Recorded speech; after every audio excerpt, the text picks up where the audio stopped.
Hello and welcome everyone to the Legacy Collection kickoff event.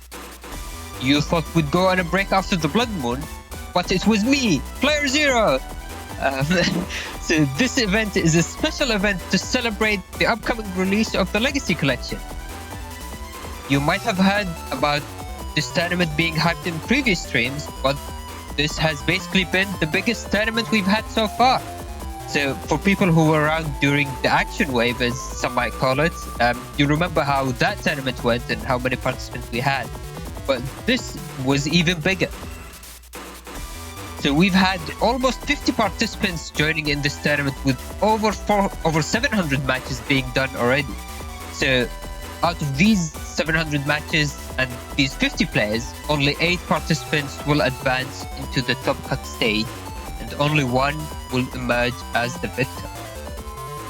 So there is another special thing about this tournament, in that it's the first time we will be giving prizes to everyone who reaches the top cut stage, and more prizes will be rewarded as people perform higher into the tournament as well. So definitely keep an eye out. More information will be giving out on next week's stream, which will be the top cut. So this stream we will be covering the round robin stage, and again next week will be the double elimination, as you can also see on the screen.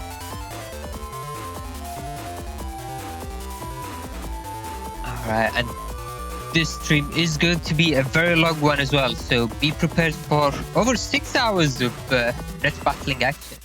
But before we start, I do want to give a quick shout out to a donation that we've received from Rock Syndicate, for $3, saying, "It's my Mega Man week and I thought I support a community I actively come back to. Keep the scene alive, reduce hackers, and keep on net battling." Keep on net battling indeed, and thank you for the donation. I mean, these donations are basically why we've been able to provide the rewards for this tournament. So thank you everyone for all the generosity, and yeah, with that, without further ado, going to be joining us today on commentary will be Symes and SoulXCross. Hello guys. Yes, hello playerzero and hello chat. Yeah, this was a huge tournament with over 700 matches played, so we've got a lot of net battles lined up today. Yes, the net battles will be rampant, and I'm really excited to see them all play out. A lot of great players here today, and a lot of fan favorites as well, especially for me. Yeah, good to have you back as well, Soul. You've been missed throughout the last 2 weeks, but you're finally back. I made it. The rumors of my demise have been greatly exaggerated. I wonder rumors by who? Coincided when they blasted 7 hits. How interesting. Yeah, so who's up first? Alright, and with that, we'll head into the setups for our first match of the day with Josue vs Rocku. Josue versus Rocku, 2 excellent net battlers in their own rights. But who's going to come out on top? I guess we're going to have to find that out. So Symes, talk to us. Which side do you want to talk about first? I think we could start with Josue, since they're on the left. And so this is going to be a false arbiter, but Josue is playing this bugged cuss. Rocku's actually using looks like the salad cuss. And so on Josue's side, we got this meteor knuckle. We got actually a lot of R codes, so the Heat Dragon and the Bubble Star Doll Thunder 3 combo. Of course, uninstall as well. And of course, tucked into this folder is Element Man SP, which has been seeing a grand rise in usage a lot in the tournament scene for quite some time now. It's a very powerful Swiss Army knife. If you thought Element Man Standard was really good, or rather Star, the E-coded SP version is just twice as horrible. So I expect to see that come up in the middle of this match for some crazy D-cross potential. Yeah, definitely. Element Man SP is a pretty insanely powerful chip. And it looks like, let's see. Actually, it looks like Josue doesn't have meteors, so which is interesting because they do have this attack plus 30, but it looks like we unfortunately won't be seeing any Sun Moon. Even outside of Sun Moon, it's always usually a good idea to bring meteors, since it's one on code, and any on code chip is really solid. And two, the ability to multi-hit a Tomahawk Cross user on a turn that they try to get pressure on you with a meteors, it's very devastating, especially if they're down on area. You can get a seriously powerful punish if you can happen to draw that chip at the right time and use it at the right time as well. But it's something I think should go into most art folders because, you know, it's there. Yeah, I agree. It is a very, like, if you have lots of area, it is a very strong punish if they go for like a judge ban or grab banish or any defense. But I think moving over to Rocku's side, we've got this G-code folder. So both players here have uninstall. Rocku's also got the Bubble Star, Heat Dragon, also a couple of Wood Dragons, and of course the Ground Ban SP. G-code is an insanely powerful code. It has basically all the tools you need to put on a lot of pressure. 2 Wood Dragons, 1 Heat Dragon's more than enough to get that nice grass burn damage, or a D-Cross on Tomahawk, like we said before. Just solid options all around. But what makes this code even scarier is that you have the advantage of playing, well, both players are playing it since they both have it on code, but the uninstall, right? Uninstall is going to be such an insanely powerful chip in this match, specifically because it's going to be able to get rid of both players' super armor. And once super armor is gone, there's no real way to get it back outside of going for something like ground cross. It's going to be interesting to see how both players play around that.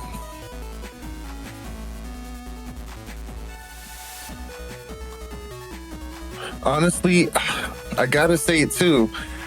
We do see Meteor Knuckle, Neo Variable in both of these folders. Another trend from Thouser players that has just been circulating tons around now, popularized by one of our very own playerzero.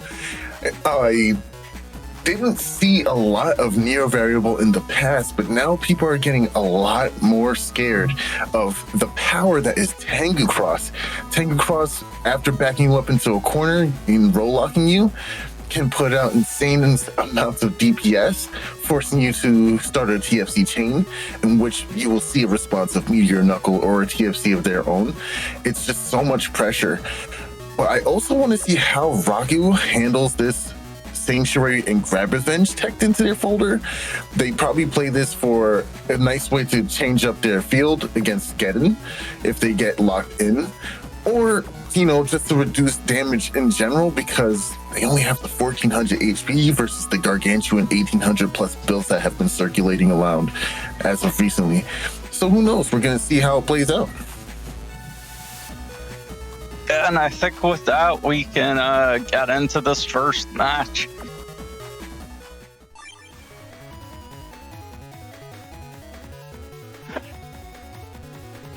Okay, so we've got this cube field here. We're gonna see if they go for Dust Cross.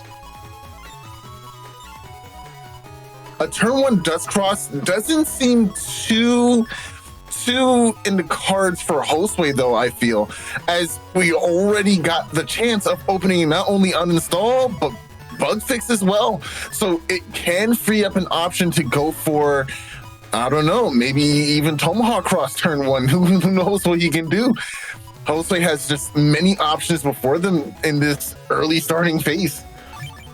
In fact, going base, okay, interesting. Going base to circumvent or counteract any potential decrossing strats for Dust Cross is a smart and clever move, as a matter of fact.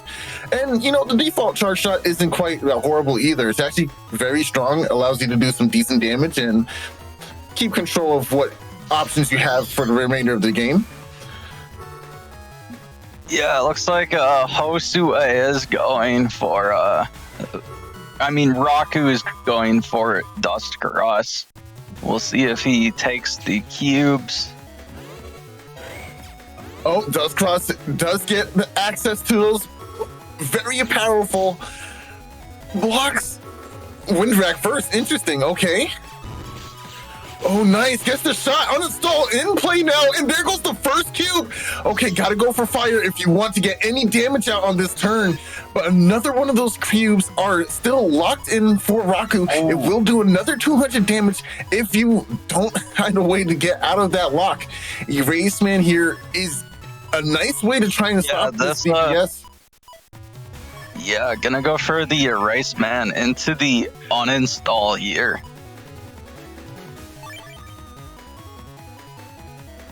And yeah, Josue did get a lot of value out of that starting panel grab because it forced Rocku to use their area grab to just take that one panel. And another bouncer that has been rising up as well, and it is that panel grab. Panel grab, as you said, completely neutralizes area grab in a TFC situation. It also allows you to go ahead and put +1 area and make it really hard for your opponent to maneuver around their field, as opposed to just the area grab. It's interesting.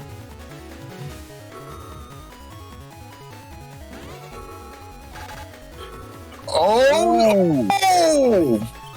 Losing the Sanctuary to the anti-nav, you keep your dust, but is it even worth it at that point? Honestly, I think it's worth keeping dust. I think taking the little bit of damage from Erase Man is completely fine in this phase because Rocku wasn't really able to get much off of that, or the second Erase Man either. So I kind of feel like Josue made it out on that, not having to deal with Sanctuary panels and still keeping all their DPS open. Machine Gun is also in hand here, but I feel like Josue wants to lock down uninstall here, so they're going to keep the chips that they have in hand from the previous turn.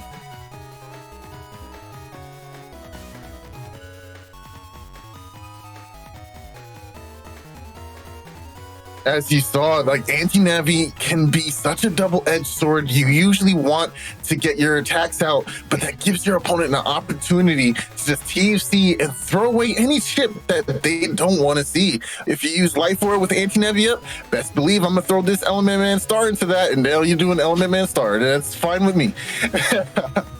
Very powerful counterplay. Oh, this is scary.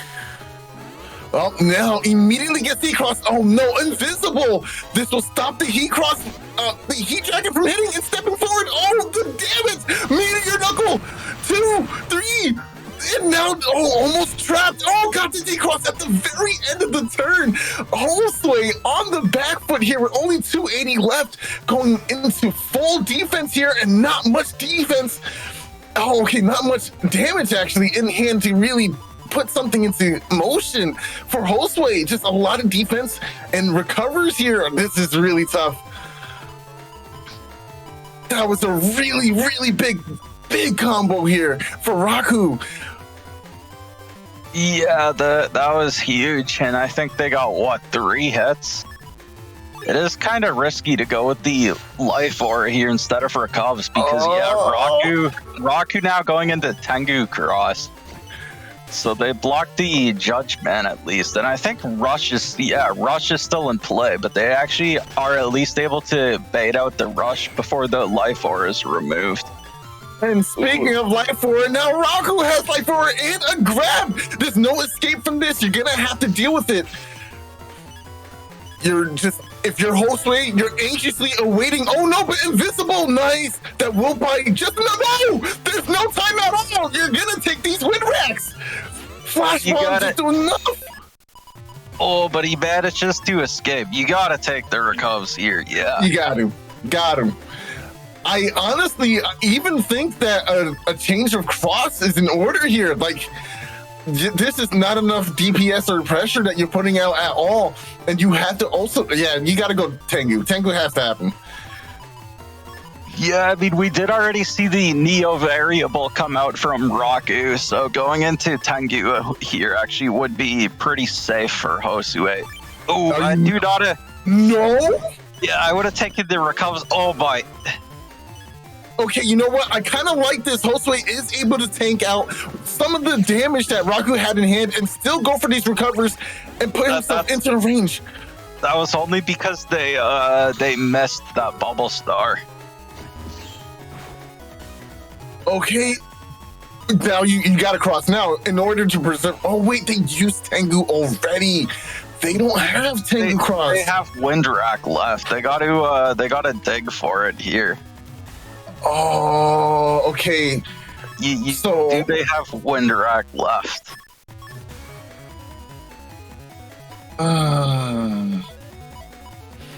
They have to find it here. They have to. I would have.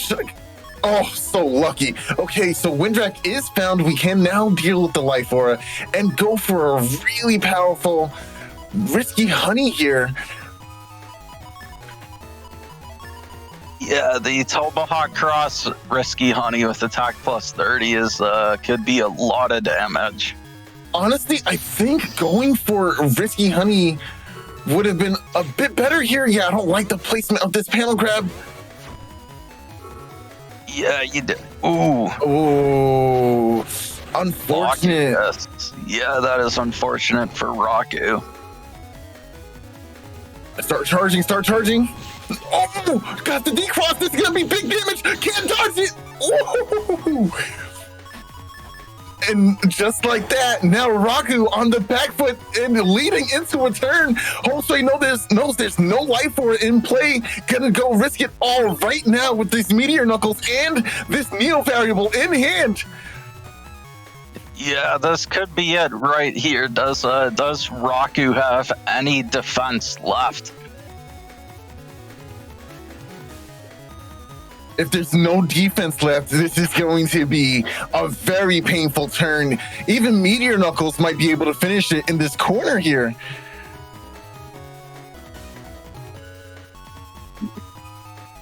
I don't see many outs for Rocku here. Ground Man has already been seen. We could possibly see an Element Man SP though. Dude, I don't remember if that was used. Huge. Oh, this is really scary. Rocku's taking the time just to think things through because this is really it. Oh no. Yeah. What can Rocku do here? Anti-Navi's gone, uninstall gone, Life Aura gone. Okay, the Beast Out, double Beast Out coming in play. Panel grab going down. Meteor Knuckles, Element and SP. Element, but it's not enough. Oh, it's not enough. Wow.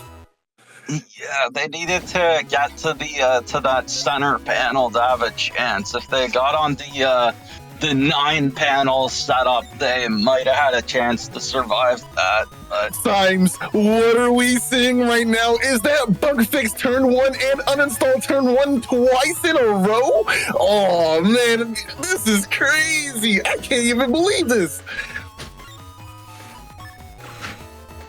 Okay, going dust turn 1 still seems okay to me. Honestly, I think I would do the same. Maybe even going for the panel grab to try and, I don't know. I feel like going dust turn 1 is not necessary. You gotta be careful of these grass panels here. When your opponent, has Element Man SP and you have no defense, you do not want to open the game by taking almost 500 damage. So if I were Josue here, and also if I were Rocku, I would go into those 2 normal panels. Ooh, blocking the panel grab immediately. Beat coming down. I hate that bird. I hate that bird so much. So much. But it seems very necessary for Rocku here with the limited amount of HP that they have. I mean, all that bird did was take a judgment, so it's not that big of a deal. Ooh. No, it's a big deal. Groundman doing significant damage, but at least we will be able to recover a little bit back with this roll 3. And no, it will be blocked. No, it will be anti-Navi. That's worse. Wow. No, all the momentum swinging in for Rocku here, playing no games as he makes it back to full HP. Wow. Wait, He's had another insane turn. is Josue still flashing? Because, Yes. yeah, they must be still flashing, but yeah, all that only healed 10 HP for Rocku. All it did was, and since it didn't even damage Josue, all it did was deny the 180 HP heal.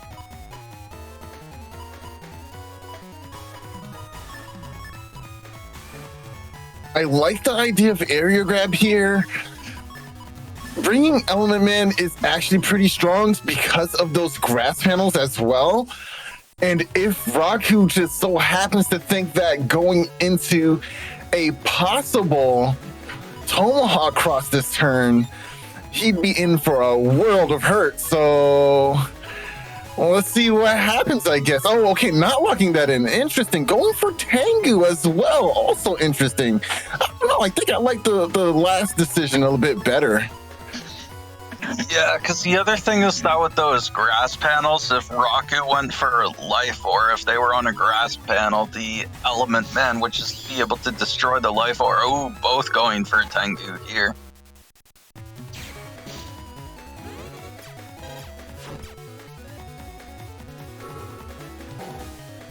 Oh, and life aura. You're not going to get much value out of that. Ooh, Element Man coming down, but oh no! You hate to see it. The question is, did that machine gun have Rocku's uninstall attached to it? I think it did. Oh, maybe it didn't. We'll never know if it didn't hit. Okay, it seems like it didn't. Okay, now the situation is near. Meteor Knuckle and Neo Variable in hand can greatly threaten this Tomahawk cross. And opting to take it now, does Rocku have the defense to deal with this? This will be a very devastating turn to behold if everything lands perfectly as Josue wishes it to. Uh-oh. Oh, this is gonna... Oh, I'm so nervous. Yeah, this could be a lot of damage about to come out. And here we go. Oh, it's a flash bomb! Panel grab guts come down, though. Nothing you can do about it. Bubble Star, Wood Dragon. Okay, that's decent damage. Oh, misses the Erase Man. There's no way to go ahead and get rid of that. Oh, this is a lot of damage. Oh no, this is too much damage! Honestly, on the absolute back foot, that's not what I expected at all after bringing that kind of hand. And now, do you lock that in, or do you go for the safer HP? What? Oh, are you really gonna throw all that away? No way. No way! Are you really going to? Yeah, I don't know. I don't think I have the nerves to do that. Well, I wonder if this is gonna pay off. Oh, this is bad. This is very bad. Oh no!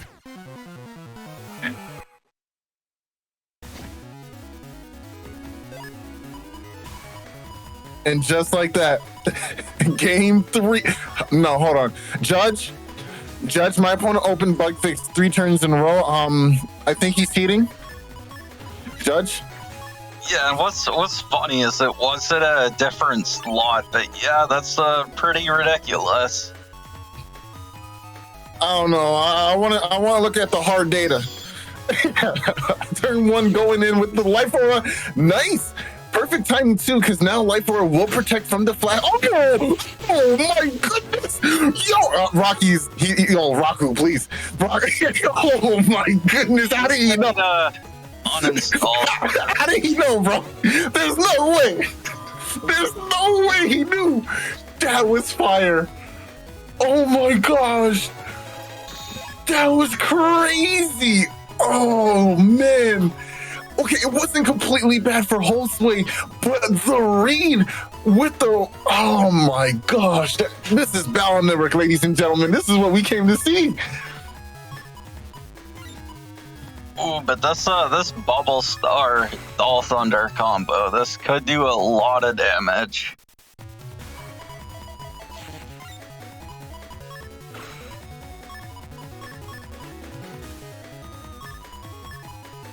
All right, God bless. This is going to be a really crazy turn too. Now, we see Bubble Star combo with the Heat Dragon. I do like the idea of the Heat Dragon because it will cover Tomahawk Cross if Rocku so decides to go into that for this next round.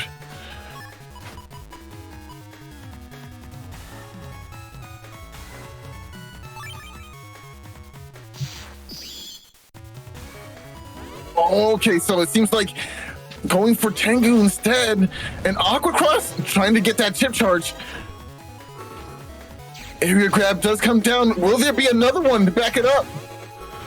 There it is. Oh no, this is really not good. Oh, and the dodge on the Bubble Star.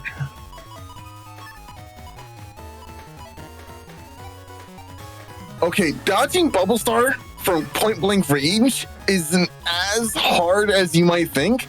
If your opponent is in the center and they go for it, as long as you're in that column right below them, it'll always go towards the upper panel, right? So you can avoid it in that way. But man, that's a lot of damage you just avoided there. Okay, going for Tomahawk to try and combat Tengu isn't the greatest idea. The wind-up time and the charge time have to be factored into your theory, right? Tengu's charge shot is way faster and will stuff out any charges if you try to go for any. I don't think this is going to work out as Rocku intends it to. Nice. Nice. Oh, this is just so much damage. And there it is. The windup just not going to be able to pitch. Oh, this is too much. Meteor Knuckle. Okay, oh, that's 8 hits. That's 8 hits. No, that's guaranteed. Yeah, that's confirmed. Oh, right, the Meteor Knuckles. knock, it's Knuckles. Okay, did they mash out the hit? Mash out the recovs in time either. Oh, no, it's not looking good. Wait, are they really not taking? Are they really throwing away the recovs? In this situation, do the recovs really help, right? Like, yeah, you're at 260 HP. They'd get you back over 800. Yes, but the charge shots, the slow. Okay, there is no slow gauge in place. So I guess maybe you make it out on top. But I don't know, just staying in the whole turn against Tengu on these charge shots. How much value are you really getting out of it? I'm not saying you're wrong. Well, I'm not saying it's guaranteed either. It's just scary. It's just really scary. Okay, wait. Okay, they do have that one panel, right? So at least they could, theoretically. Oh, I don't like this at all. You think you're safe when you're really not. Rush? Okay, but they're not paralyzed. They have another invis. Oh! Okay, wait for him to go down. Yes, now's your time. No, yes. Oh my God, Rocku, he just doesn't want anything. Oh my gosh, no, Josue. This is not looking good. Hold up, these bees. Oh, actually no. Can do it. Yeah, these bees could do it. With the Beast Buster, if these bees block a bunch of feathers. All right, nice. Goes for an understall. Nice. You got to chip charge fast. Do it now. Nice. Oh my gosh. Let's go.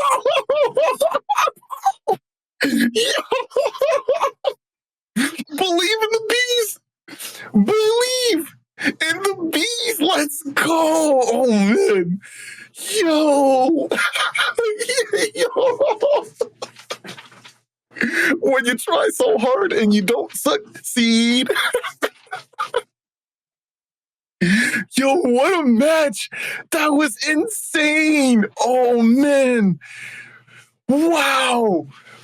Josue able to clutch the win in the depths of darkness. Yo, that was excellent! Wow!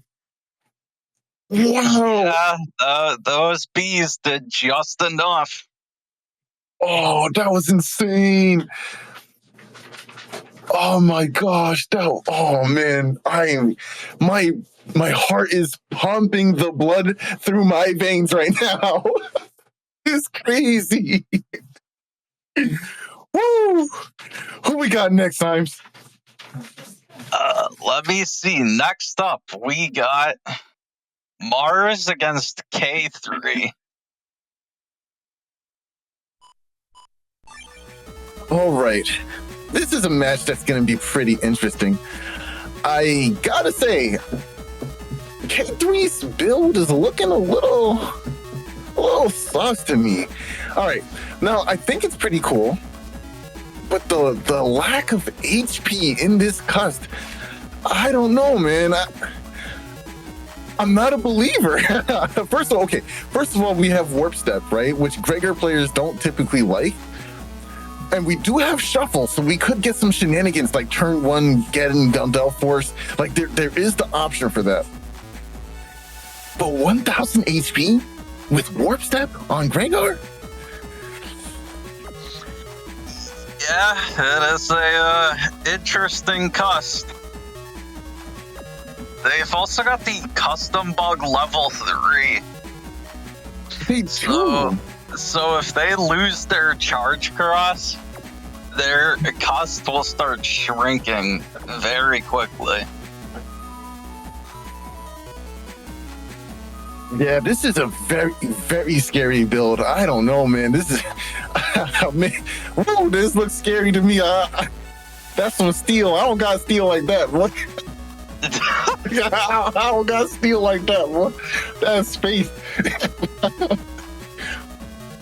Are we gonna see a Yugi moment in this tournament? Is this what we're gonna see? The heart of the cards? Will they guide KayThree to victory? Who knows? I don't know. Maybe. All right, but looking over here at Mars's build too. Oh, okay. Mars is also playing some spice. I really like the tech in anti-navi here. Yeah, actually, both players here have warp step. Yeah, they both have warp step, but I kind of find it a little easier to manage in Falzar, especially since you can dust dig to find bug fix on top of drawing it in turn one like every other great player as well. Well, I mean, KayThree can just shuffle to get bug fix. True. That can happen.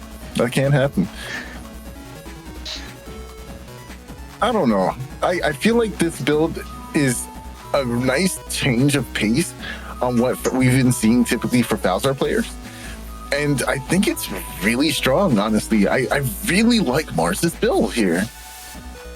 Of course, you have to be in Baseman in order to get the anti-damage Navi cuts to proc, but I feel like that's a fine trade-off.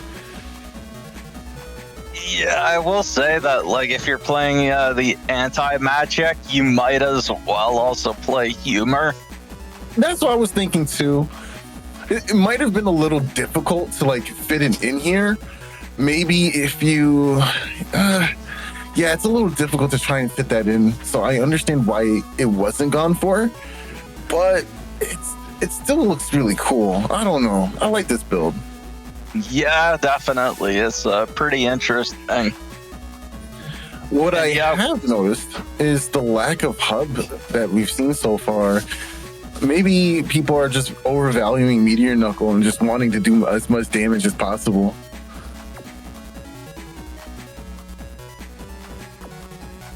Yeah, I do think hub builds, you need to have a lot of other chip damage to make up for it. Yeah, that's also true.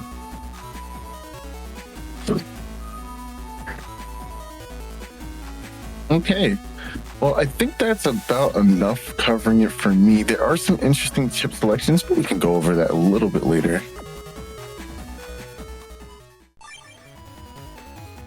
Okay, so I kind of want to see like a one turn here. Either a one turn from Mars, or I want to see KayThree just draw the Gundel Force turn 1.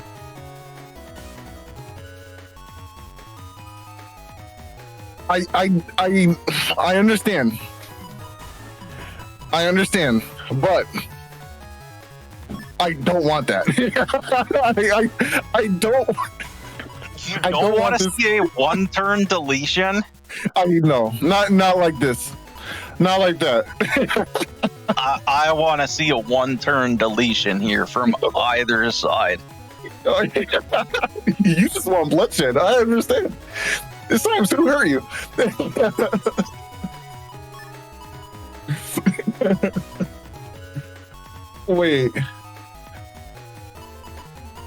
Wait, hold on. What are you saying?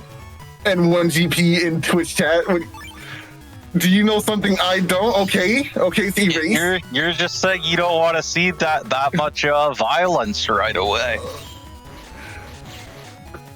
Wow, man, this 1000 HP is just not doing it for me. Oh, it got both hits! Are you kidding me?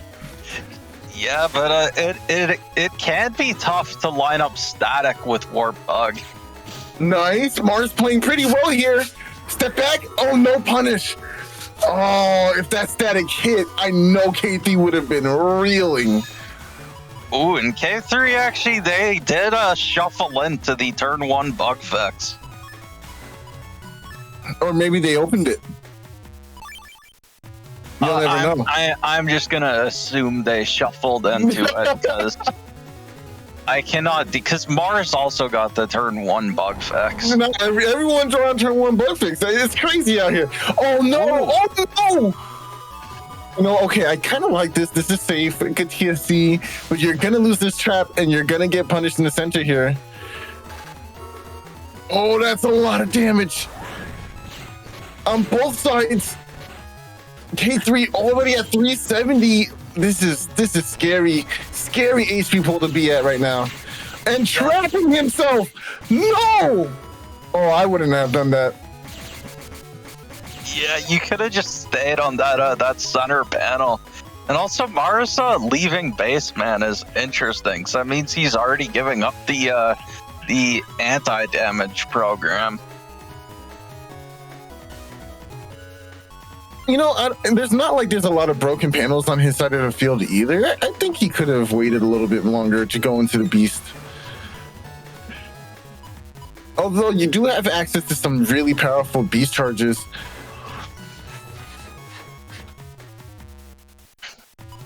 I kind of want to see ground here, actually. Ground beast charges? Yeah, ground beast is always pretty strong. Yeah, especially since it doesn't seem like there's much going on offensively here. Okay, Judgment SP will go out before the Life Force triggers. Only 1 HP already? I mean, when you play 1000 HP, what do you expect? Oh, this is not good. Wow. I did not expect the wind rack to come out there. That was pretty funny. Yeah. But I mean, as long as Mars is in this Tomahawk cross, he's also relatively safe from taking the full Gundel force. Ooh, but he's going into dust. Yeah, and of course, there's so much HP on Mars' side here. I think going to dust might have been a mistake. As you had just said, that was one of the ways to avoid taking maximum amount of damage from a Gundel force. But now going into dust removes the option of status guard from your table. And I don't know if that is what we wanted immediately. In Twitch chat, HonorNite is saying he was probably scared of an Element SP. So that is interesting, but I'm pretty sure he used it already. Yeah, I think KayThree already used it. Nice. Okay. Oh! Okay. The All right. counter hit to finish it off. All right, Mars. I see you out here, cuz. I see you. I mean, it's not like you wouldn't expect a wind rag, but I wasn't expecting it to kill me either. Oh.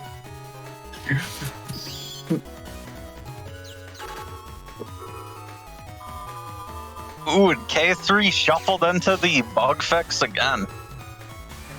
Ooh, the immediate judgment to reclaim this area.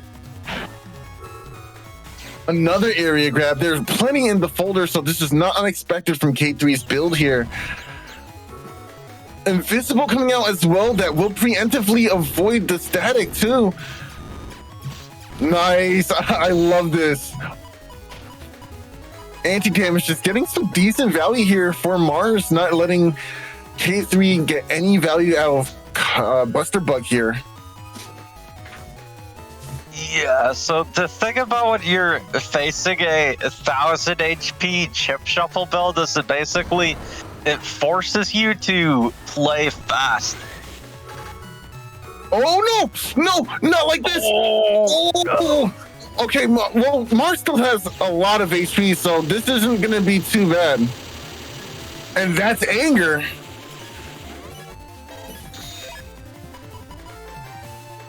Anger groundman, please? Yes, I would like that in my soup. Yeah, that would almost be enough to win the game. I think if you try to do anything cute with SoulXCross Beast here, you're gonna not be happy about it. You know, I almost want to see KayThree go into /Beast now. You know, just because. Okay, no. Oh, the fanfare. Oh, that's mad damage.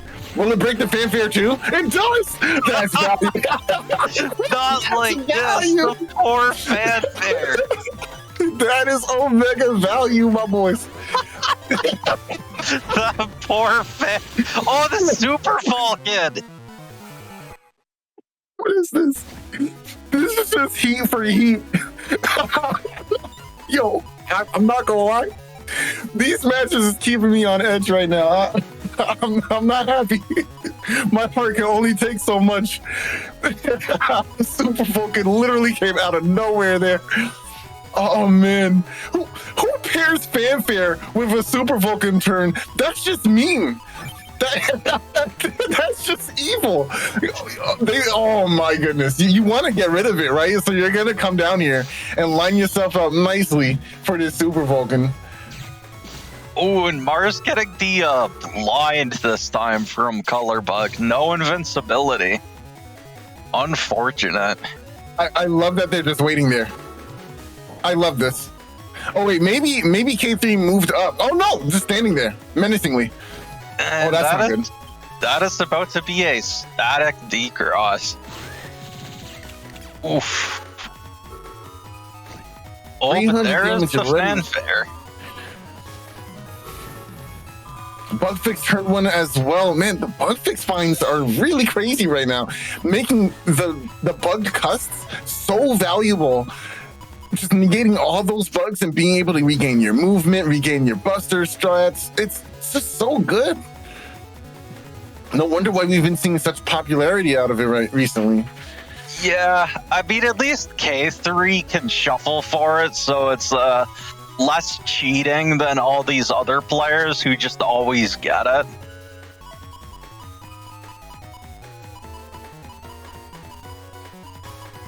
And ooh, Judgment is a good option here because it will just destroy this fanfare and hit KayThree behind it. Ooh, going for slash. Ooh, okay.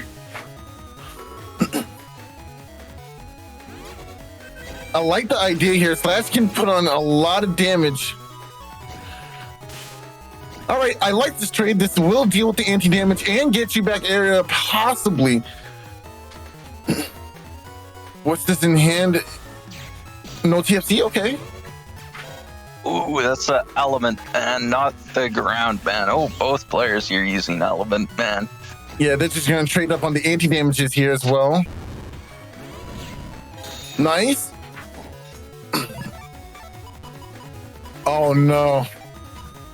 Oh no, oh no. Oh no. Do it. Just do it. Just bring the ground man. Bring it. Yep. Mm-hmm. No, you want it. Bring that smoke. Yes, sir. Yeah, this could be a dead /cross here. Also going for the uninstall of the wedge rack. If you don't bring this ground man SP, you're throwing. Mars, please. Mars, please. Please, Mars. Thank you. Thank you. I appreciate you. I appreciate it. He was thinking about it. Early life aura too? Oh, I don't know. KayThree, this ain't it. This ain't it. Oh, the buster strats! Oh, I love it. No! Okay, all right, it's fine. Invisible. They had it. It's fine. It makes it acceptable. I would back up. Yep. Oh, there's wow. The meteor knuckle. SoulXCross just can't. You gotta leave. KayThree, you gotta leave. Change your cross. It's not worth it. Change your cross. You only have 400. Meteor Knuckle can already destroy you. You have to leave that cross. It's not worth it. Don't get trapped. Don't fall into the Gregor pitfall. Lord knows I fell into that pitfall so many times. Maybe over 1,000. You think you got Meteor Knuckle to /cross over 1,000 times? Hi, playerzero. Soul, I am so sorry.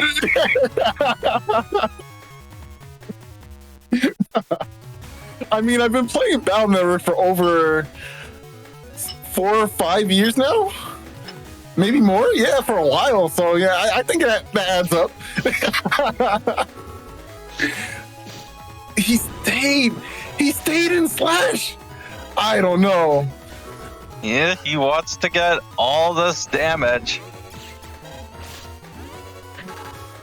No! Wow. Only 2 hits. Wow. Can Mars get out the Dio variable to at least deal with this barrier 200? No. Oh.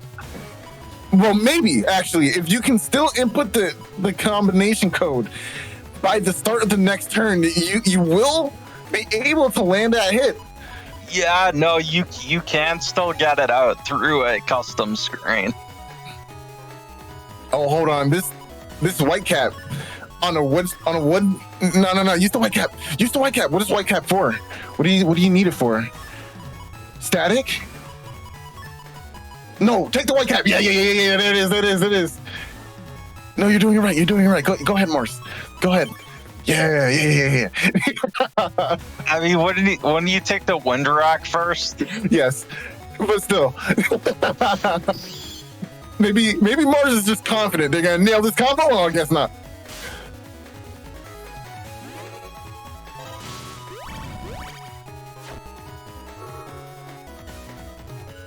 Oh wow!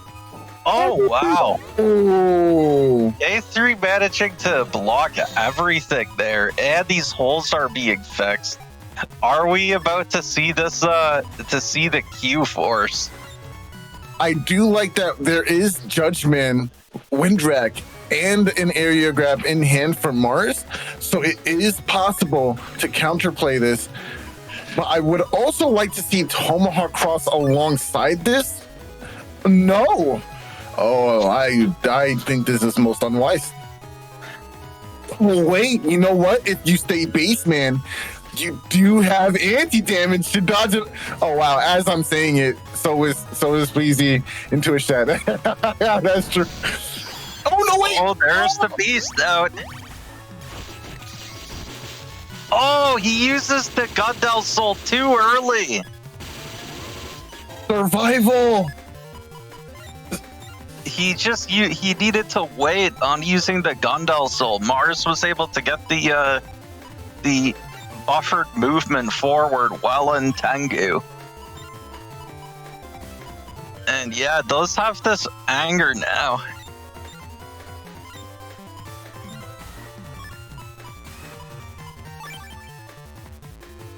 Okay, Life Roar does come up. We do have Anger, as you said. Oh, the wind rag, no! The beast didn't track it. ×2, wind rag, I'll take it. And just like that, it looks like a very even game. KayThree able to push through. What do you go for? You know what? I like Dust. Your opponent has no shoes, and all they have is Gregor Buster left. I like Dust here. Break up those panels, limit the movement, and let Charlie do his thing. Let's go. Are we about to see just Judge Man into a bunch of Buster? Oh, that's not what you want to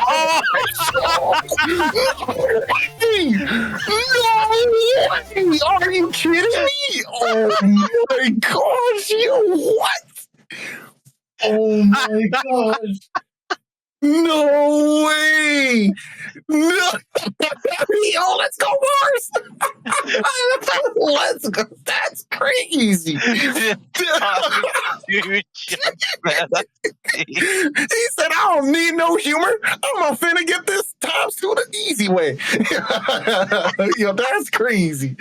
That's crazy.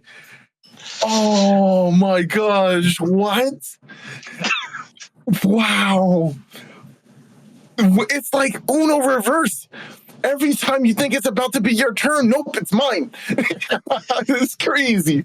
Yeah, that really was like a Uno reverse from Mars there. Wow. Is this the whole stream today? Is this what we had? I guess so, Soul.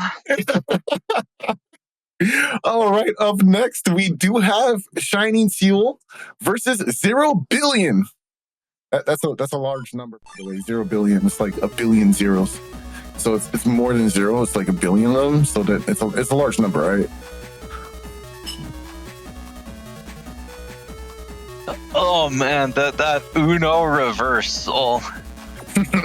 No, you.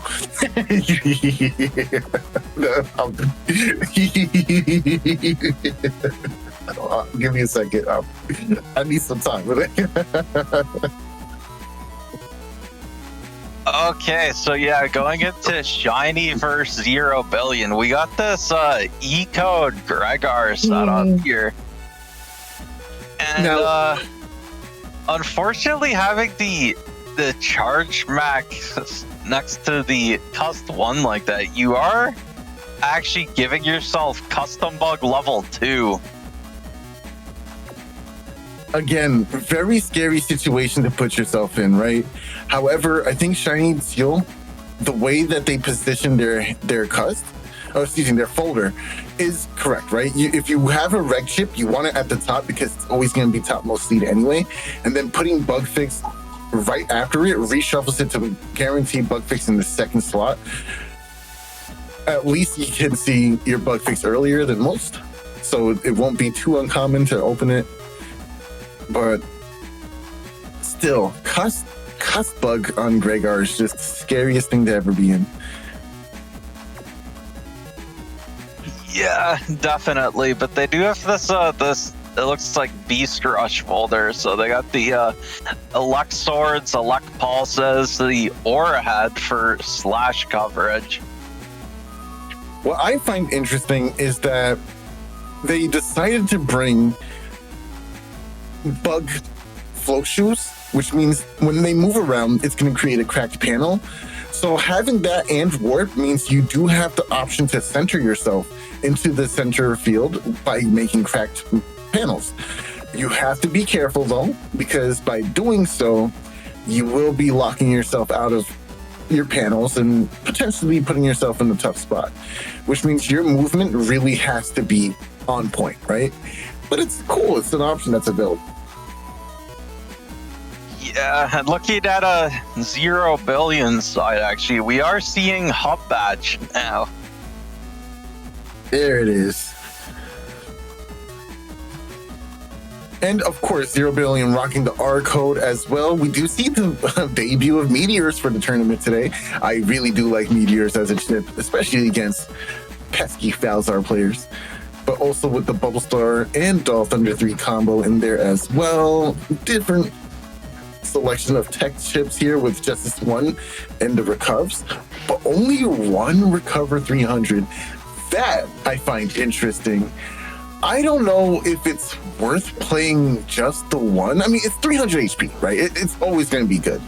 But then you run into Neryth in bracket, and then Neryth is playing anti-recovery. So did you really win? You know what I mean? Like, did you? If you're, I definitely think Recuv 300 is one of those chips where, like, you should always have. Like, if you're gonna have one, have both. Right.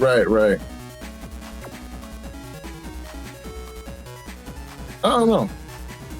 But yeah, I think this will be a pretty interesting match to watch. This E code against R code. Mm-hmm. All right, let's roll the clip.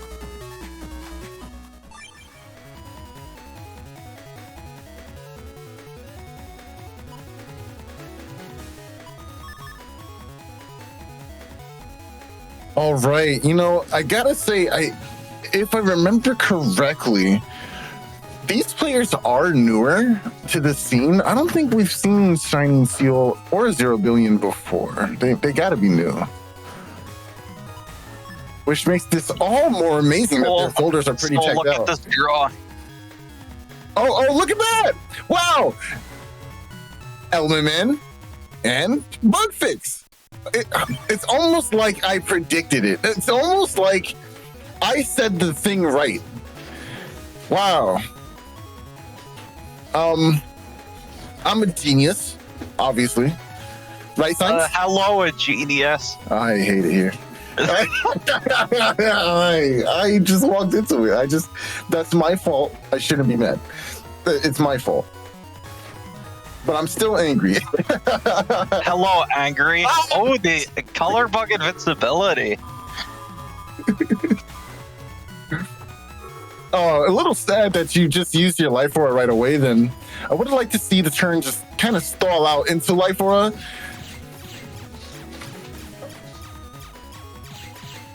Dang, that's damage. That's damage. That's damage. Oh, Buster Bug, so strong.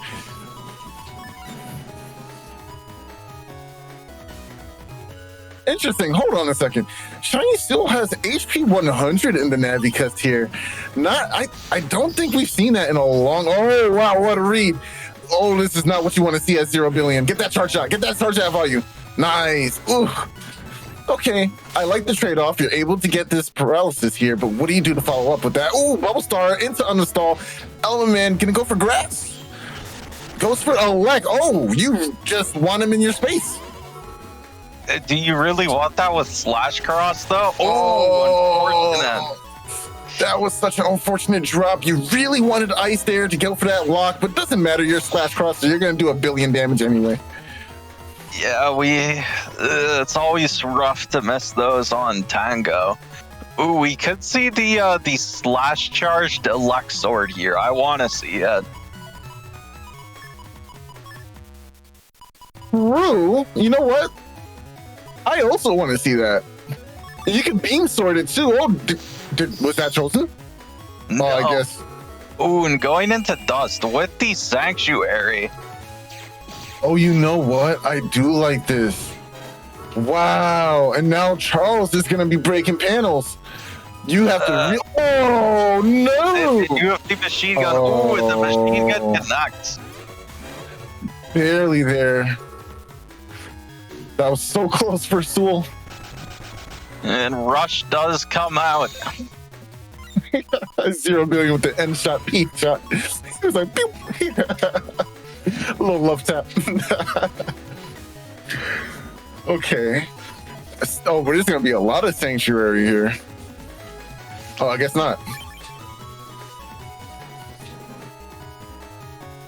Interesting. Do you really expect Zerobillion to camp forward when they have... Oh, well, you do have the one area grab, so I guess... Oh, you have 2 of them.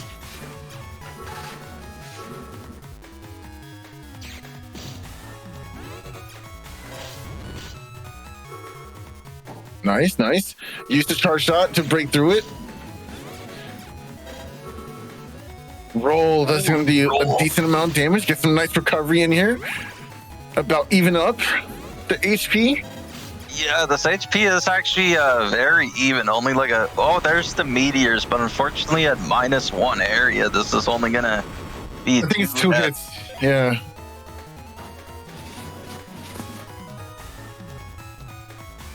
So they do have this Element Man EX to remove the Sanctuary, and are they gonna go for beast charges here as well?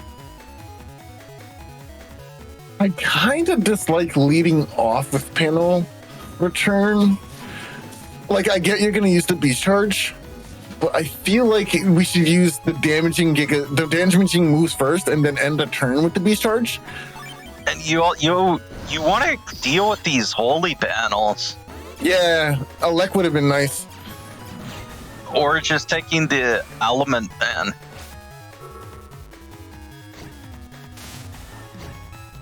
Okay, now we have to find a way to deal with the traps. I did not know that the judge books could do that. They went backwards. Yeah, they look for you. They want you to read. They want your education to be successful. Oh, that's good. Mm-hmm. Judgment cares. He does care. All right, another few rounds of chip charging, I assume, has to be in store. Yep, area grab does come down. Are you really going to step off those hanging panels? Yeah, caught him too. No, there's no safety. Damage. Oh, that was the most amazing shield. Yeah, immediately using the shield after getting decrossed then does actually block that judgment, but now we have the full Q force combo in hand and no more tomahawk cross. I really think that you want to go into the elect cross here, go for that beast charge, throw down the electric panels, deal with the anti-damage in the same process, and then nail that kernel force with the Gundels full as well, and that's just GG. But that's not what happened, so we're going to see how it plays out. Sanctuary will have a lot of the damage, unless for some reason Zerobillion decides that camping forward is the best option right now. Well, the problem is holy panels don't actually stop the HP drain from. Oh, can they get to step forward here? Nope. Okay, going out into a different cross. Does Zerobillion, did they beast out? Can they beast over here? Okay, beasting out happens. Oh, that's not going to work how you wanted it to. Oh, at all, actually, because the game's over. All right, going on to the next round. Oh, wow.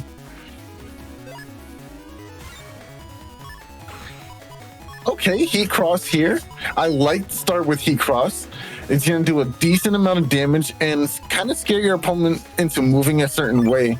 So I do like this option, but I hope you don't get smacked in the face by a Buddha priest, because that would be pretty unfortunate. Getting smacked by a Buddha priest. Yeah, you never want to have that happen to you. I mean, he's right there, staring menacingly. Okay, you're right. Anti-damage will go ahead and absorb one of the hits. Yeah? And not taking it with the dust cross. Oh, I hate that bird. Oh my gosh. Oh man. Oh man. Ooh, and yeah, unfortunately no wind rack in hand to deal with the life order now. So do you really want to you could I guess go for heat beast charges to deal with it.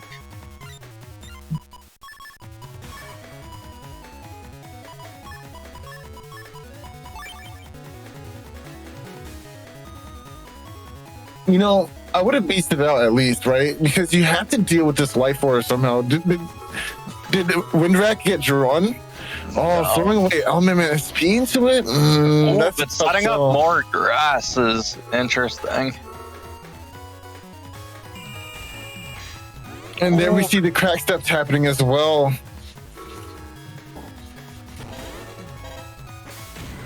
Ooh, good movement.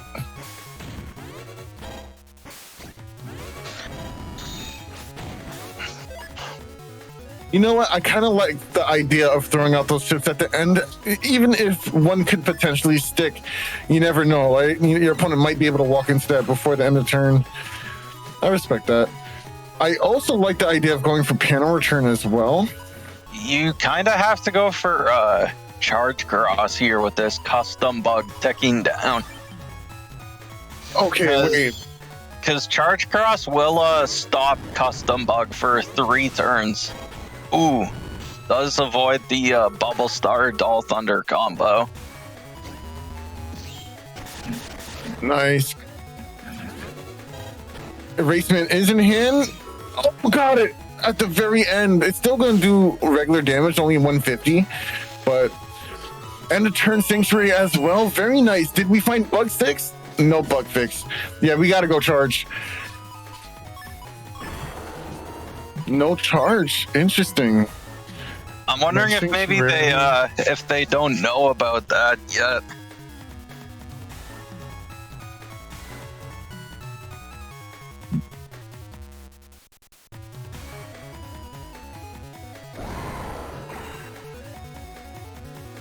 All right, going for chip charges is going to be the likely thing. Oh no! Got caught mashing. No! Not like this. No. Oh, no! The accidental TFC. Oh, that was rough. That was so rough.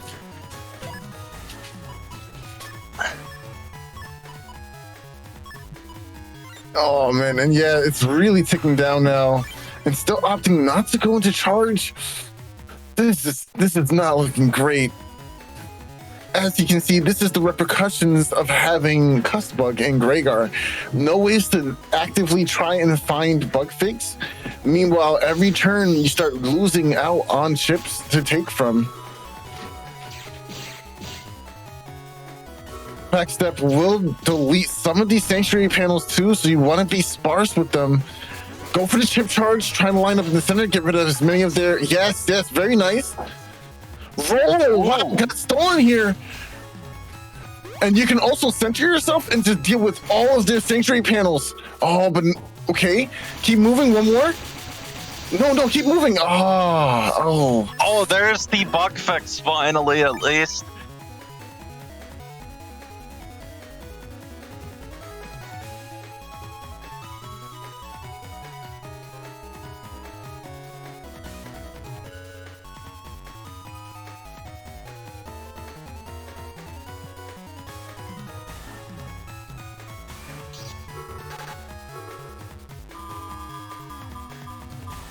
all right.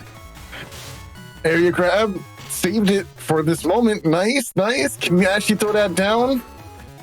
Get TFC. Oh, I like the Elixir has the bonus damage here as well from the Elect Cross. Oh, okay, seems like Zerobillion also had the area grabs all the way through. Yeah, unfortunately not able to get on any Elect Beast charges off, though, to deal with these holy panels.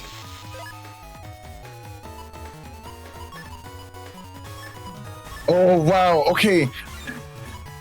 Judgment into a Wind Rack and an area grab gets you all the area back. Not saving the Kernel Force for a Beast over. Okay. Really? Oh, interesting.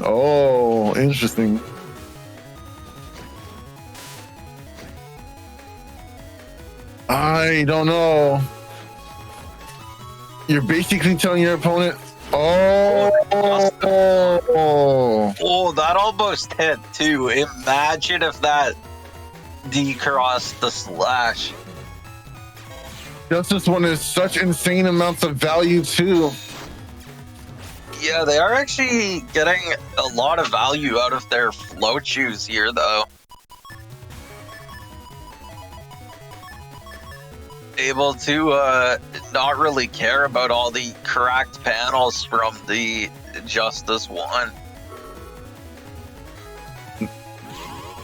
Nice, nice. Element EX on a non-holy panel. Nice. Go for your damage. Oh, it costs flashing there. Interesting. Oh, yeah, it always costs flashing. What am I saying? 3 hits. Nice.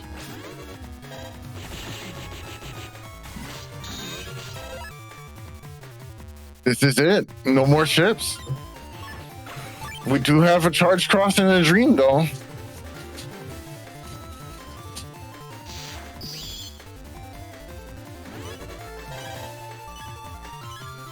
This is not a trade. This is not a positive trade.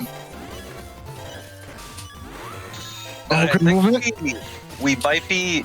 Neither player is opening the cusp. Finally. Okay, I was gonna say this could maybe go all the way to damage judge. Ooh, I think maybe it might be in Zerobillion's side here, but no, these charge shots are making the mark.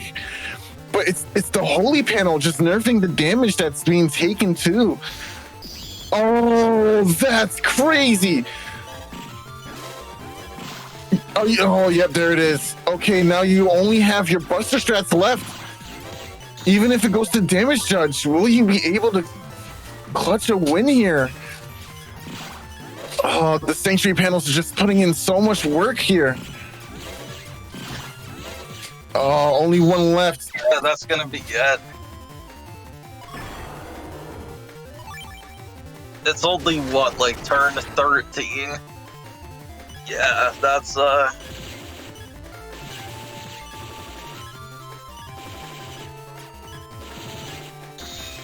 right, yeah, this gotta be it, right? There's nothing you can do. Oh, okay. You know, if he miraculously dodged all those Buster shots, that would have been insane. Yeah, but that hey, would have been nuts. We do have a game 3 though, so this is fine.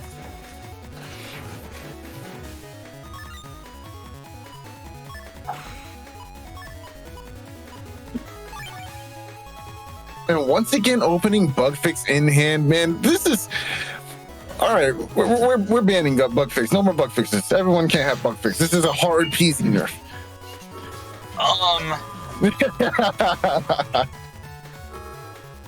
Oh, you disagree? All I have to say is, it's too bad that no one is using base so far. I wonder why. Wow. Is that what we're doing? All these almost are into the judge, man.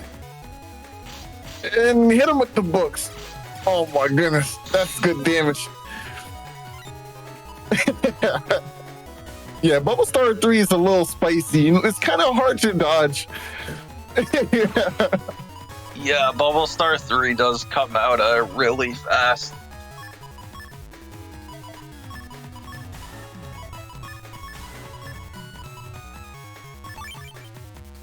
Ooh, I kind of like this play. Going right into Elect Pulse, into... just barely off the mark. Oh, you know what? This anti-Navi could steal an Element SP. No, there's no Element SP. Oh, actually, there's not a lot. Okay, wait. Set up grass. All right, now, if they do use Element of their own, that's a free clear. Nice. Oh, there it is. Wow, yeah, that worked out perfectly. Well played, Tseul.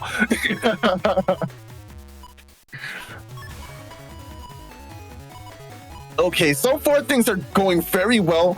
We were able to set up Anti-Navi to go ahead and combat Element and Life Aura both in the same turn. That was very good. We also found bug fix earlier too. It's not looking too bad for Tseul here, although they are a bit low on health, about 500 down versus Zerobillion. Oh, interesting, going for a beast out. Oh, that's area grab, yep, for sure. You're gonna have to deal with this charge shot. No, don't chip charge. Oh, that was so many hits. That was like 3 hits. Who said don't chip charge? Who said that? It wasn't me. I didn't say that. Yeah, just hold B. Hold B. There's nothing else you have to do. So much damage. I love the a luck beast charge on Tomahawk Cross. When you can just get them to walk into all the hits. Mm-hmm. Caught you moving. But now we gonna have you in a different way too. Yep, TFC to that. Now you're gonna run. Now you respect me.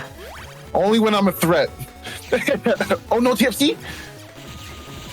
Yeah, this doesn't work. Yeah, you. Ooh. Do they take all the hits? Ooh, you should have. They should have beast charged the Gundel Soul. You know what? Yeah, that would have been really good.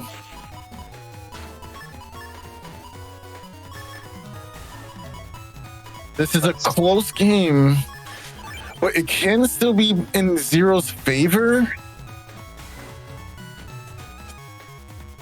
Yeah, Zerobillion could still take this. There is a beast out of my sanctuary. Grab revenge, nice. Had both of them in the same hand. Area grab. Go for grass, go for grass. Oh, should have went grass.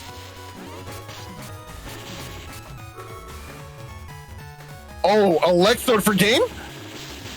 Do it. Nice. Oh! Okay, do you make it out of this though? With your one recover 300? Did you draw the one of? They should have their roll still as well. True. There's a lot of recovery options, but we can have this TFC war all day. There it is. Erase. No, not. Okay, that worked out. Wow. Wow. Yo, the B. That erase man wasn't gonna hit at all. that was completely out of range. It's okay. Zerobillion probably didn't recognize that, you know. They just saw TFC and was like, oh, I don't want to get hit. I got to listen. I understand, man. That was a good game for both players. Very well played, especially for newer players. That was some good stuff I saw. Yeah, definitely. Well played to both players. That was a very entertaining match to watch.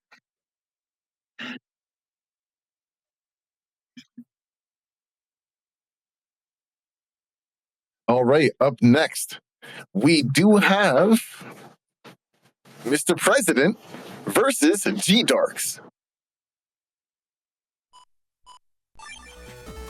All right, Mr. President. I just want you to know that the enemy is in front of you and you have a decision to make.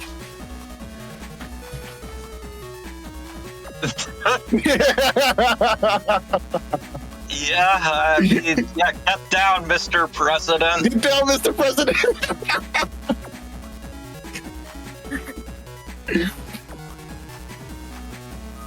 Oh, give me a second.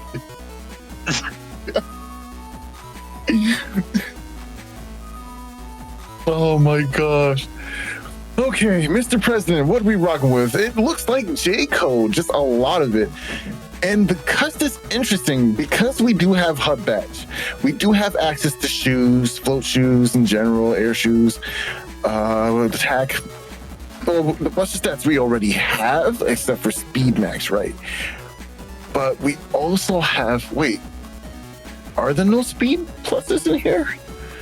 Maybe it just wasn't listed. It's in the picture, but it's not written down. Yeah, I think, yeah.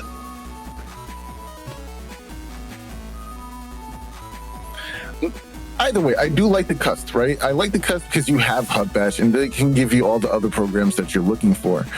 What I find interesting though is, wait, hold on. I think they've got what's in the list. Yeah, this is off. Because they only have 5 mega chips, so it wouldn't make sense for them to have folder pack. So I remember, I think from playing them, I think they had like cust bug level 3. Oh, okay. It seems like the picture is wrong. It's the wrong picture. All right, so I'm not going to look at the picture. We're going to just talk about the programs that's in here, right? Just a ton of HP, Cusmax, Undershirt, and Super Armor. Simple and sweet. You do get the attack pluses from HUD Batch, which is why I kind of like it. You have access to Dust, so it's going to be able to get through your folder to find it as well. So this is actually a pretty cool setup. I assume there's no bug fix. Oh yeah, okay, there is no bug fix in the cust. So we're running not bug fix. There's no bug stopper in the cust, and there's bug fix in the folder, so that will get rid of any of the custom bugs that there are there, the HP bugs, and the movement bug as well. So this is a pretty awesome setup. I like it a lot. And looking at GDarks here, we've got. It looks like they've actually got the this interesting cust. They've got this is like a lot of Falzer custs I used to run. So yeah, they've got the high HP and then also beat and the super armor rush. But only the 1 attack plus 1 and charge max. You know, I do really like the 1 singular attack plus 1, even though you don't have more or you don't have access to hub, and that's because having 2 attack is always going to be better than 1, right? When your opponent has first barrier, that's 5 shots as opposed to like 10, you know what I mean? So it makes that matchup a little bit easier, and you're still going to be doing a decent amount a little more damage with your beast charges, etc., etc. It's always better to fit in attack pluses somewhere in your cust instead of just having like no attack investment. So I like that. Yeah, and they got this this W code folder, so they got the Summon Black 3s, the Boomers, and Magnums.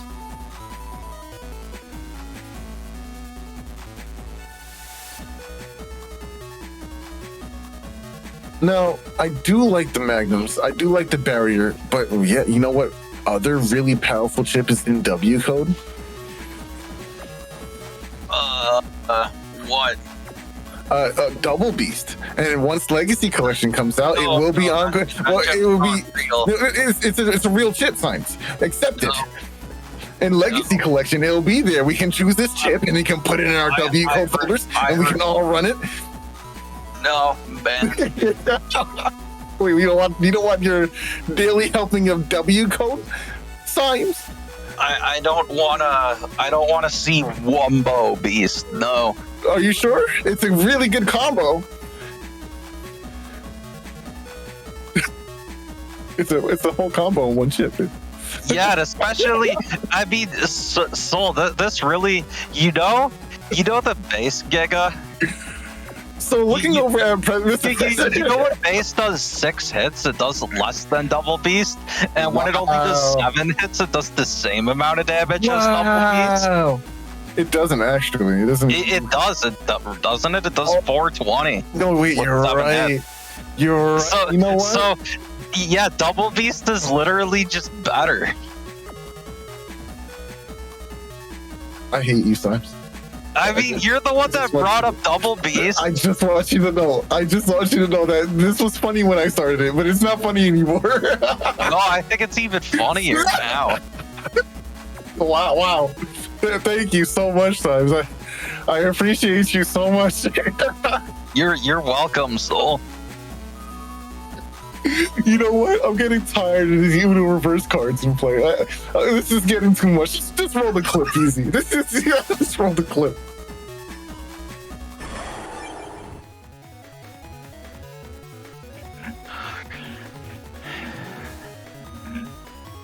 Oh, nice. It gets to be a double VOD. Oh, I love double VODs. They're pretty interesting.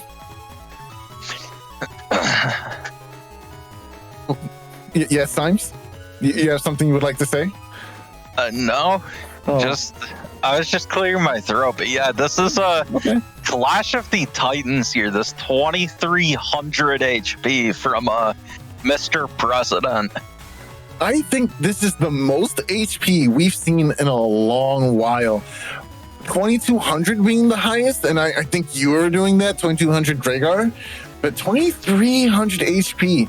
And this is all neatly tied with a cute little bow thanks to HUD Batch, and it just puts on so much value.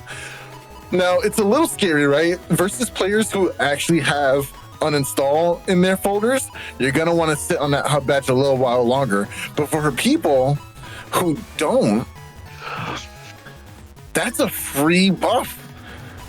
And it makes that Giga Chip so valuable. I really like this cut so much. All right. I think that the problem is that with the way they did it, I think they gave themselves Cust Bug level 3. And so, yeah, already down to just Cust 7. Wait, is it that fast? No. Yeah, Cust Bug, you don't want Cust Bug level 3. I didn't think it was immediate. Yeah, it starts on turn 2. Wow. Okay, Wow, okay, that's scary. Ooh, I hate that bird. I hate him. Get him off my screen. Thank you. At least we had blessed Charles on the screen in order to circumvent that ugliness of a bird. Well, at least Beat still eats base. I mean, you know, he's worthy of being eaten by Beat. I don't like that I hear laughter in your voice. I don't like it. I don't like that you find this humorous. This is bullying, by the way. This is what bullying looks like. Okay.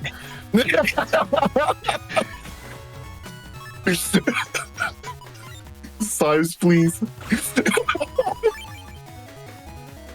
Ooh, and so it looks like Mr. President going for Tengu Cross here with all these whole panels.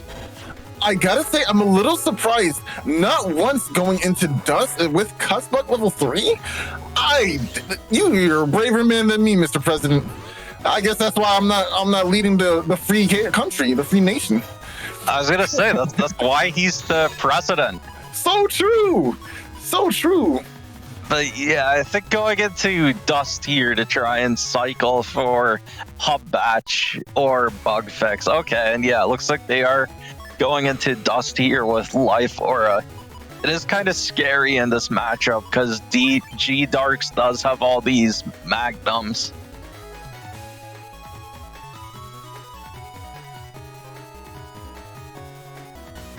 He brings it back to his nest.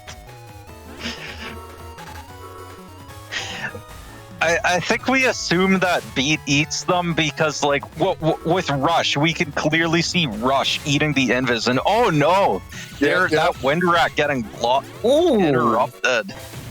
And now Sir Charles gonna go for a lock here potentially. Okay, I like the waiting there, trying to catch that opportunity, but doesn't quite get it. And Bug Fix. Oh no, Reflector, just as good actually. Reflector getting a counter hit into. Oh wait, there's no full synchro opportunity. It's okay. It's aight. Oh, and you kind of don't like this either. The Sun Black in this positioning won't hit at all. Got to go for the Tengu and be left to get rid of it.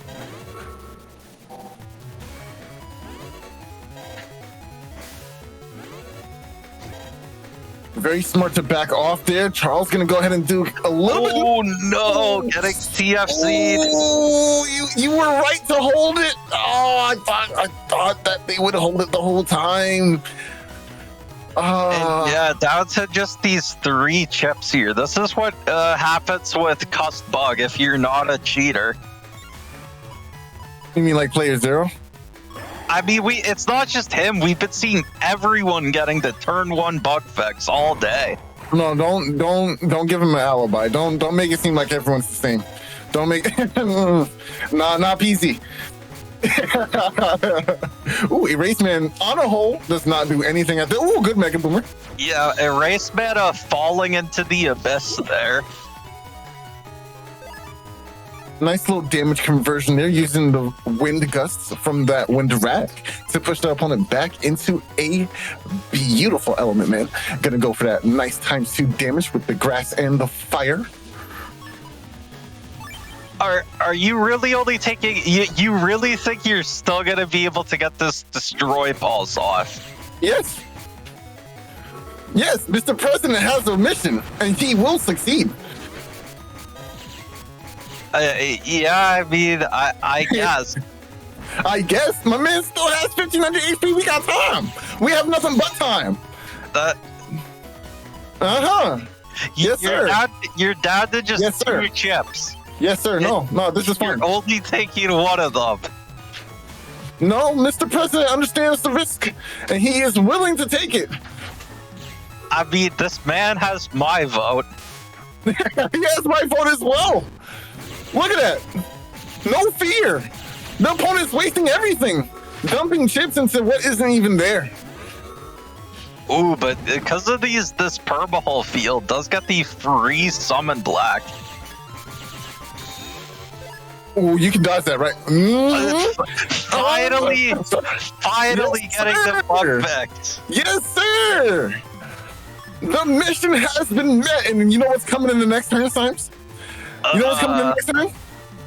Their recovers? No, the destroy pulse. No fear. Yes, use the recover. Use the recovery from these beautiful grass panels. They could hold on. They could. Oh, they escaped. Oh, if they hadn't moved down there, they would have been locked. Oh, but gets hit anyways. This only attacked 2 though. There it is. Oh wait, no, hold on. There's the recovery there. All right, so yeah, you were right. We go for recovers. They also they have this guardian as well. So what's interesting about the guardian is that Mr. President can lay that down on even something like an area grab, right? It'll take the damage regardless and then break the barrier. Rush isn't going to do anything here thanks to that beautiful status card.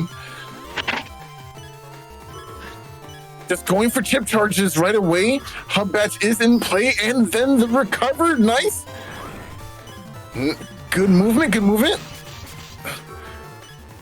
What are we waiting for? What are we waiting for? You could have just done the get on first and then done the drill drives after. What a reversal. Wasn't it Mr. President who had no chips in hand? And suddenly now it's GDarks with none to spare? Only 3 left in the hand? It seems calculated to me. They are up 1,000 HP still. It's fine. I'm sure everything's fine. We can trust in the president.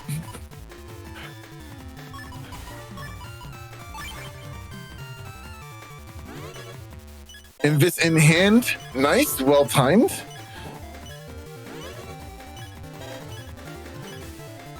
Stand in the center.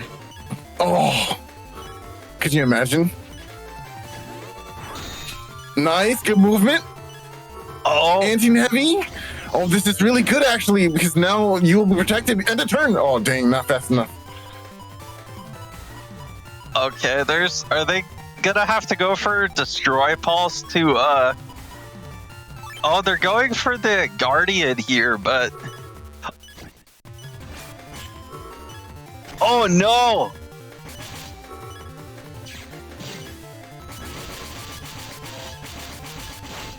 Nice, good charge shot. Good value here. Yeah, get your damage.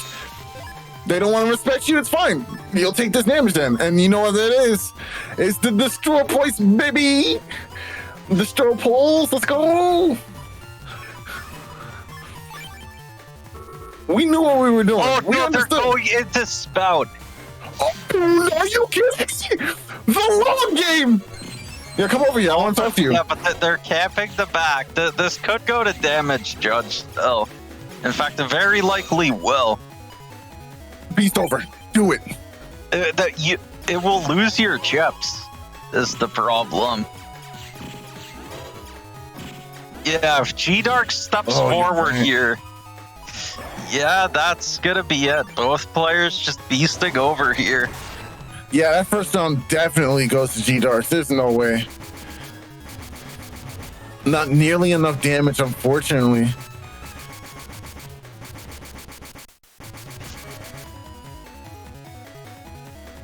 Yeah, 2,220 to like 600 something.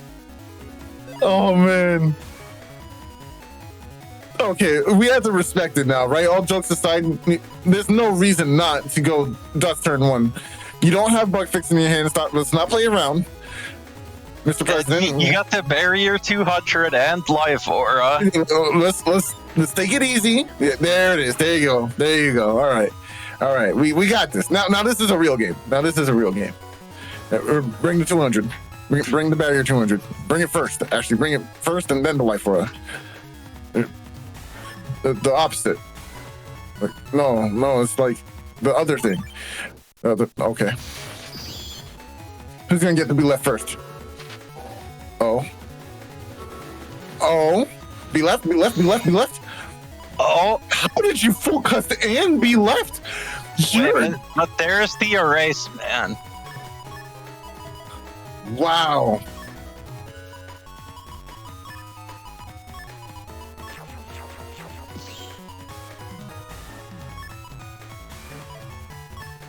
Only shooting 3 chips there instead of 5 chips.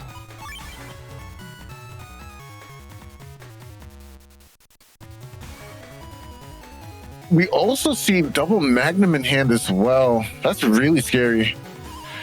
Okay, so you really want to land these cubes. That's what we're banking it on right now. I hate that bird. Hate him. Never liked him. Never wanted him at dinner. Okay, there's one. Oh, that's not good. Both players pretty much missing everything. If you step back, Mr. President, you lose to the summon black. Don't do it. Don't do it. Just yes, sir. Yes, sir. Very good discipline. Very good discipline. Yeah, I mean, he's Mr. President, dude. Of course he has good discipline. You can't be a president without having discipline. Oh my god, this is why I love you, Symes. All right, here we go. Fuck is a good choice here, although I don't think we still have found. Yeah, we didn't find. Hubbatch will buy you a lot more time. It will set your cust back up to cust 8 or cust 7. We know that's not anti-damage. Oh, it's wraps. You're taking all these sharp shots. One. Run. Oh! Did he make it in time? Did he make it? Oh, you tried to do that. Oh, that's right. Air shoes and the full shoes. Doesn't matter. Didn't wait. Oh, good. That was nice. GDarks standing center there. There is this element sword as well, but... Oh, there's that element bad SP. I also see a blastman in there. We got double the trouble. Not going for both, though.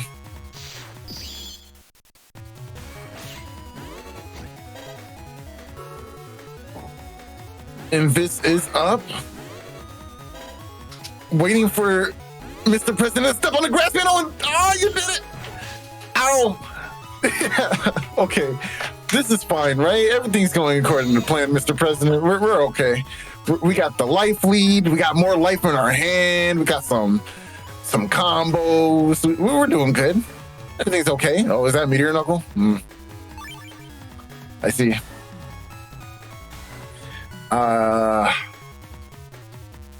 It's fine. Everything's fine.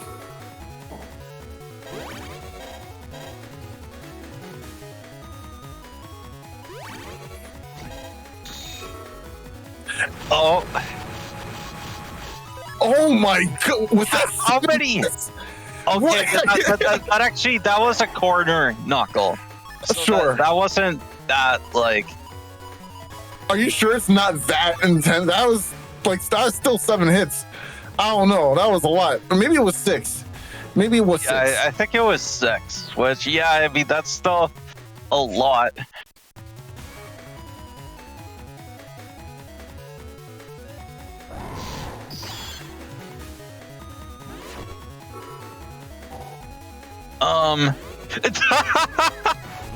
They immediately lost the barrier 200 to the collision. And then also we get to see the ground cross charge Justice 1. Ooh, this blastman will catch Mr. President on the grass panels. Some nice double damage from the blastman there as well. And now we're starting to see the hand dwindle once more. We still didn't find bug fits, huh? Yeah, I don't know. I don't like giving up dust so early.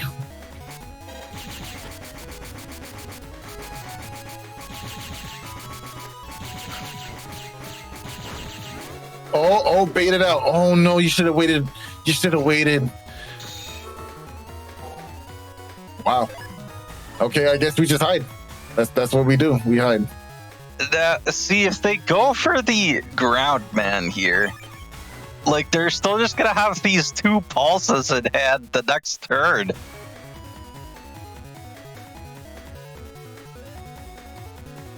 Mr. President is taking cover. Oh, that's so clever. He's taking cover. Get down behind the Guardian, sir. Yeah, the Guardian is the President's bodyguard here.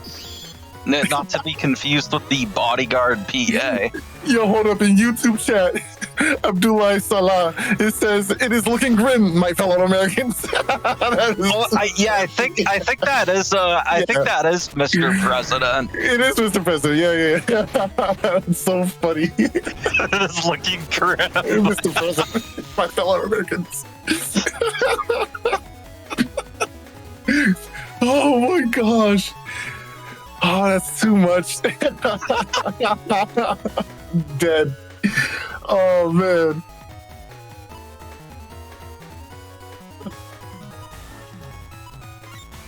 Oh, man. Okay. The options left aren't necessarily that desirable. And the unfortunate part is, unless you draw Bug Fix, you will never find the last piece to Exodia. So the dream is unfortunately no more. I think going for Tengu and be left into pulses is the best thing you've got right now. Yeah, I agree. Oh, wait. Oh, nice. Oh, also nice. Okay, we got him without even having to use Tengu. That ground beast pose is so menacing. It's so menacing.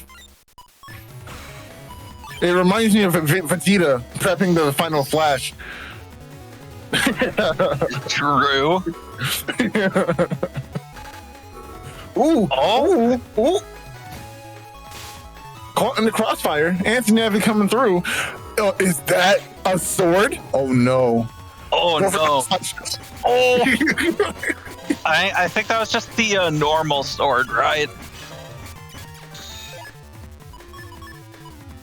They finally, Mr. President has finally found the bug fix to complete his mission.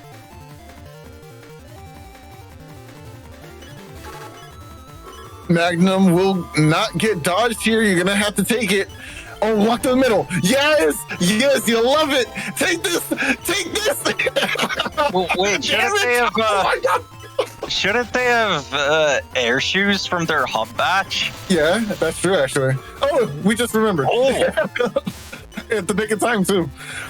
Yeah, just the time to dodge that judgment. That could have been it.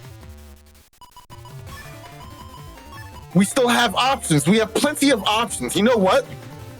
We can actually full synchro reflector into another full synchro reflector into, like, bring the element sword. Yes, sir.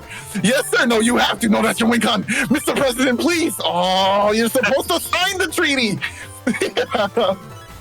All right, let's see how it goes down. Oh! Let's go! Yes, sir! Yes, sir, Mr. President! Yes, sir! That's what I like to see! Yes, sir! Let's go! Oh my gosh! Mr. President! Oh man! and now he's got his bug fix right away. My fellow Americans today, I would like to say, we got him.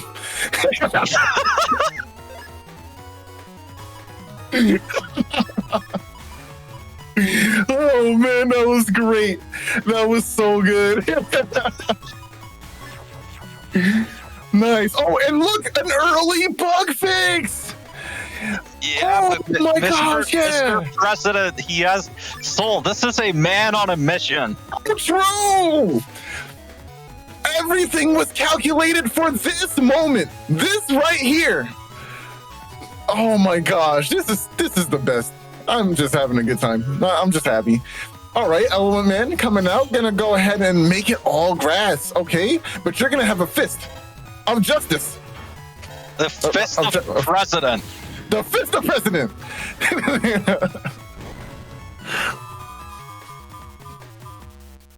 All right, finally, bug fix, nice and early.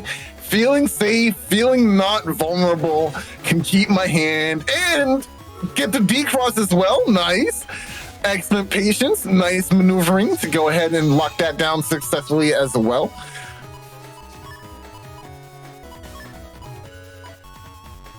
You know, I gotta say, we're doing a lot of meaning for Mr. President here, but GDarks has been playing very well so far as well. I actually quite enjoy their build here.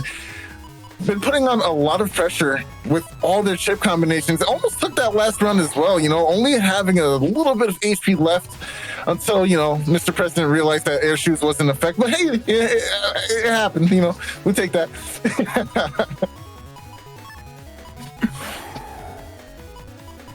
Oh, okay, nice. And we also found Hudbat as well. I don't know if I like this ordering. I think you elect pulse into Element Sword, right? Yeah. I like. Wait. I don't think that's how that works at all. Hold on. Yeah, there isn't any elemental panels, so they're gonna have to just beast charge this. Oh wait, this actually works. Oh, they're beast charging. Yeah, you're right. Yeah, because there wasn't any elemental panels.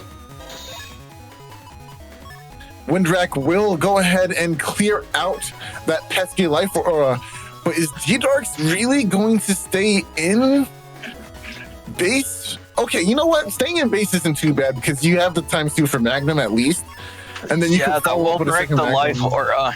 Yeah, that's not terrible.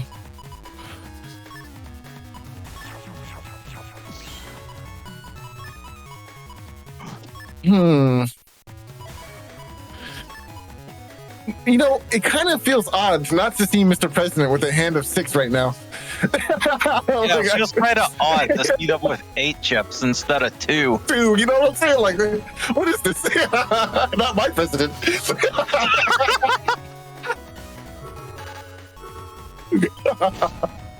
Ooh, nice. Lands the Magnum here. Good. Gets the D-cross. But that will deal with the life aura as well as Element Sword comes down. Yeah, they used the Element Man Grass to set those panels for the Element Sword to take out the life aura. Yeah, it was really well played. Nice little strategy. You know, I love how players find unique ways to deal with life aura when they don't have the wind or the Tengu in hand at the time. You know, it's so fun watching how people craft and deal with these situations as they pop up. It just shows you how flexible this game is, right? You always have options, but you have to recognize what options are there available to you. You have to be able to perceive that, okay, wait, if I set up my hand like this, I can still deal with that aura and not waste other resources, right? I love this game so much.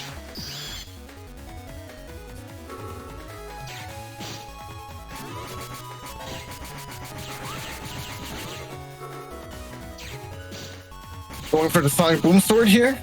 Ooh, baby sword. Unfortunate. Oh, does this hit? He's not on the field anymore. It should be like Wow.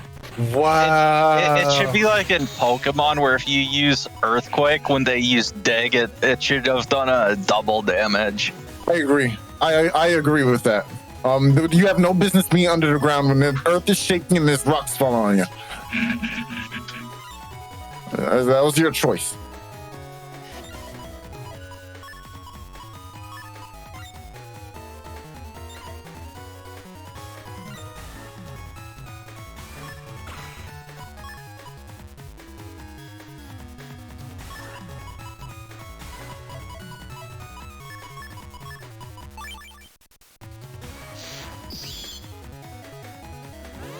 All right, nice. Goes for the area grab here. Barrier immediately following up, not trying to take 260 damage. Very smart. I wouldn't be either. Oh, good V. Nice. Gets the end of that here. Oh, nice. Stop that out. Oh, okay, Mr. President. I see you out here.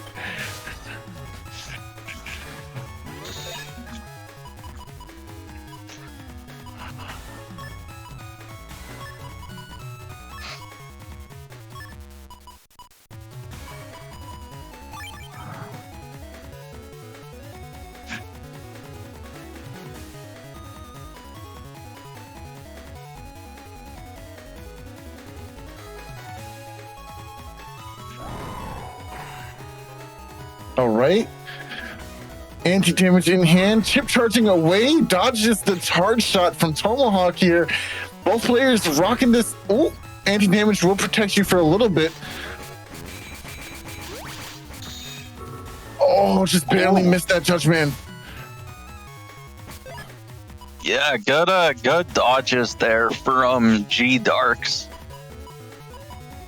Oh, we have the program advanced. Destroy Pulse is in hand, but not going for it right away. Interesting.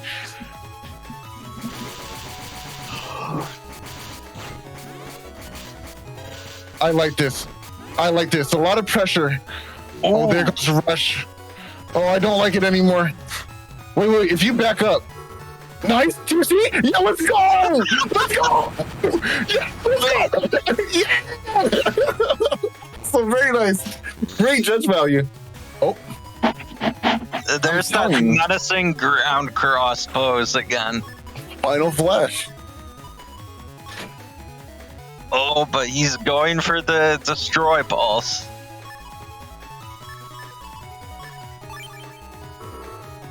All right, nice. Gonna go ahead and use this invisible to protect themselves from this charge. This beast charge, that is so menacing. Oh, a punish. Take these P shots. P shot.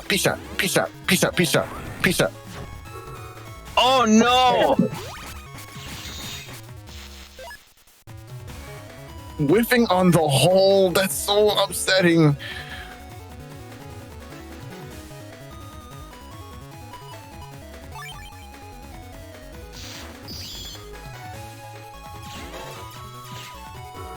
Nice. Element SP. That's going to do a lot of damage. Oh, doesn't know where they are, of course, because of the blindness. But we'll guarantee that this hits at least. Yeah, there's still a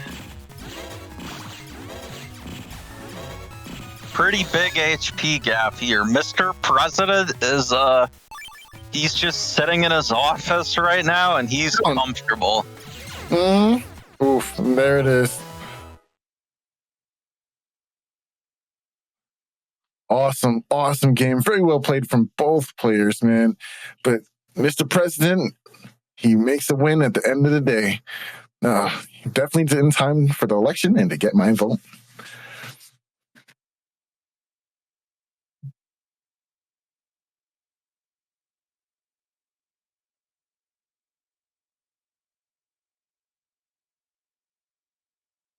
Oh, and it looks like we just got a donation from Reggie Romano at TTV saying the Legacy Collection is pre-ordered and ready to load up on my Steam Deck. I can't wait to jack into this amazing series once more after so many years. Shoutouts to this amazing community putting the game on a roll. Also, hi, Soul. Hi, Reggie. Hi. Thank you for your donation. We greatly appreciate it, homie. All right, and with that, I believe SoulXCross will unfortunately be leaving us for now. Yeah, thank you for joining, Soul. No problem. Logging out. And replacing Soul will be joining us, Neryth. Hello, Neryth. Hello, everyone. It's me, Soul's replacement. Okay. Hello, Soul's replacement. All right, and with that, let's head into the setups for our next match, which is Symes vs Neryth, apparently.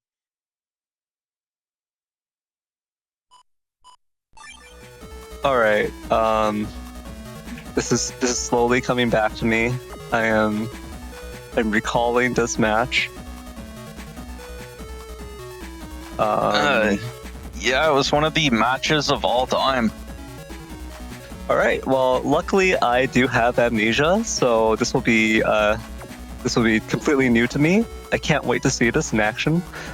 Of course, we've got Symes on the left here with a Gregar 1500 HP build with air shoes. This will protect Symes from any panel breaking, which there is a lot of in my folder on the right. I've got the double Geddon. I've also got element SP that I could use for Elex to break more panels. Of course, there's also SoulXCross, breaking even more panels and cracking more panels. And last but not least, Meteor Knuckle, right? Usually cracks and breaks most of the panels on the field are centered around your opponent, so that's usually a big deal. But Symes will not be affected by any of that, and I also don't have uninstall, so those air shoes will be safe for the entire set. Symes will have unrestricted movement.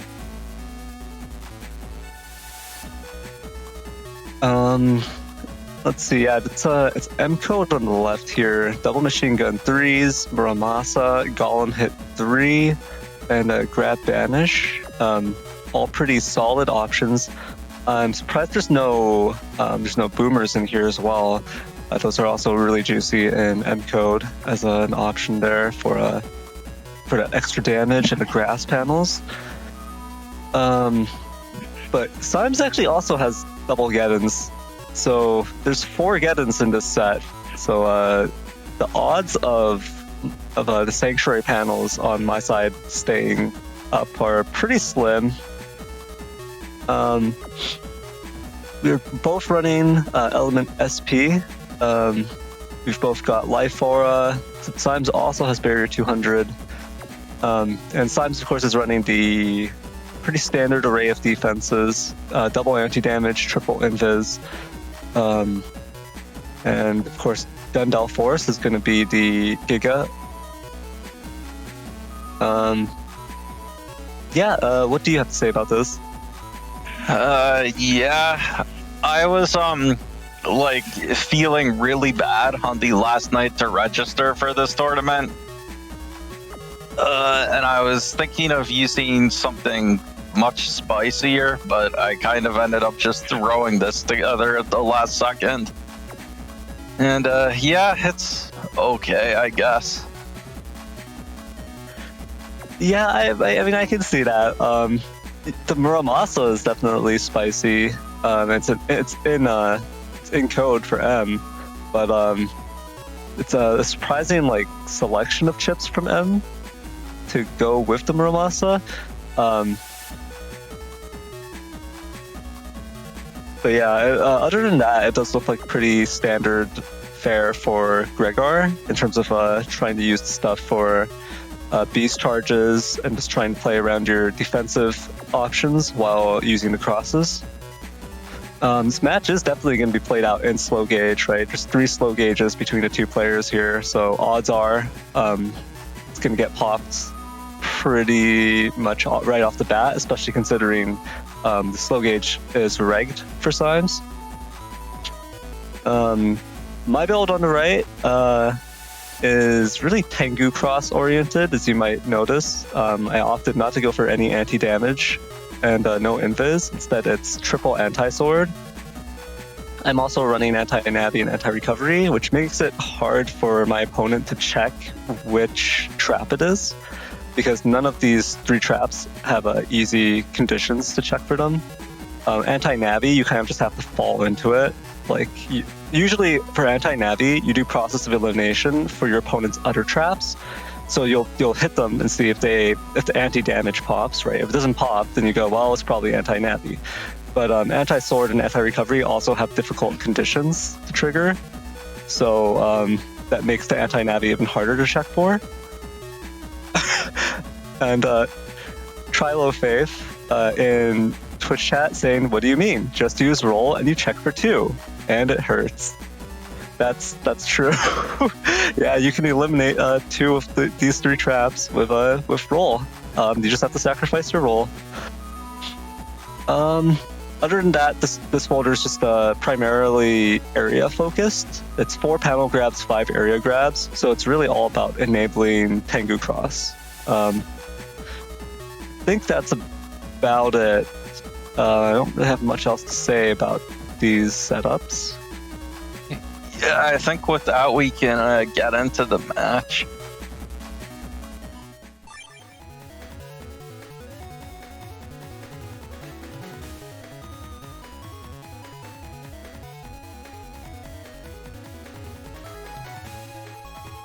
So yeah, we've got this ice cube field here.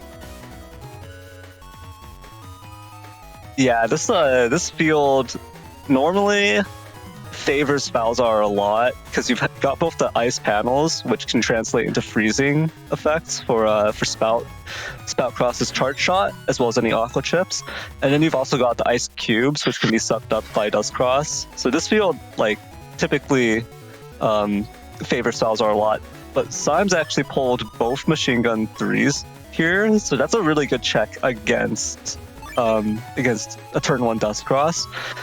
The only thing that would be a problem here is Life Aura. Yeah, which I mean, turn 1 Life Aura. Whoever gets that. Yeah, definitely very uncommon. Ooh, and actually going for the Sanctuary here. Oh, but the machine gun does not connect. Spoutman coming out, and Slow Gauge as well. Into Erase Man, and this is going to be one of the cubes coming out.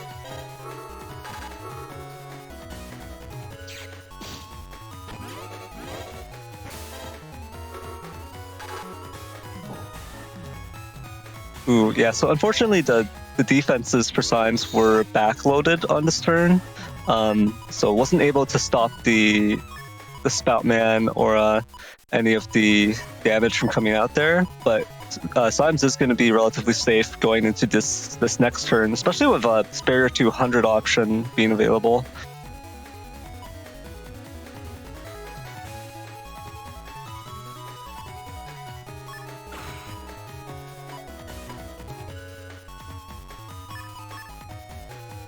Unfortunately, Symes doesn't have an immediate answer to the Sanctuary. The Symes looks like they are reconsidering Barrier 200, because there's this Element Man SP. This would be a quick way to deal with it, but that would also be pretty unfortunate, because Element SP can be used for that double damage. Ooh, and immediately proccing the anti-sword there. Yeah, I ended up stepping into it for no reason, so that did get rid of the anti-sword, which makes this a lot more risky, going Tengu versus Slash.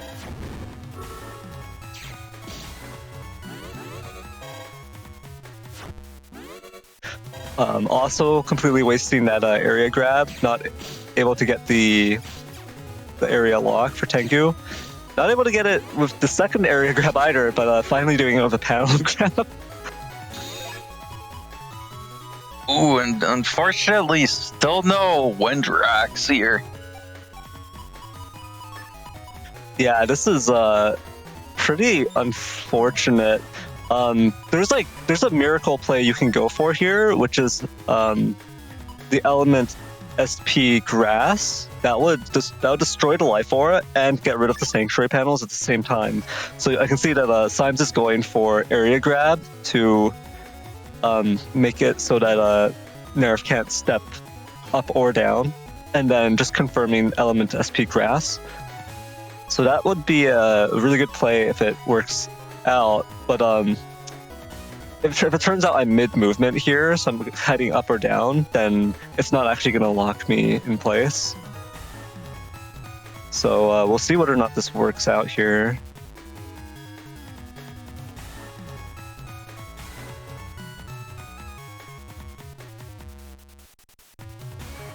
Yeah, Yeah. The other scary thing is I am in SoulXCross, and Neryth does have meteor knuckles. And especially at this area, it would do a lot of hits.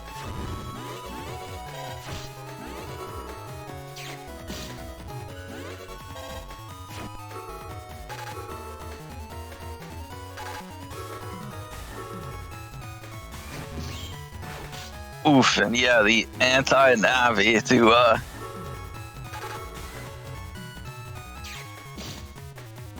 Yeah, anti-Navi does steal away the element SP from Symes there. And then Symes can't get rid of the Sanctuary panels or the Life Aura. Oh, and there's still no Wind Rack. But I think you're running 2 Wind Racks in your folder, right?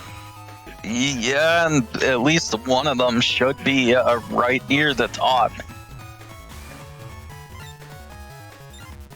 But you know, it's rough for us non-cheater players. Yeah, not having perfect draws is really unfortunate. Have you considered asking playerzero for his cheat engine? And that was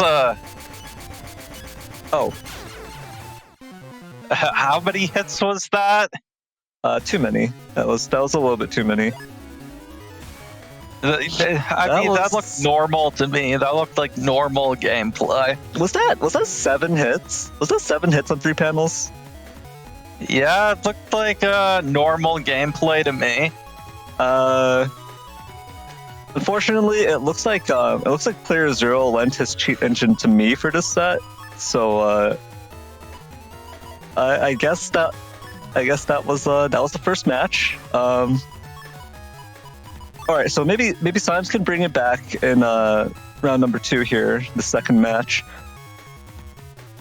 But again, it's kind of a Falzar favorite field here with double rock cubes, the rock cube field, and the poison gushers in the back, the fruit gushers, grape flavored.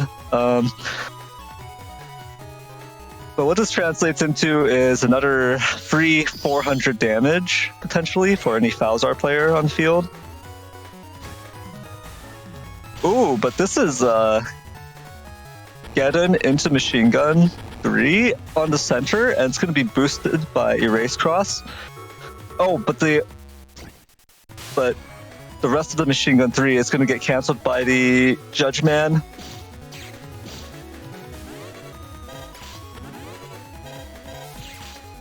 This is going to be Erase Cross charge shots for the rest of the slow gauge turn. Yeah, that is still a lot of damage from that Geddon just from the charge shots. Yeah, really unfortunate that the Judge Man interrupted Symes' machine gun there. So that would have been an extra 300 damage, I think, right? Yeah, I think it would have been another 3 hits. Yeah, so and going for the Muramasa here. Ooh.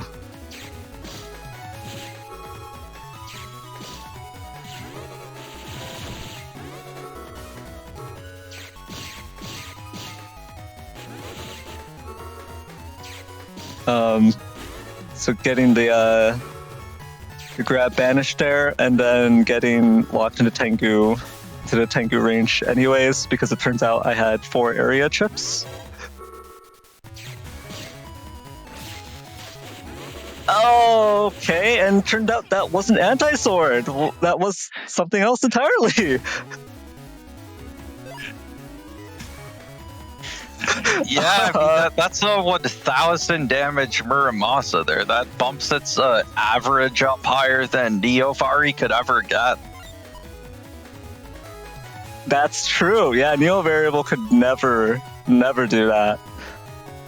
So of course Symes showcasing the destructive power, the pure power of Muramasa there.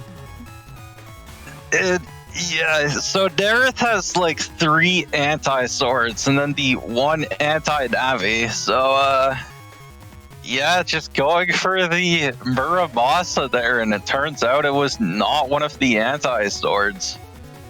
Yeah, I mean, what are the odds that I don't pull an anti-sword by that point?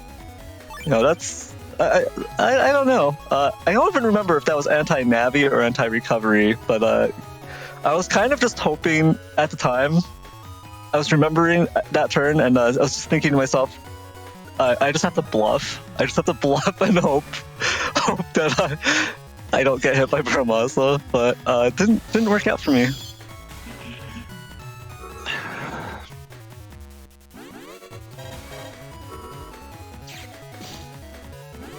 Ooh. The Spout Man here gets blocked by anti-damage, so I'm doing very good time freeze counter. Oh, but... Oh, no. Getting hit by the ×2 Element Man SP.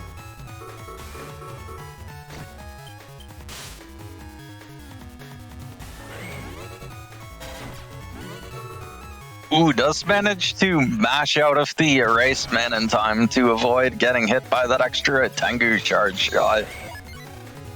Oh, and ending turn with Anger. Not sure if there's... Yeah, so there isn't like a really great option here to use it with. Because Symes can't be sure that that's not anti-navi. So if the ×2 Erase Man were to get stolen, that would just be 240 damage back at Symes. So Symes is just opting to throw away the Anger, just go for it. Elite Cross here, get a good offensive cross out on the table as well.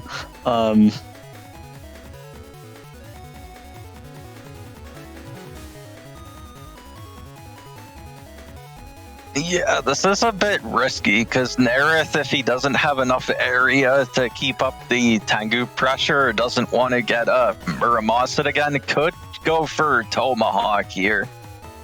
Yeah, that's a reasonable thought process, but also I will never leave Tengu, so yeah, that would be like what you're saying is that applies to a sane player, but unfortunately you are playing against me, so Ooh, oh, very nice. Symes blocks the Meteor Knuckle with Invis, and this is the Recovery 300's coming out. That was not anti-recovery.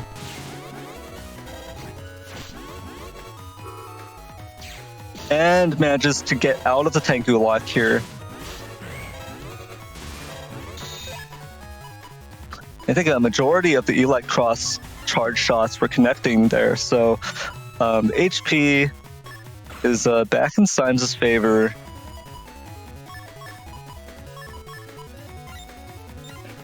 and now that the Meteor Knuckles are gone, it is safe to go for /cross here.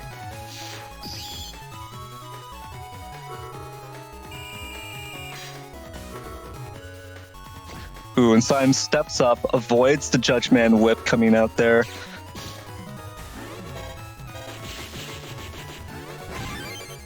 And the golem hit value. Oh wow, the counter hit from the golem hit. A ton of damage coming out there for Symes. Replacing one of the traps with another one. It's probably anti-sword, right? Given the way I'm standing. There goes the 300 damage.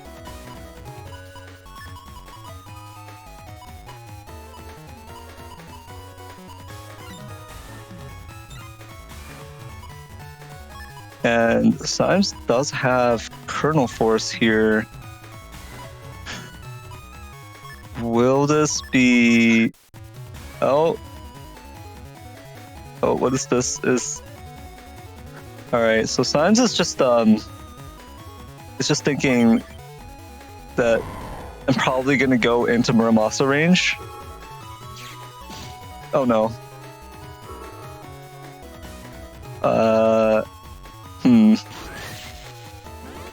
Oh, and that's not anti-sword. I think I meant to chip charge the Muramasa there for the Sonic Boom, but the game decided to just use it instead.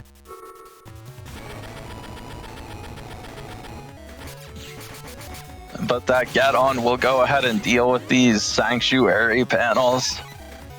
Alright, it looks like I stepped up and took a random charge shot for no reason, so down to 1 HP here, and Symes has layered the Barrier 200 and Life Aura together here, which is perfect because he just got rid of Tengu.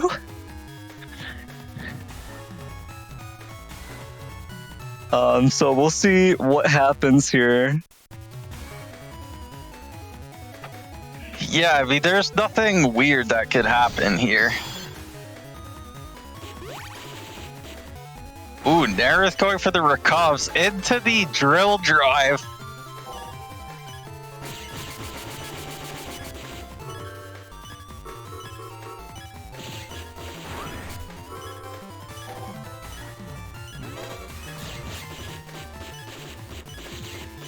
And suddenly, this is actually a very close round. Both players here down to just 18 to 1 HP.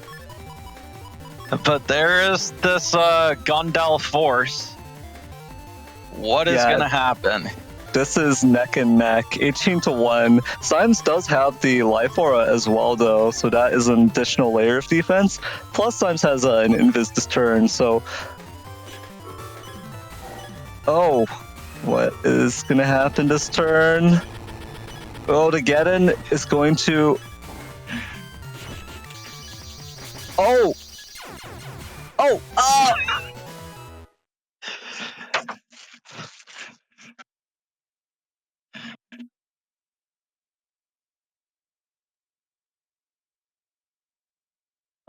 All right.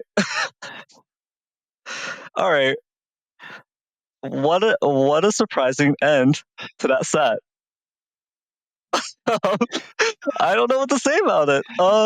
Why would I ever have that movement pattern? Why would I get sucked back into that Gundel soul and just get vaporized? There's a lot going on. There's a lot going on there. You know what? That's fine. It's fine. That was truly one of the matches of all time. That was one of the matches of all time. I agree. Yeah, that was an interesting set. Wow. All right. Yeah, I mean, what was the thought process there at the end? I saw the warm rays of the sun being emitted by your Gundel soul, and I just thought, I haven't been catching enough rays recently. I haven't been getting my tan on, and so I just decided to step in and yeah, that's what happened. You're right. Neryth decided, I'm done with this match. Yeah. All right. There were a couple of questionable plays. I think the entire situation probably could have been avoided if I didn't step into the /cross charge shot as well, losing Tengu while I was in Falzar Beast. That probably would have helped, but mistakes were made. That was a good set. That was a good set.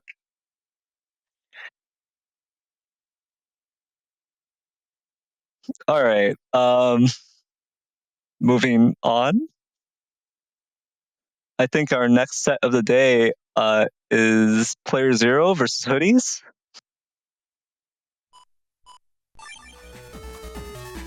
All right. This is pretty interesting here. It's a Falzar versus Falzar matchup here. 1800 HP versus 2000 HP. But hoodies is running Gig Folder, so that's Hub Batch and Meteor Knuckle. Usually you see Gig Folder being run for Hub BDT builds, but this is actually a Hub Meteor Knuckle build. Of course, there's some really good value here in terms of the hub batch giving hoodies attack 5 for their Buster Bug. But on the other hand, they are playing against playerzero, who has attack max, speed max, charge max, triple bugged. So this is maximum Buster Bug with speed max. So this is going to be pretty interesting. Playerzero's build here is pretty typical for playerzero. It's got uninstall, Magnum, an L code with Bubble Star, Elect Dragon, High Boomer. So all this different elemental coverage. And of course, Meteor Knuckle has been chosen as the Giga encode with Neo Variable. Of course, I don't know why you would ever choose Neo Variable out of all of the chips to put in your folder. This pathetic little weak dagger that never connects, has no flexibility, just a really weak chip overall. I think everyone should just stop running it. Has no advantages whatsoever to just running a sword in star code. But that's playerzero's choice. We'll see whether or not it works out. Pretty standard array of defenses here. Anti-damage, 3 copies. 3 copies of Invis as well. And there's 1 anti-navi, Bearer 200 on Life Aura. And then you can see the bug fix placed at the very top there just to maximize the chances of pulling it right off the bat. Element SP chosen as the SP Navi here. Of course, just way too flexible, powerful. The ×2 potential on it, elemental coverage, all of these things going for Element Man SP. So on the right side, Hoodies is running the Element Trio. So you can see there is Element SP, Element EX, and Element Man Star. So that's even more so, Sanctuary. If there's any holy panels ever that won't stay on the field, able to set up grass, able to change the panel types, set up with element freeze, just really good chips to combo with. The major downside, of course, is that Hoodies is not playing E-code, so they won't have anything to go with it. So once you see element EX, it's just gonna be like, oh, this is an E-code turn, and they've only got element SP to go for it, or to go with it. So it is a little bit of a drawback right there. Hoodie's also playing L code with uninstall, Magnum, Elect Dragon, Bubble Star. So this is pretty similar in the build. The major difference here really is just that Hoodies took some Z-code splash for the Sanctuary Grab Revenge, and that this is a 2 Giga folder, so HUD Batch and Meteor Knuckle being here. It will overall, definitely be interesting to see how much value they can get out of this HUD Batch. Yeah, I mean, the air shoes, the float shoes, all is great value there. But also it is a little bit scary because this means that Hoodies doesn't have undershirt in their Navicust. They're relying on the HUD Batch to provide the undershirt for them. They also don't have charge max or attack max in the Navicust. So again, you're gonna have to see if they can get to the HUD Batch, get those Buster stats out. And until then, they're going to be doing 10 damage charge shots, and they're just going to be struggling with their Buster a little bit. So we'll see whether or not playerzero can threaten that Dust Cross and delay the HUD Batch coming out, because that would give playerzero a pretty big advantage in terms of the Buster stats, in terms of the damage coming out from playerzero's cross versus Hoodie's crosses.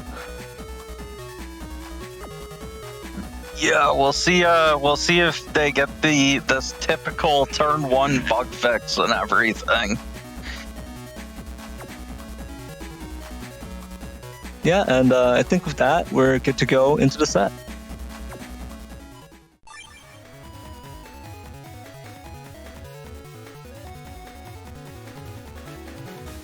And surprisingly, no turn 1 bug fix. Yeah, instead you see Life Aura and Barrier 200 up here at the front of the folder. This is going to allow player 0 to go into Dust without being too concerned about that Magnum.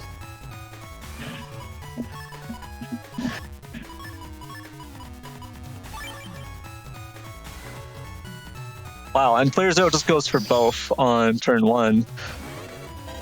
So the Barrier 200 in the front here. Player 0 is going to wait, see if Magnum comes out. There it is. Gets blocked right here at the end of the turn by the Barrier 200. Area grabs come out to nullify each other.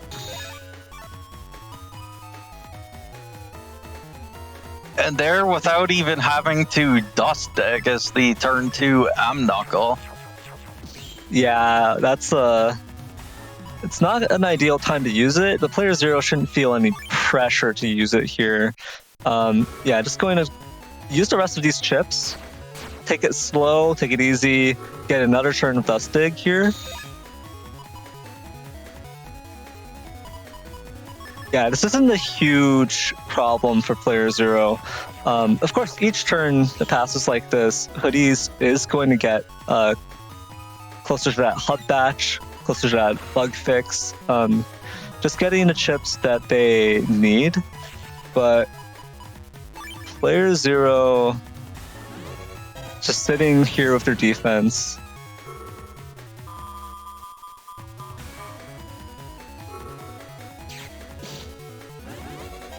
I believe that was the bug fix and an area grab coming out.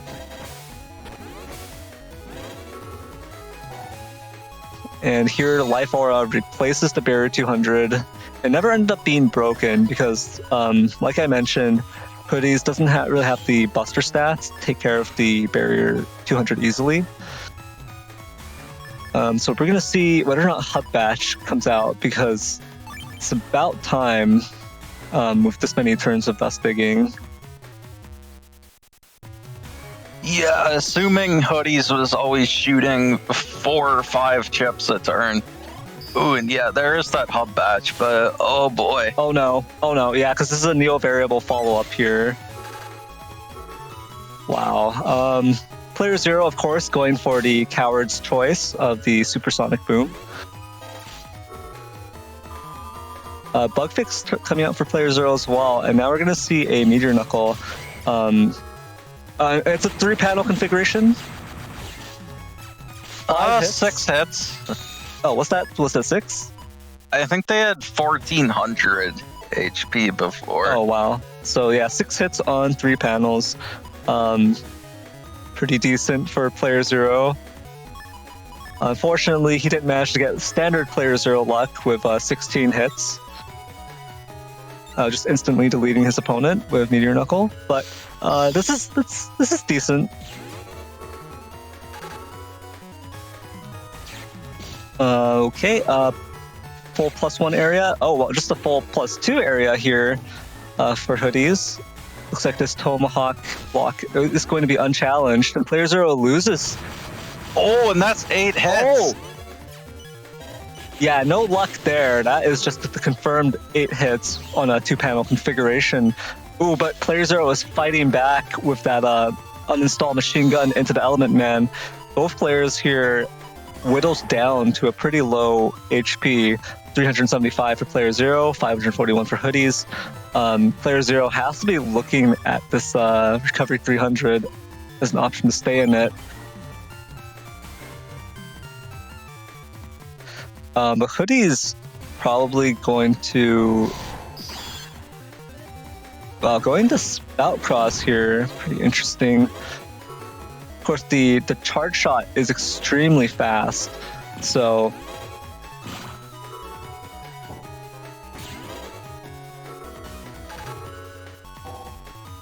end of turn Life Aura coming out here for Hoodies.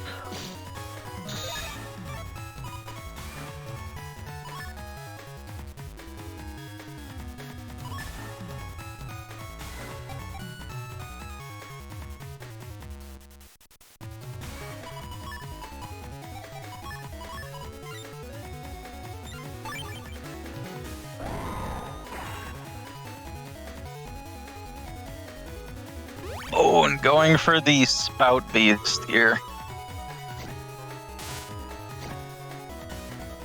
Judgeman is going to get rid of the anti-damage. Oh, but the anti-damage actually gets traded there. Both players losing it. Yeah, Spout Beast has a bit of a problem in that whenever you use the Beast Charge, you actually trigger your own death flag. So usually you want to avoid doing that.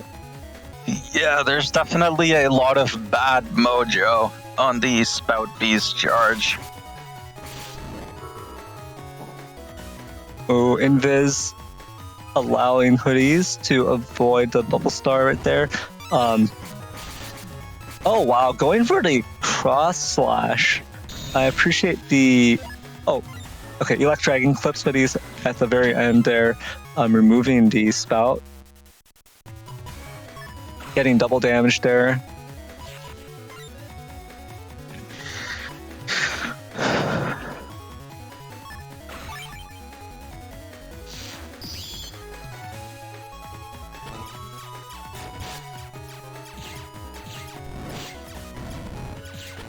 Ooh, some unfortunate whiffs for hoodies there. Yeah, the damage there from that did not end up connecting with player 0. Now we're seeing player 0's own offensive chips connecting there.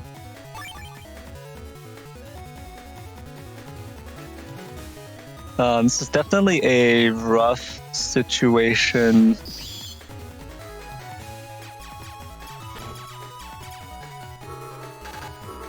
Ooh, unfortunately, not patient enough with that anti-damage.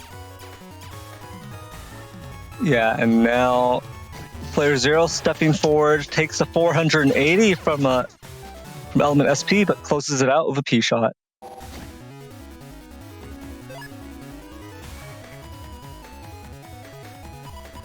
And yeah, we saw it again. They're going for Aqua Beast, the cursed hoodies.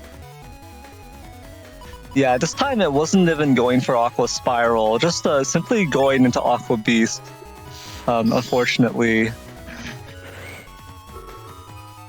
Ooh, Hoodies does get both ice cubes here sucked up at the start of the turn. Going straight into full cast, not going to risk anything. Because Dust Cross is way more pivotal for Hoodies than it is for player 0. They really want to get to that hot bash. They really want to get to their meteor knuckle. Bug fix as well, of course. All these things they need. They don't want to get stuck with that custom bug. Yeah, we already saw earlier with Mr. President how bad that can be. There's nothing wrong with taking it slow, locking one chip per turn. When you've only got 2 chips available, that's just normal, right? Yeah, seems fine. And so player 0 now going for, probably gonna cycle these back. Yup. And now going for Tengu here to deal with this life orb, probably into the erase man.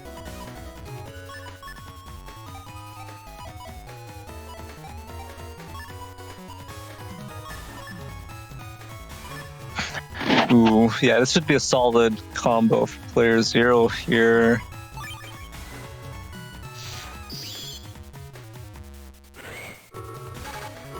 Ooh.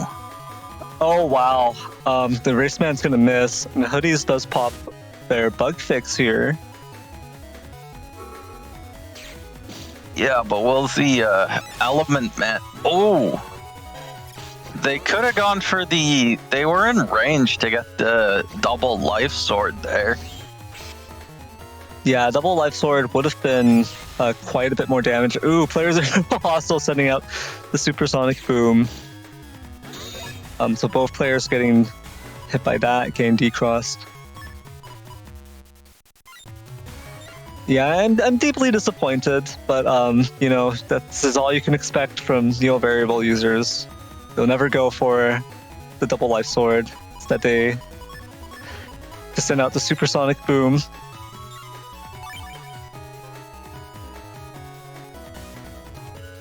The panels here are mostly grass, which does mean... Okay, player 0 just playing with a Buster Bug, actually. Just waiting to see if defense comes out. Hub Bash comes out, which Hoodies does not want to throw away in a time freeze. So player 0 says that's safe enough. Throws down Element SP Fire, gets double damage. Judgeman not connecting here, but we'll take back this one panel. Yeah, Tengu Man coming out, but Hoodies is still flashing.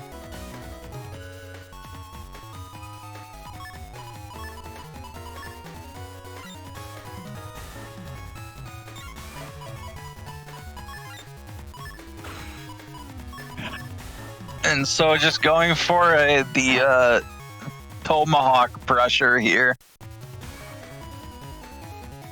Yeah, just like SoulXCross, Tomahawk is... You can get a Tomahawk lock with just +1 area. So player 0 is going to try to camp forward and...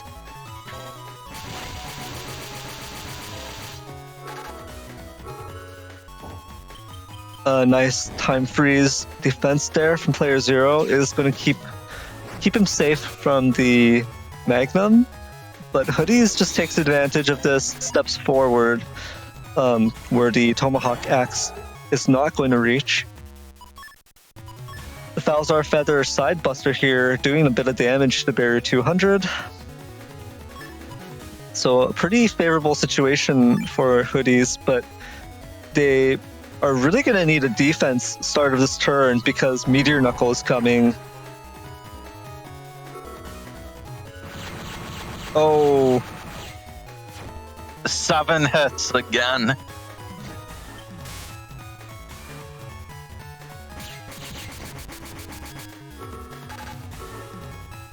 Oh, but this is on 5 panels.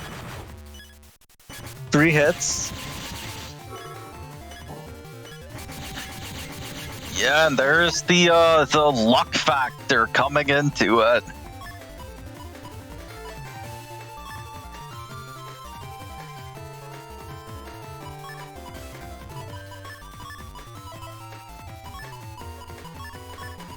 I mean, I think 3 hits on 5 panels isn't too bad, right? That's about average, isn't it? Yeah, I think that's about average.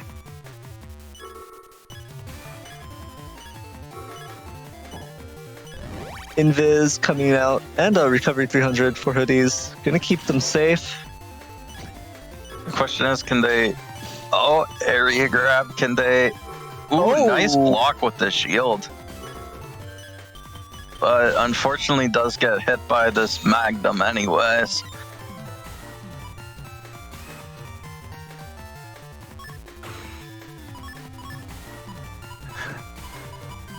We see here the final chips in player 0's folder. There's still the uninstalled Elect Dragon as well as these recovery 300s, but this is going to put player 0 at a really safe range.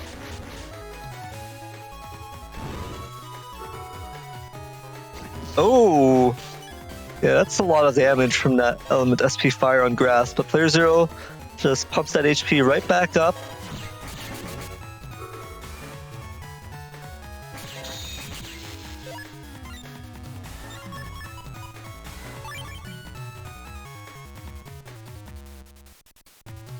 Now at the very end here, the Elect Dragon with uninstall attached to it is going to come out.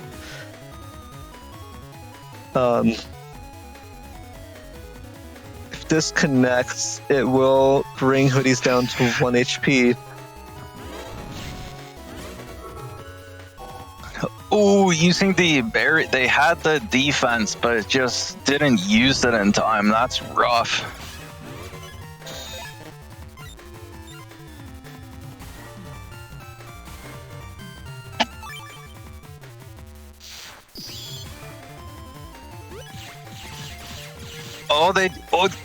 What are these Buster Procs? You have to keep in mind you're playing against player 0. So yeah. Did you? Yeah. How many procs was that? A standard amount. That was a normal amount of Buster procs if your name is player 0. So yeah. You made the critical error of thinking that your jammed Buster can compete with player 0's jammed Buster. So unfortunately, as we've seen countless times before, player 0, when pushed to the limit, will simply hold his Buster forward and melt you. So that is a valiant effort from Hoodies right there. A very close set, actually, coming down to all the resources, all of the chips being used. But player 0 able to take the victory right there with those Buster Jam procs at the very end, made that recovery 300 basically melt away into nothingness. Well played to player 0 and Hoodies. With that, player 0 does take the set.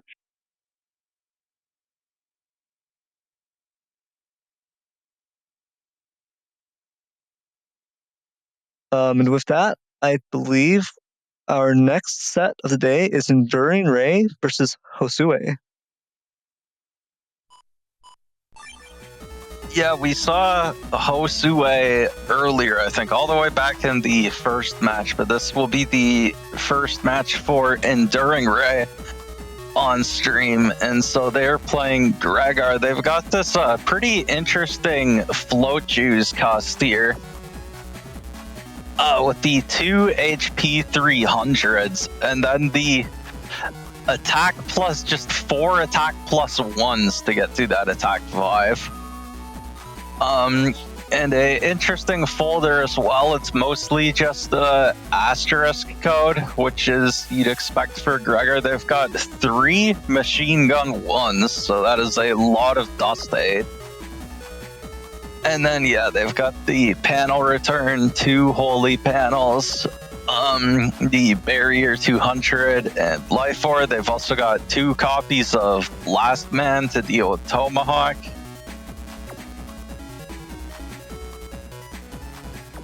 Yeah, it is a very interesting Navicus, like you mentioned, with that attack max through 4 attack plus 1s. Trilofaith in Twitch chat saying, who puts Bugstop in the middle? What is this? Yeah, you usually see Bugstop put off into a corner where it kind of fits better, but it is pretty funny because there are no wasted pieces. There's no wasted space in this Navicust. So I don't know. I guess it's all right that it's in the middle. It doesn't really matter here, I guess. But it does look very funny. That's what I'll say.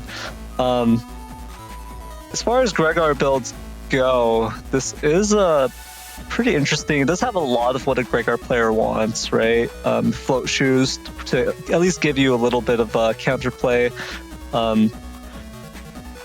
The 1600 HP is a pretty decent amount. Attack max, charge max, right? These are all things that Gregor usually likes. So it's funny that you can actually get all of this out of a cust that looks like this without having attack max, right? Pretty interesting build, but it's pretty light, like you mentioned.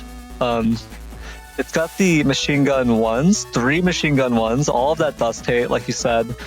Not exactly high damage, right? But they do have at least the ability to clip your opponent, take care of their traps, get rid of any anti-damages like that. And it is Gregor versus Balzar, so it is going to be a nice little deterrent for both Dust Cross and Ground Cross. So at least there's that going on for the machine gun 1s. But other than that, there's very little actual like chip damage coming out here, right? Which is, you could say, it's pretty typical for Gregor. Double Elect Dragons with uninstall, and that's it out of L code. Double Blast Man Star but like it looks really light on damage, so a lot of this is just gonna have to come from the crosses and the beast. In fact, there isn't even like Gundel Soul to go with the Kernel Force, so this isn't actually like a Gundel Force potential. There's no Grab Revenge either, so there's just Kernel Force all by its lonesome in Q code. Josue on the right, on the other hand, running this R code with the Gambling Buster build, attack max, speed max, charge max, maximum Buster bug with 1800 HP. So we've seen this build before. It's very similar to playerzer's build, who we just saw in the last set. The major differences here are just that this is R code instead of L code. So it's got roll 3 in code, and but the chip selection is very, very similar, right? Bubble Star. Actually, I guess it with R code, yeah, there's Heat Dragon instead of Elex Dragon, and there's this Doll Thunder 3 to go with the Bubble Star 3. But in terms of like the elemental coverage, it's very similar because you've got the Risky Honey 2, right? Doll Thunder, Heat Dragon, Bubble Star. Like these are all just pretty solid chips in R code. Uninstall, of course, as well. They're even both running some panel grabs instead of a full assortment of area grabs. So both playerzero and Josue, very similar builds here. So we'll see how this works out in this matchup, because Gregar can be extremely difficult to pin down if you let them get too many turns of that slow gauge with just their offensive crosses pumping out damage. It can be very difficult to keep up. So we'll see who comes out on top in this Gregar versus Falzar matchup.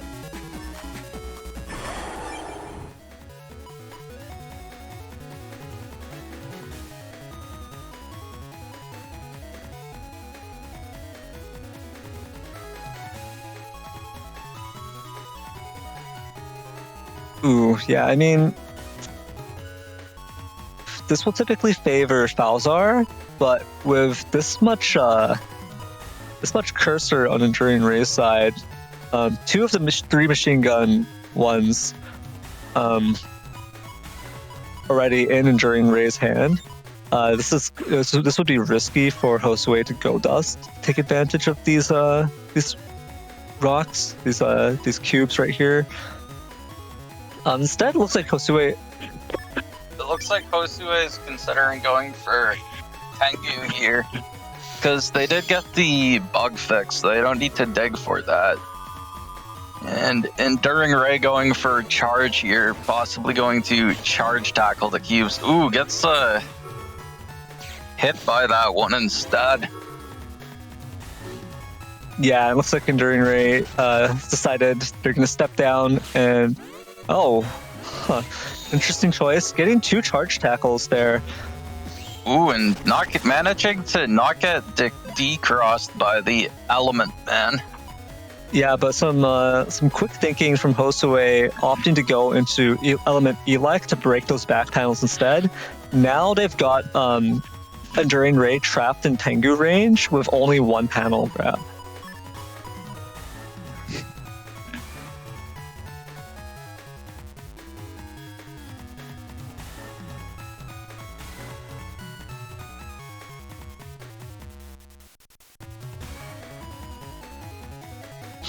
Enduring Ray is looking to use this panel return though, so gonna actually be able to escape the Tengu lock here just by stepping back.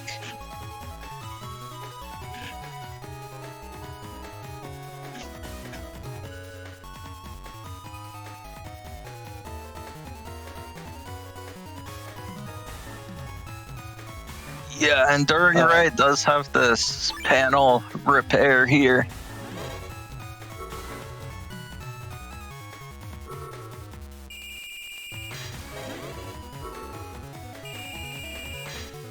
Oh, that's a very nice. Yeah, avoiding that machine gun because Josue chose to use it while oh wow.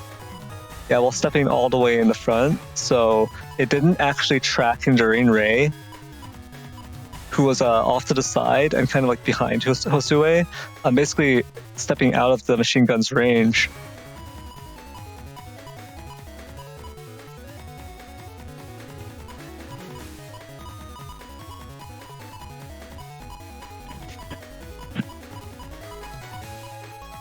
And yeah, so Enduring Ray here, it looks like is considering what to go for. Josue is still just staying in Tengu Cross here with this area advantage. Wow, that's Josue actually managing to pop the anti-damage, but in a way where Enduring Ray stepped into it towards the end of the Tengu rack. So that triggered the anti-damage, but actually gave Josue time to dodge the anti-damage star and not get hit by the D-cross. It's actually really, really well timed in terms of the charge shot versus Enduring Ray's movement.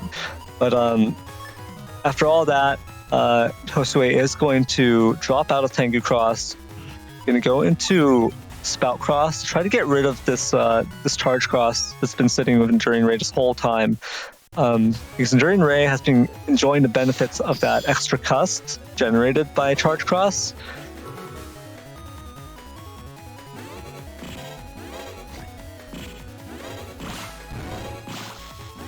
Oh wow!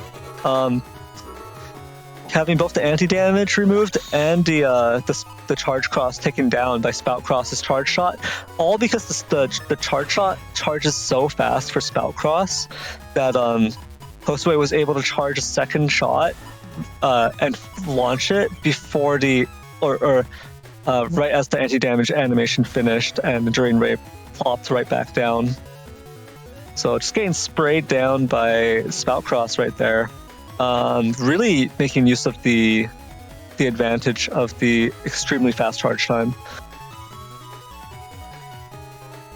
Yeah, and so it looks like Enduring Ray is considering going into Elect Cross here.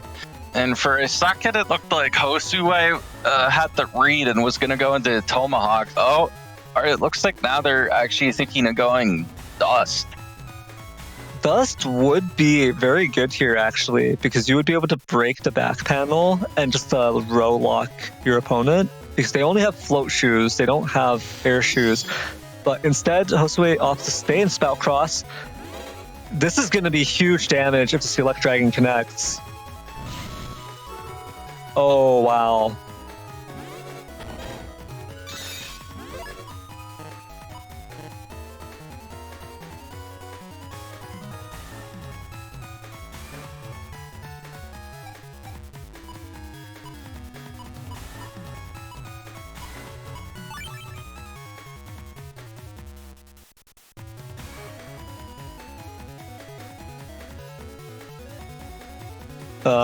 It looks like Enduring Ray has regained their panels here, so this Meteor Knuckle at least isn't going to be a 2-panel configuration that results in a maximum of 8 hits.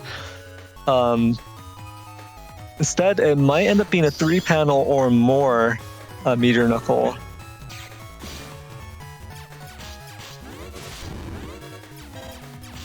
Ooh, and they are gonna potentially get this blast ban. Oh boy. And this Josue can now go for this M Knuckle. Okay, only 3 hits. Yeah, 3 hits on 6 panels. It's not bad. It's about right for the number of panels you were targeting. It does break all of these panels, though, which is bad news for Enduring Ray. Really limiting the up and down movement here. Of course, with float shoes, at least there's that going on. Not gonna be completely locked out.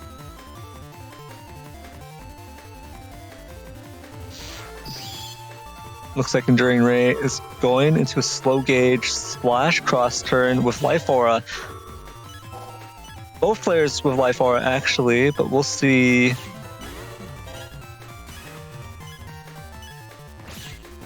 Yeah, Josue just stepping forward into it. Oh!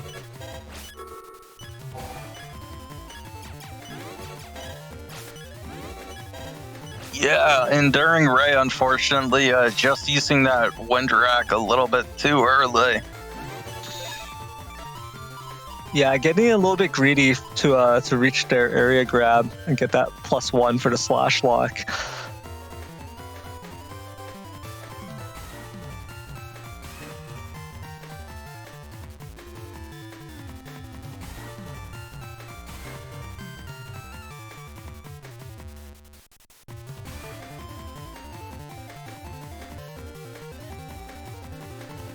And it looks like Josue is going to have this wind rack available to take care of Ray's Life Aura. But Ray doesn't really have options to take care of Josue's Life Aura. It's going to have to go into Slash Beast and try to line up a Beast Charge.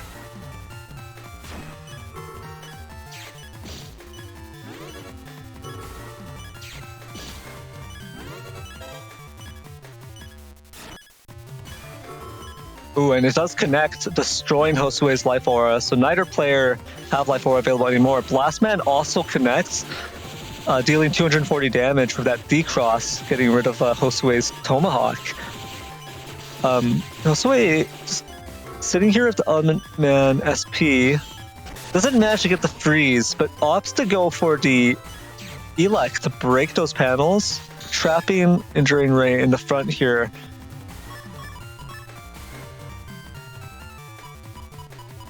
This is actually also going to diminish any kernel force damage coming out. So we'll see whether or not Josue can survive a potential kernel force turn.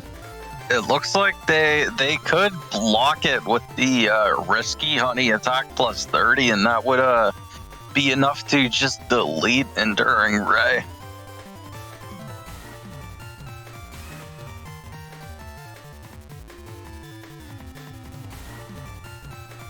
Yeah, so this is going to be pretty interesting here.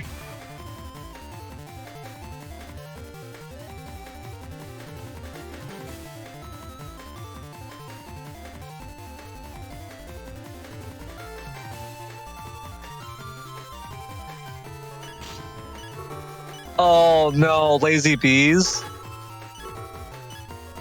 Ooh, and did double erase, man, TFCs. Oh, but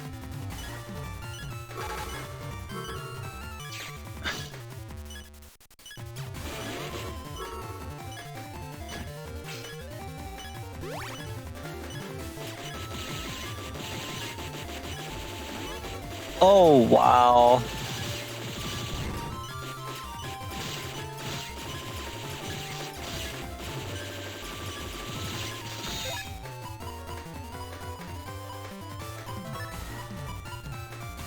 oh, this is actually so close now. 90 HP to 170, both players down to their final batch of chips. Josue does have this recovery 300, but they can only use this recovery 300 on this turn because the rest of their chips are R code, not J code. They're gonna go for it.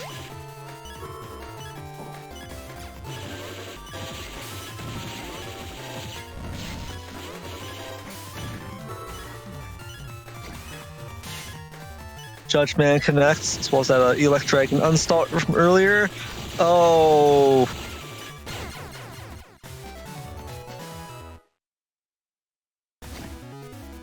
Yeah, Josue not getting lucky with the Buster Jam procs, not able to fight back, and ends up just being a DPS race between the Gregor Vulcan and the Buster. So Enduring Ray does take that first match.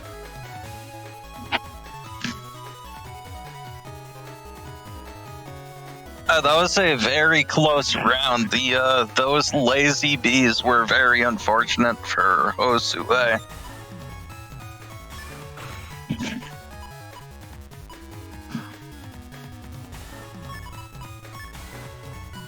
And ooh, yeah, it looks like this is not good for Enduring Ray.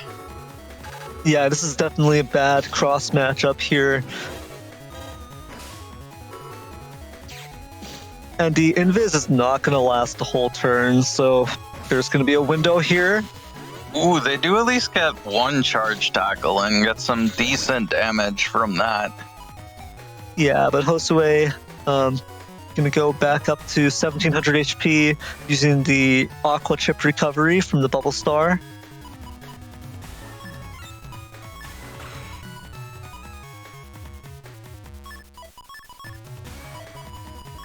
This Bubble Star is not going to connect, I believe, because of the flashing right here, blinking. Invis comes out anyways, as well as Slow Gauge. So now Enduring Ray has this Elect Cross turn.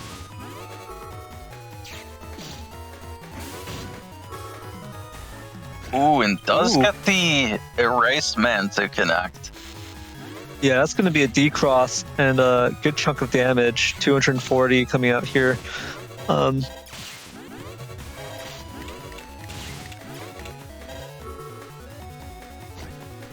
And Enduring Ray is actually getting a lot of value out of these flow chews, not needing to care about the cracked panel in the center. Yeah, flow shoes can be very good in terms of the value they provide. They even give some pretty unique advantages over air shoes. With air shoes, you're still at the mercy of conveyor panels, but float shoes let you just completely ignore them. Also allowing you to ignore ice panels. This recovery 300's coming out there for Josue. Enduring Ray is just sitting here in Elect Cross, trying to get these charge shots to connect.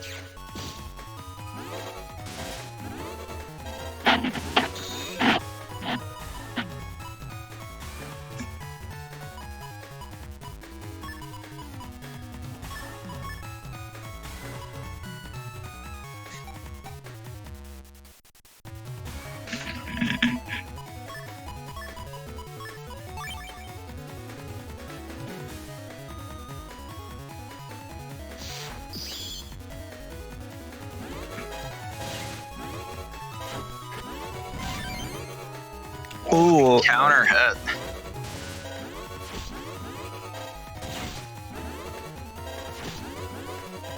Ooh, and yeah, we're seeing the power of the Tengu rack right there.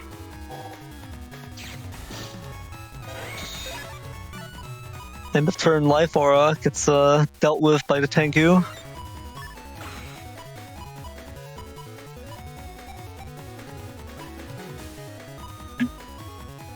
Yeah, it looks like Enduring Ray is just gonna go into SoulXCross to threaten the Tengu here, even though they don't really have the area for it.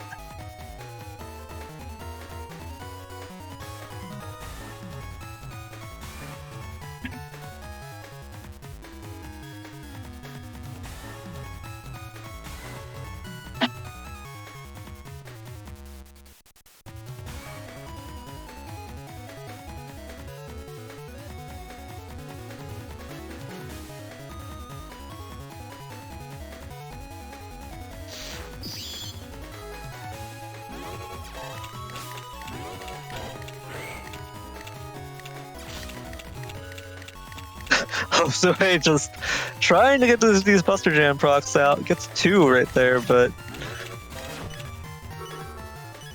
sorry, Josue. You may be using the same Navicust, but you are not player 0. Ooh, but getting frozen by the Element Man now.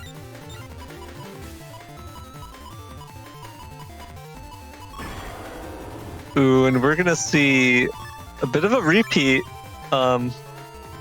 We're seeing the Risky Honey attack boosted by Tactless Sturdy coming out the same turn as this Kernel Force. We'll see whether or not there is comeback potential here for Ray. Down to 80 HP, really hoping for this Kernel Force to do the trick.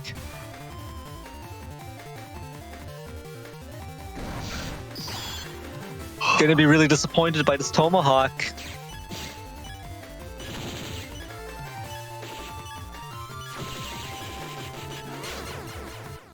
Oh wow.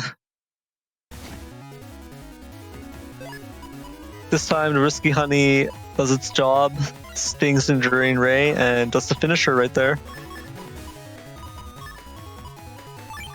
Yeah, and so now we go into a round 3. This time, after Josue went for the Spout Cross to beat Charge last time, Enduring Ray going for Elect.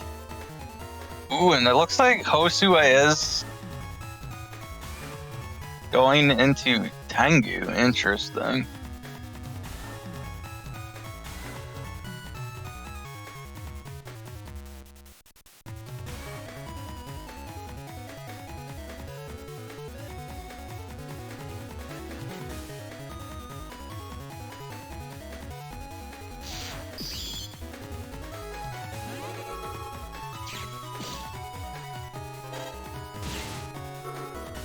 Pretty interesting. Josue opting for no cross at all. It's just going to throw out some of these chips, see what Enduring Ray goes for first. Of course, sees that Elect Cross coming out that boosted Elect Dragon. Oh, wow. Not going to connect, of course, but it does give all that healing back, that roll.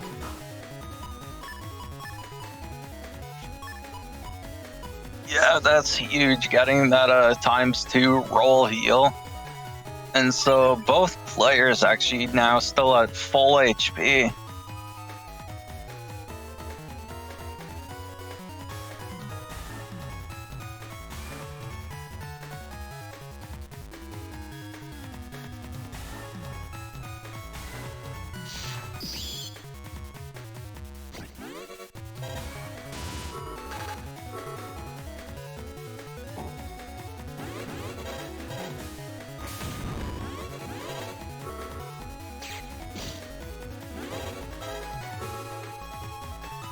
Ooh, getting decrossed by this Element Man and losing their Holy Panel.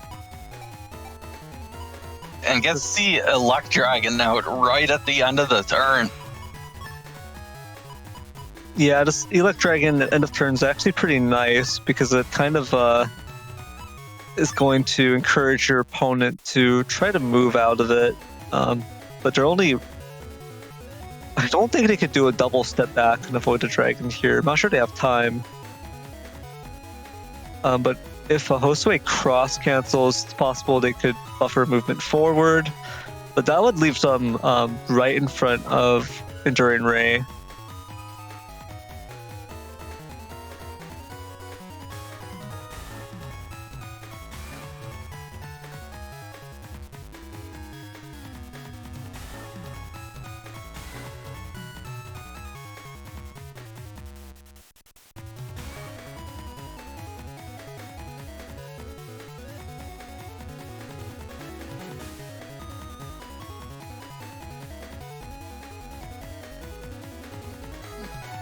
Yeah, so looks like Josue is considering going for the Tengu lock again here. And this Bubble Star could just immediately decross Enduring Ray's charge, which would be pretty rough. Yeah, I think Enduring Ray's thought process is probably that they want to get that extra value from the grass panels, but this might not work out very well for them. Oh boy, yeah, this is looking like a brutal turn.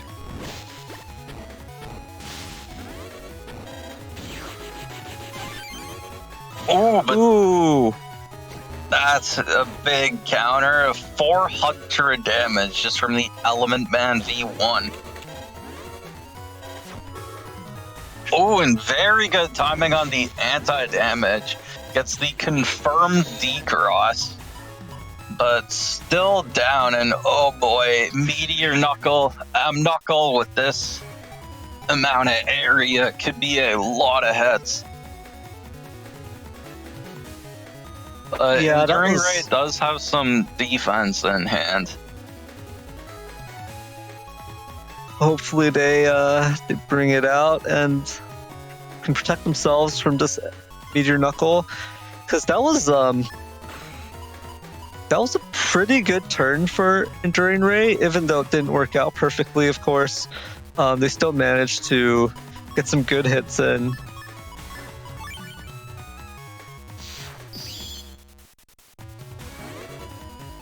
And here it comes. Oh!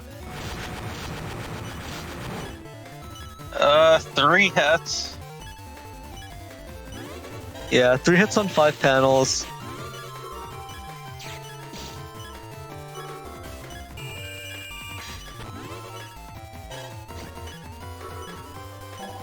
Barrier 200 on top of this holy panel is going to last quite some time. Oh, never mind. Takes one of the hits off of the holy panel. It does get burned through, but there's still this holy panel that is really mitigating Josue's damage here. Looks like Enduring Ray is thinking about this Kernel Force turn. Not much HP left to work with, so this is pretty much... Oh, or I guess... Yeah, I'm not sure what the plan here is. Just gonna be Erase Tails, I suppose, but 200 HP left.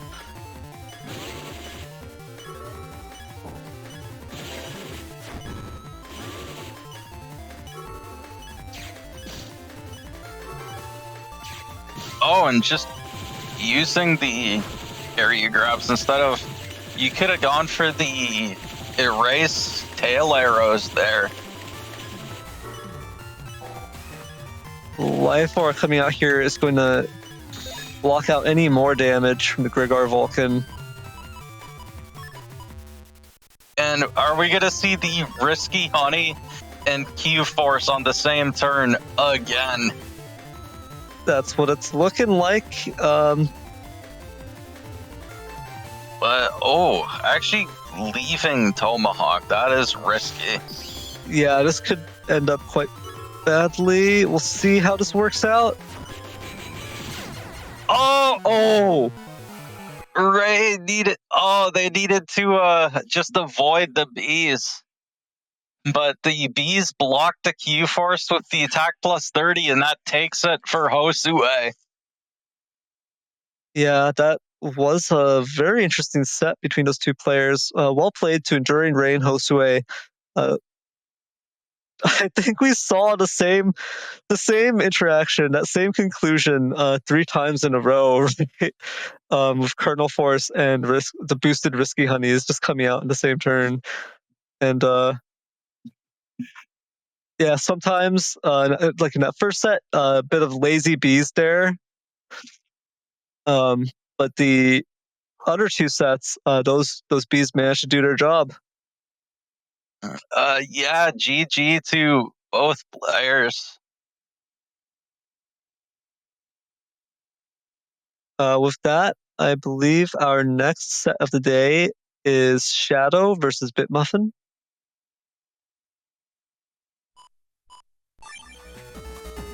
All right, so another... Oh, so this is going to be a Falzar versus Falzar matchup here. Looks like Shadow is playing Poem, so going to have the emotion or the humor glitch here. So for those ×2 procs. Shadow just feeling poetic here.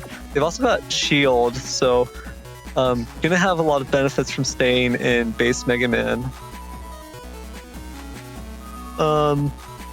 We see S code, of course. S, of course, stands for Shadow. So we're gonna see the Reg Static, Bubble Star 3, Flash Bomb 3s. Lots of good stuff in S code. Also the Slashman SP, right? Really good. Often undervalued chip. it can potentially do very, very high amount of damage if you've got good area control.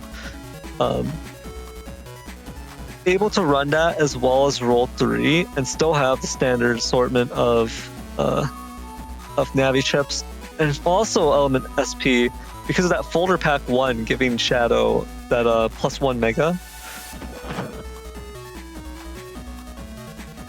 Yeah, definitely. The folder pack is always actually a pretty good tech. And so we got with Humor the roll 3 with boosts, also the /man SP in code to destroy Tengu, and then the element ban SP. Yeah, it's actually really nasty. In fact, I think correct me if I'm wrong, but I think Humor and like the ×2 proc with /man SP actually also boosts the kunai. So it just boosts the doubles damage. the kunais.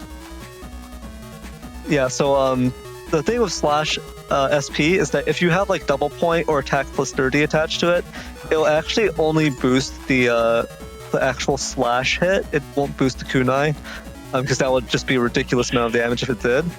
But ×2 procs do work to boost the whole thing, so that is going to be pretty scary. Actually, before I move on to BitMuffin's build, the final thing to mention here is that Shadow is running Base Anomaly. Big fan of Base Anomaly. It's a very fair Giga. Salad was actually running it, and just what Salad had to say about it was that the problem with Base Anomaly is that it's fair. It's too fair. So it gets blocked by Get-In. It basically gets screwed over by Meteor Knuckle. There's just a lot of things that can go wrong with Base Anomaly. Perma-hole fields, right, can really limit its usage as well.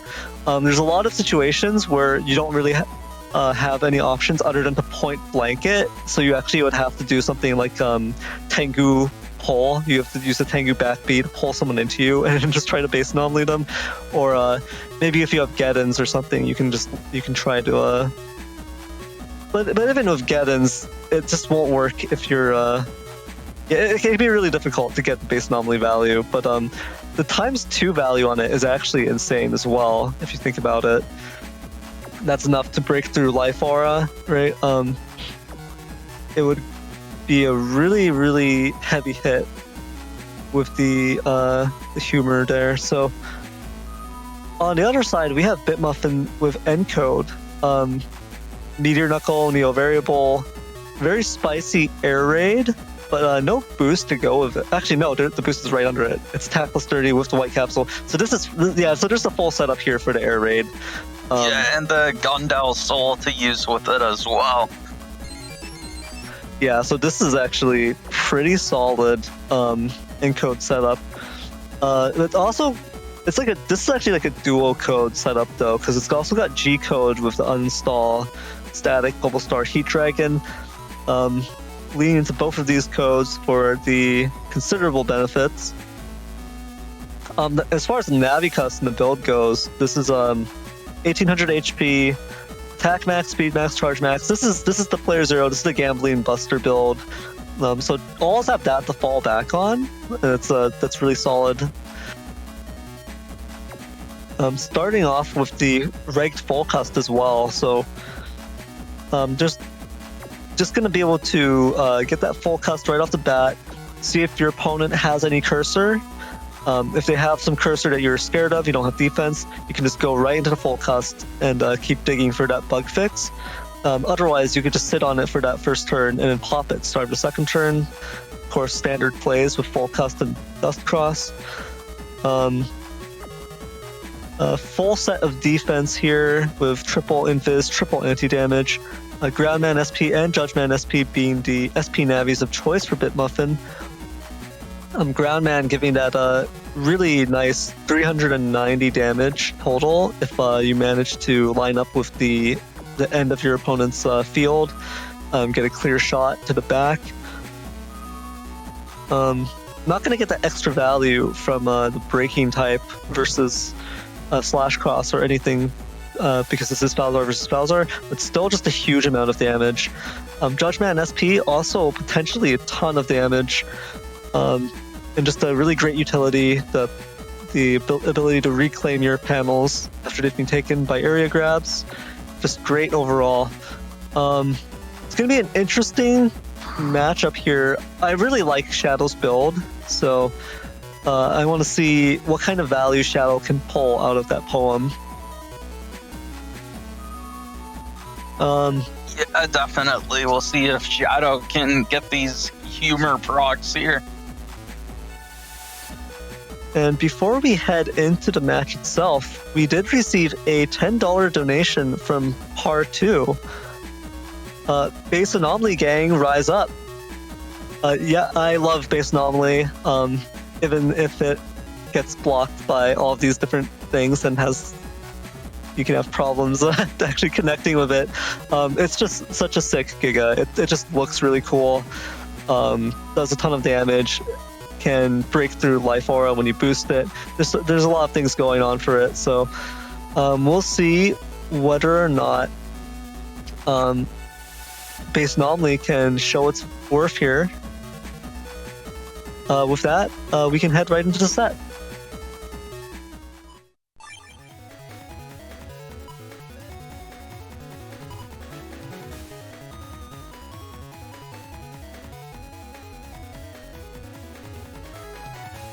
So we're seeing this from Shadow's side, and we've already got this attack plus 30, which he could use on this static.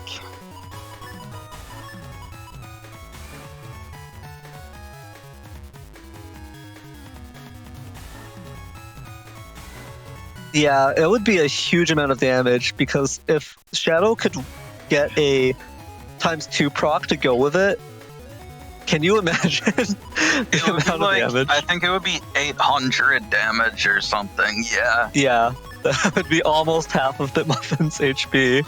So we'll see whether or not the stars align for Shadow.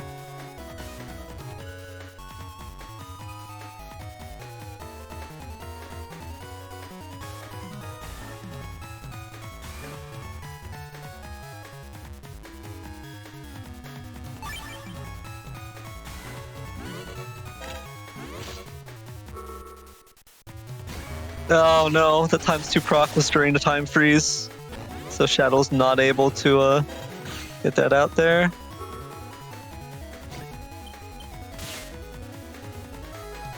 Oh boy, let's see if he gets it. Nope. Oh, that's tragic, but still a huge amount of damage coming out this turn, almost 800. BitMuffin already down to 1000 HP from an 1800 HP start.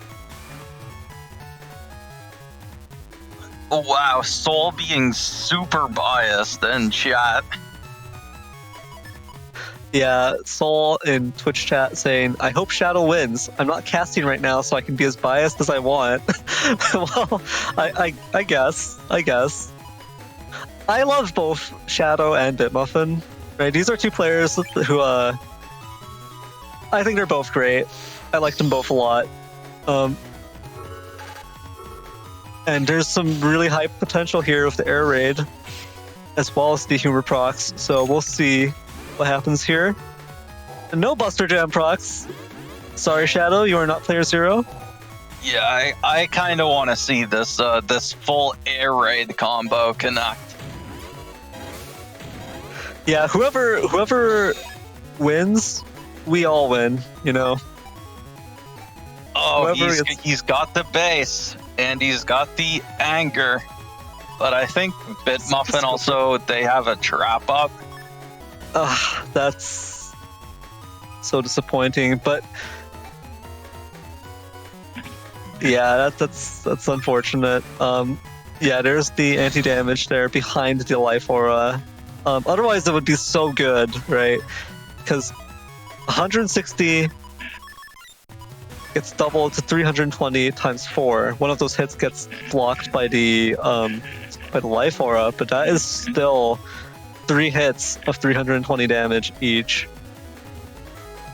It's a full 960 damage. That would be so juicy.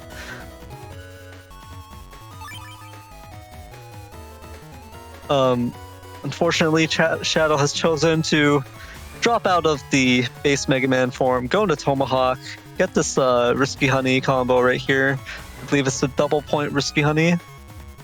No attack 30 to go with it, but double point.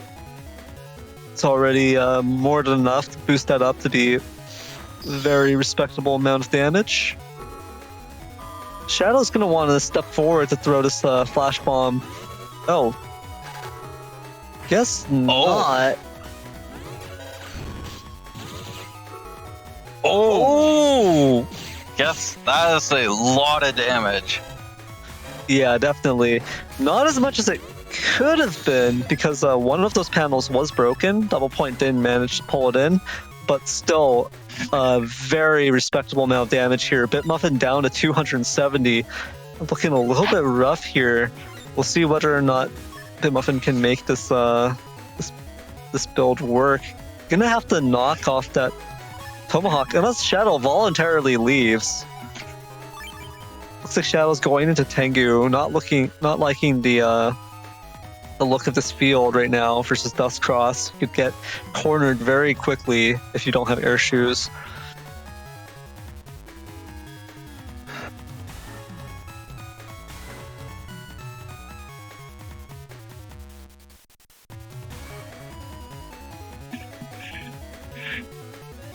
Yeah, we'll have to see if Shadow is able to get the fish anomaly here to close it out.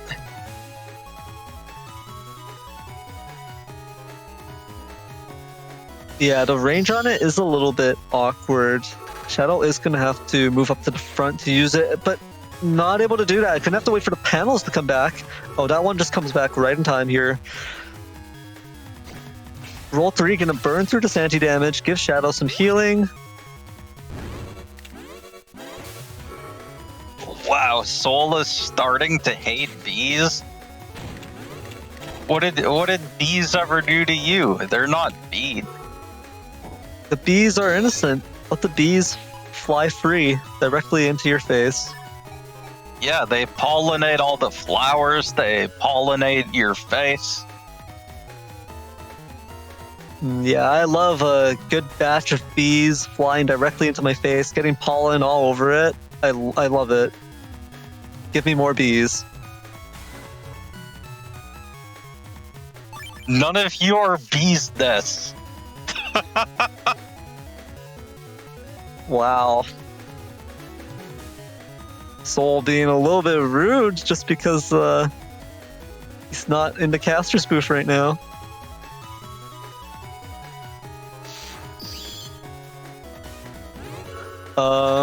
Area grab exchange gonna even out.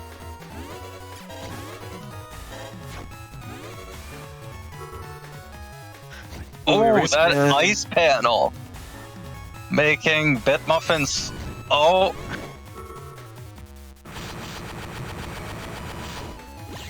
wow, 3 hits on 9 panels is actually very good, but that's not enough. Shadow closes it out with that machine gun. That machine gun takes it. Okay, Soul is now being based in chat. True.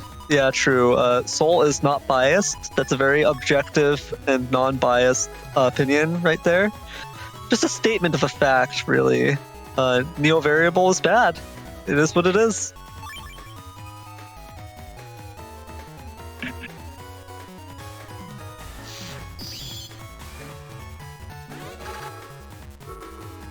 Okay, a bit of an unfortunate time freeze counter there. Not gonna get this area back with that Judge Man, but still getting a solid combo here. Oh, so sad. Shadow was waiting for that ×2 proc that just never came. Not much time to work with there, so it's throwing out the static, but yeah, unfortunately there's they got the center holy panel field, so even if they got the ×2 proc after, it would have basically been cancelled out if BitMuffin was on the holy panel anyways. Yeah, pretty unfortunate for Shadow there. Still a solid combo, still a ton of damage turn 1, right? This is a bit more than 600 damage on the first turn. Shadow pulled that off on that last match as well, doing a huge amount of damage turn 1. There's that ×2 proc from full synchro, but only able to use it with an invis. And the invis gets burnt right through by this Judge Man. A really solid turn for BitMuffin here. Bug fix popped as well. And now a repeat of last game where BitMuffin is sitting on an anti-damage behind his life aura, just a wall of defense. It can be a tough little wall for Shadow to clear here, but going into Tengu would do the trick, right? A quick back B into Erase Man will just fully deal with all this defense.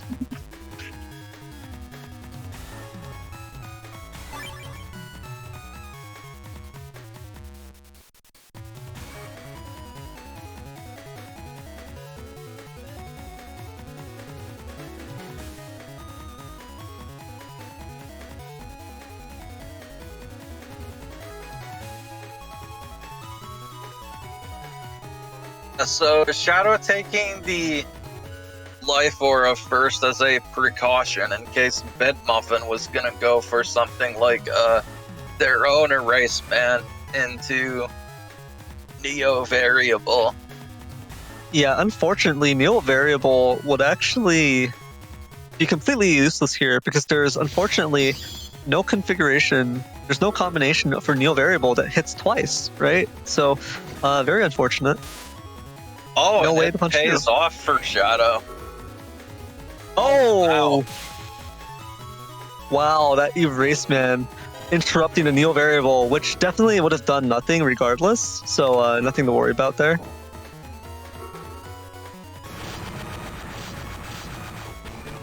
Three hits on 4 panels. Hits. Yeah, a bit unlucky there for BitMuffin's Meteor Knuckle. A solid turn for Shadow right there. Able to avoid quite a bit of danger.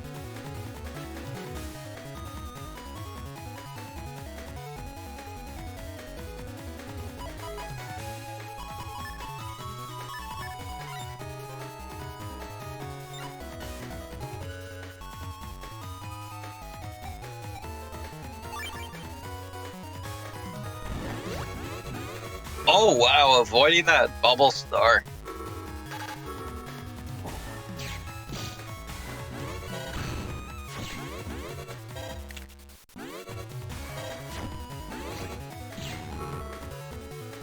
Ooh, gonna have to go for Element Fire here, just to not get blocked by this. Yeah, otherwise BitMuffin would have been able to go for a freeze there, so that was a very good risky honey defense from Shadow.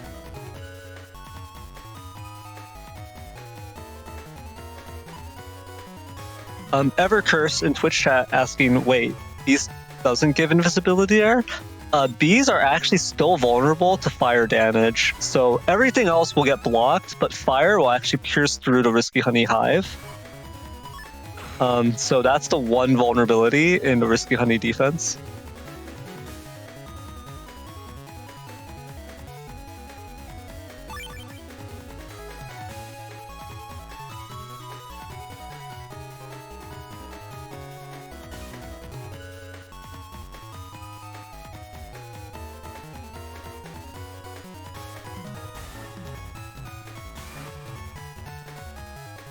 This is still a rough situation for Shadow here.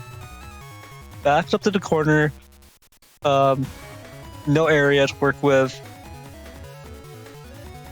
We'll see whether or not Shadow can get a bit of a reversal here with this grab banish, though. It might get blocked. No! BitMuffin has nothing to block it with. Gets sent all the way to the back. No more Tengu lock. Bug fix gonna come down there for Shadow as well. Justice 1 breaks all these panels, or cracks all these panels, I should say. Ooh! And I believe that was white capsuled. Shadow does have anger now, though.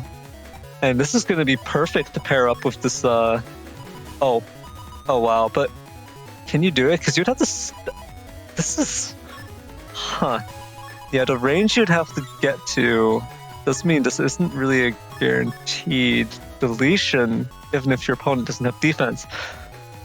Yeah, the roll 3, much safer to use here. Because Shadow would have to step forward all the way to the front to make sure this to try to get this base anomaly to connect, because with all these cracked and broken panels now, it can be a bit difficult. Oh, he's going for it. Just step forward. Oh, BitMuffin had the defense. But look at how cool it is. Look at how cool Oh, base anomaly there's is. the air raid. But Ooh. Shadow has his own. Oh no! Oh. Wow, how perfect for BitMuffin there, but also perfect for Shadow there. Such solid play from both players. BitMuffin putting down air raid, stepping forward to Gundel Soul, just manages to clip Shadow with the Gundel Soul, stripping the invis from Shadow, leaving him vulnerable to the air raid damage. But Shadow just does a charge shot, blows it up. So rest in peace, that air raid. But really solid play from both players. Actually really impressive.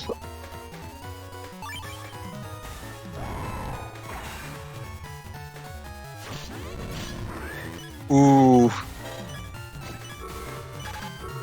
Oh, that's it, right? Yeah. That does it. Groundman SP closes it out there. Got a perfect row to travel down at the top. A solid effort from Shadow, but well played to both players there for that match. That does mean we're going into this this final match here.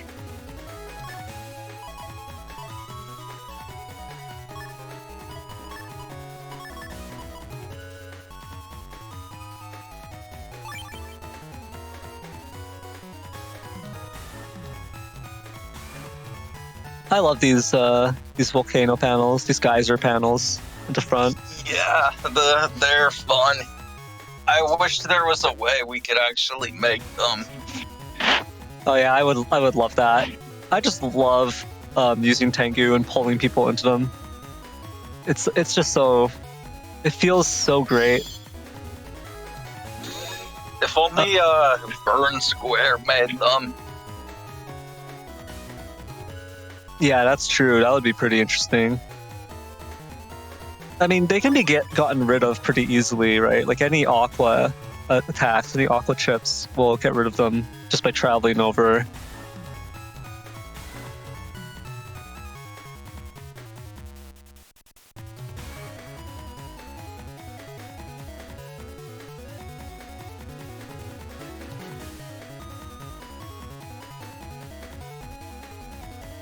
And I believe that was a instant full cast from BitMuffin. So right back into the cast, BitMuffin digging for that bug fix, digging for an ideal hand here. Ooh. Anti-damage is going to block this element grass, but Shadow takes the opportunity to get rid of those geyser panels. Oh no! His static gets countered by BitMuffin's static. Yeah, there's a bit of a war of the statics right there. BitMuffin coming out on top, having used their static first.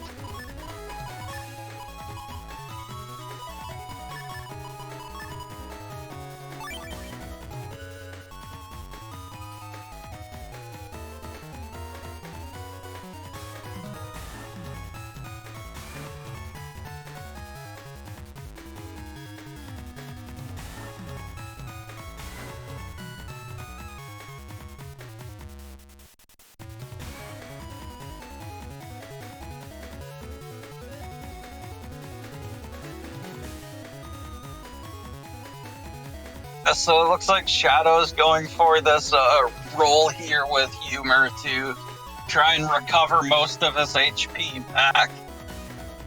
I don't think BitMuffin has any anti-navi or anything, so the Shadow won't have to worry about his roll being taken or anything. Yeah, at worst it gets blocked by a defense, but at least you're still getting the recovery value.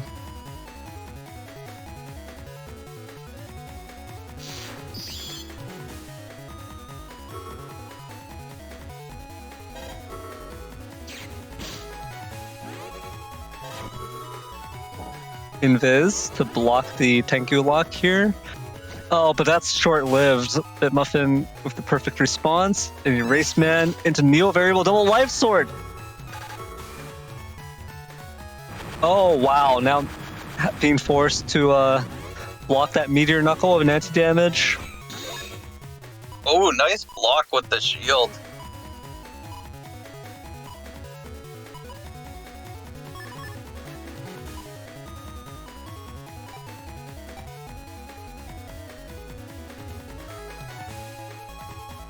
Now, there is one way that Shadow can bring this whole game back.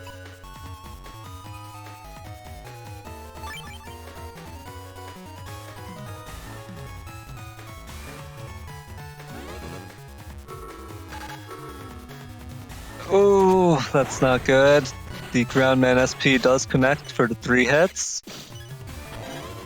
But maybe Shadow can knock this anti-damage off. Oh! Oh, but it's... Actually, wait. Alright, yeah, not bad, but Shadow's still on the ropes here. But he does have this this base anomaly. The fish. Yeah. Oh, but he's going for dust, really? Not going for it with the humor? Yeah, I think you've got to go for the humor, because a doubled base anomaly here would be, what, 1280? That would be... That's like the only way you've got of quickly closing this HP gap, just taking your opponent down to almost deletion. Yeah, can base pull through? Ooh, blocks the element man.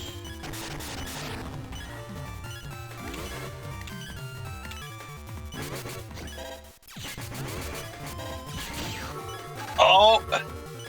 Oh, but this will destroy it and do 3 hits. Oh, that is a lot of damage. That is... Thank you, Shadow. Thank you so much. That's what I wanted to see. Unfortunately, BitMuffin whiffs that judgment. Oh, That... the erase man into slash man. Wow, base finally does something today, and unfortunately Soul isn't even here for it. That was beautiful. That was a chef's kiss right there.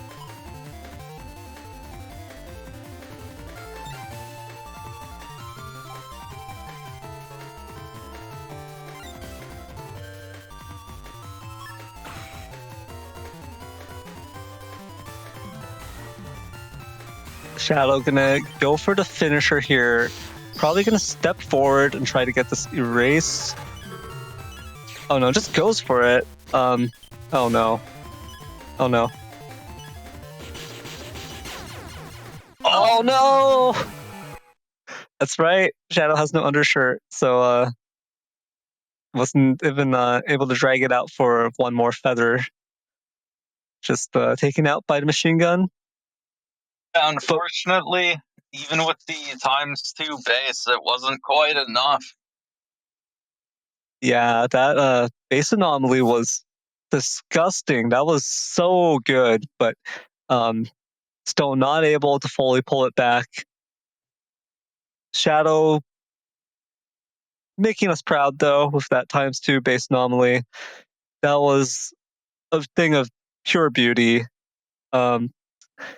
well played to Shadow and BitMuffin, both players, putting on a really good performance there, really good showing. Really just a great set overall.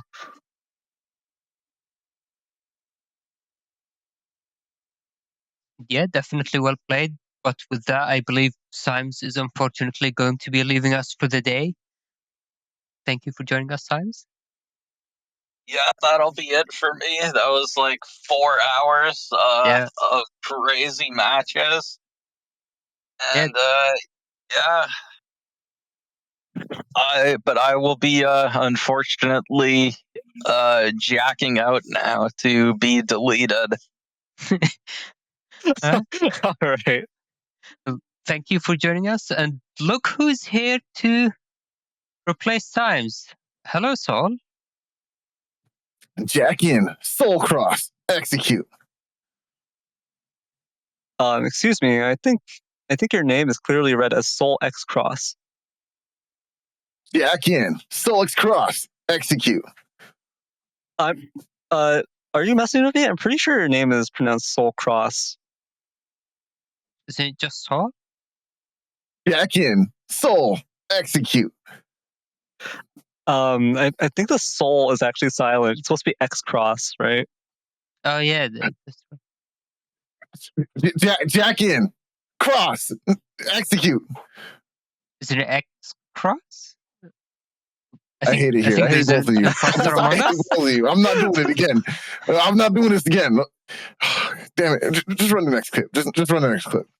All right. Our next set of the day should be Mars versus ShironaNep.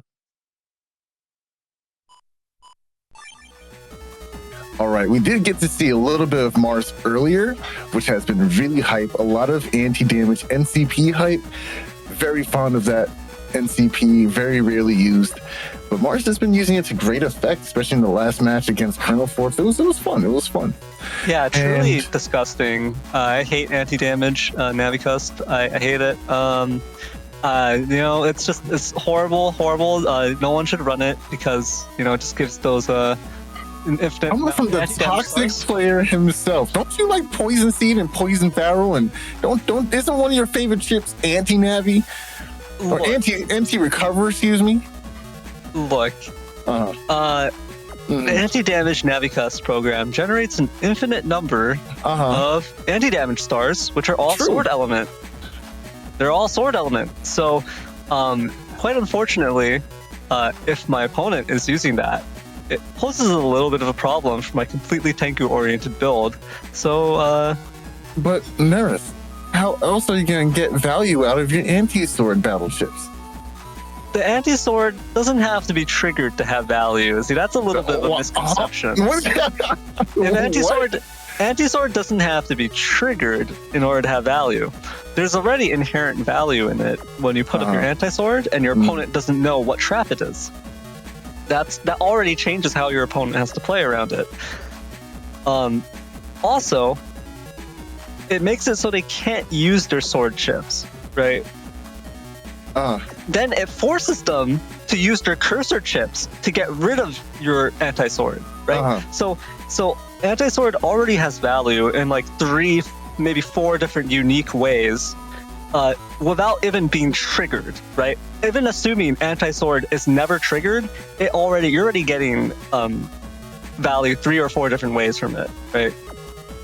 So that's how it is. But unfortunately, anti-damage just completely counters that because it's just free. You're just getting free sword element stars raining on your opponent. That just I think that's fair because ShironaNep here is actually running better traps anyway. We see element trap, anti-navi, anti-damage, just better traps overall in this folder. And it's going to pay dividends to protecting those crosses that ShironaNep is going to be using to try and go bad against Mars' strategy here. Wow, all right. Those are fighting words. Oh, put them up. I'm right here. I ain't going nowhere. I'm right here. You'd better load up Tango, because after the stream is over, I am going to slap you with the Tango fan. I'm going to slap you. I'm just going to... I'm sorry, Soul, but prepare to be spanked by the Tango fan. Bring it on, old man. That's a paddling. Yeah, was ShironaNep? ShironaNep was on stream already, right? We already saw him. I believe so. I could be wrong. Either way, I think this setup is really strong. I think the H code is something that isn't super explored very often, and I definitely love seeing it in play. Unfortunately, I don't see the breaking chips to come alongside. Yeah, I mean, that's some serious spice. Yeah. That Big Hook, right? Big Hook and Heatman SP. H code is very funny, very fun. Mm-hmm. Fun to see. Oh wait, yeah, Big Hook is breaking. Yeah, for sure. That's good. That's good. Yeah. I think we saw Mars earlier today, but I don't think we saw ShironaNep. So this is ShironaNep's first set of the day. 1900 HP, attack max, charge max, so all the good stuff for Gregor. I'm just missing the air shoes, but that's a trade-off for that HP. But yeah, Big Hook. So exciting to see. So exciting. So disappointing to see it fail continuously. Just do wow. I mean, it is what it is, right? It's kind of just like it's like Book Rise Sword, where it's just like you see it and you're kind of hyped. You're like, this is an underutilized Giga. This is a pretty cool Giga. And then you see it actually get played, and it's just like, when's this chip gonna do something? Wow. Wow. And it just becomes depressing, and then well, hold on, right? We do have the 2 Aqua Dragons, we have an Ice Seed, and more importantly, we have the Lance and 2 of those Wind Drags. So setting up a really cool Ice Confirm into Big Hook is not impossible, and it's something I am itching to see. That would be the sickest conversion of all time if that lands, and I don't put it past ShironaNep to put that onto the table. It is a little unfortunate though that setting that up can be a bit of a hurdle for a lot of people or a lot of players in general, even vets, right? It's just a lot of setup for this one payoff, right? I don't know. I guess you have kind of a point, but I still think Book Hook's cool. It's cool. It's a very cool chip, and I love it. I love it. But me too. There's just a critical error, or there's a critical issue with Big Hook, which is that even when you do the freeze setup for it, if your opponent was sitting on an anti-damage, it just gets wasted because they just time freeze counter with the anti-damage. Yeah. So even once they're locked down, it's not like Kernel Force or whatever, where there's no time freeze opportunity for your opponent. Yeah. Sometimes it does feel like, Falzar has like 3 amazing Giga chips, and then Gregor has 1. And it's like, but the one that you have is really good in Gregor, so I can't even really complain about it very much. Non-dimming, just shoot 'em up, paralyzes. It's too good to be true, honestly, but still. Yeah, it's kind of an awkward balance position to be in because Gregor is so strong with just the Kernel Force as an option. So if you start making like the other Gregor Gigas good enough to like seriously consider as a competitive alternative to Kernel Force, that's going to start making it like, is Gregor going to become too strong because they're not pigeonholed into Kernel Force? Because Gregor's crosses are just so good, right? A lot of damage. They're just so good at dishing out damage. So it's a really interesting position to think about. But I think with that, I think you've mentioned everything I was going to talk about with ShironaNep's build. So if you're ready to head into it, I am. All right, let's start up this next match.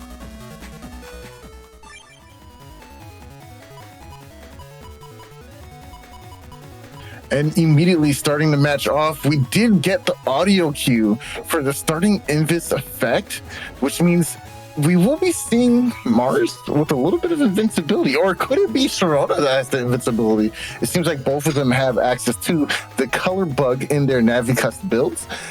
So it's going to be interesting to see how this first round goes. I expect this Judgman to see use in order to either land up that static, try to get an early B-Cross on Erase, and to also try and punish ShironaNep's possible Invis, because since both players have it, they're not really sure who has it. So, yeah, this is going to be interesting. Oh, okay, Mars just going straight up for the... Oh, okay, good call, actually. Oh, and they're both. Oh. All right, I am now biased. I'm now biased against both players. I understand. I completely understand. Both of these players disgust me. I'm mad. Oh, I'm mad. Oh my goodness! No. Okay, just use it. Just mash it out. Just mash it out. Yeah, Life Aura is gonna disappear. Wow. What a turn! He got literally punished right there just then. That's crazy. Poor Sharona, that wasn't even your fault. I see you out here, Mars. You're causing trouble with these dragons out here. It was Sharona's fault. That was Sharona's fault. No bias. Oh, yeah, of course. No bias though. Mm-hmm. Okay, crossing out into a flash bomb setup. Nice. Trying to set up some flashing here. Oh no. Okay, not wanting to flash. Probably was a bit of a mistake, yeah. Wait, that flash bomb, because it was thrown in Erase Cross, it actually applied the HP bug. That I showed didn't even know that can happen. Yeah, it showed up that Poison Skull shows up that when Erase Cross applies the HP bug. Oh, that was actually really nice. Using the anti-damage to try and trigger off the trap from Sharona here, it will allow Mars an opportunity to set up a counterattack on the following turn. However, Mars did have some battle chips in the hand from the previous turn, but it seems like Mars is opting to throw those away in favor of Bug Fix Life Aura for this turn. Does that mean that we will see a Thought Cross or even Tengu coming out? It looks like it. Okay. I almost want to say maybe leading off with the area grab is better.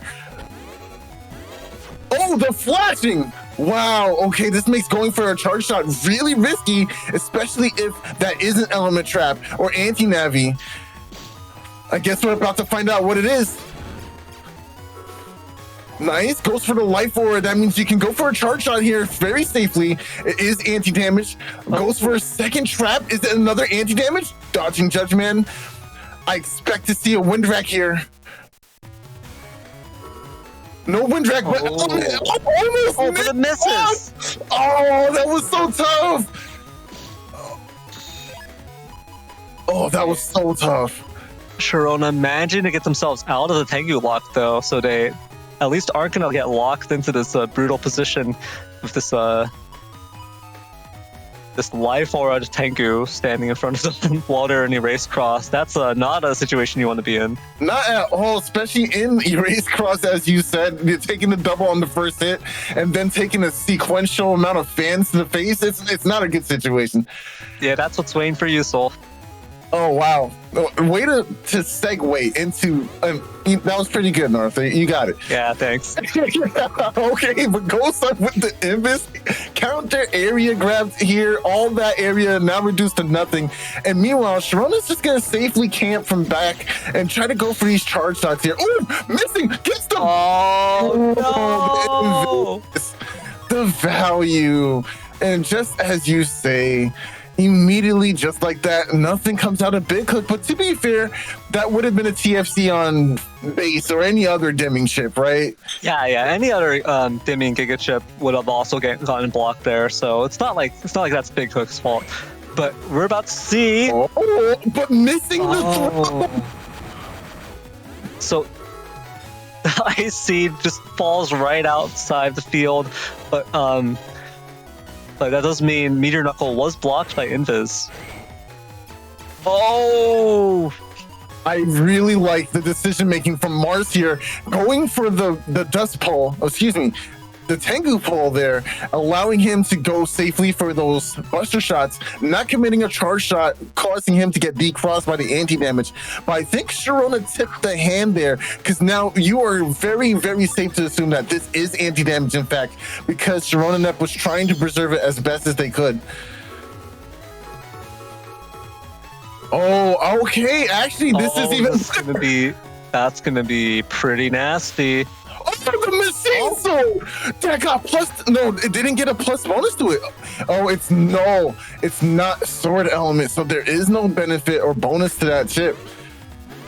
Right. You have to play the mind game here with the back B. Nice. Hold it for a second. Nice. Oh, good job, Mars. Good defense. The mind games are so serious, but in hand, look what we found. That is a ground man. It will do 3 instances of double hits. Or double damage, rather. Yeah, 780 damage if it connects to the back here. That is a huge threat to ShironaNep. Ooh. Erase Man does whiff, but we do still have the ground man in hand.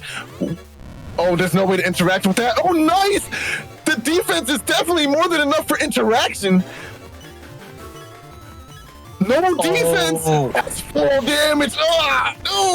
And just like that, it immediately evens up. And the D-Cross there as well. Ooh, and the P-shots go in! Nice! The win rack! Don't do it! Oh, that was great! ShironaNep just timing these charge shots, combating against the anti-damage, not allowing anything for Mars to come out here. That was just excellent turn for both players, actually. We're about to see a bit of a recover difference here, though. Sharona does not have any, while Mars gonna pop this one, get back up to 408. Last one, SP back down. Yes. Chip charging here, very one battle chip away. Oh, Mars! I love the pressure. He's forcing the TFC to happen. I don't have to commit anything huge. These feathers can clean up the job. What is your call? What are you gonna do, Sharona? You gonna start the TFC? I will chain. I don't mind.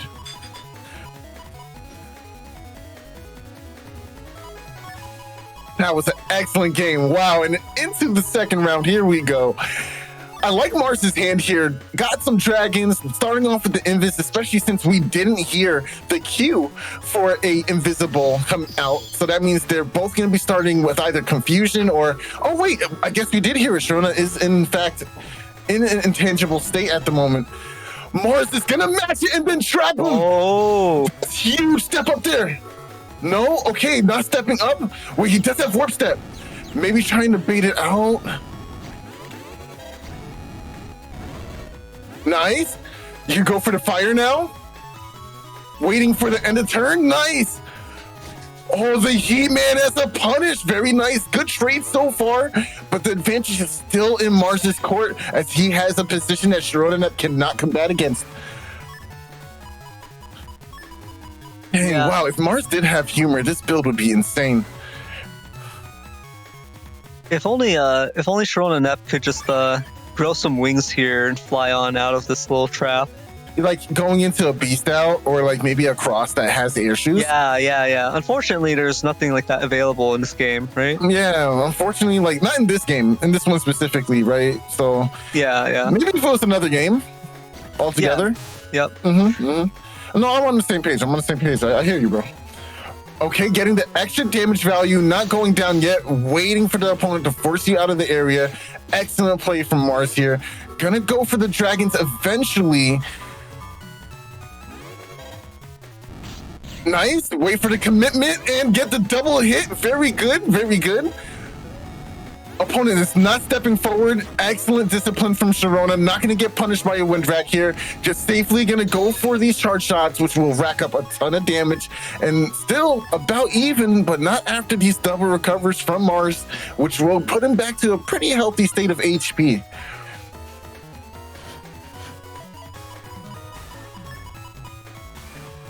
Yeah, a little bit scary to be at this area deficit, though. Sharona opting to stay in Heat Cross here, dropping Life Aura and his Ice Seed. Ooh. Life Aura does get dealt with by Mars's Wind Rack. Area grabs Nullify. Mars is stuck on -1 area.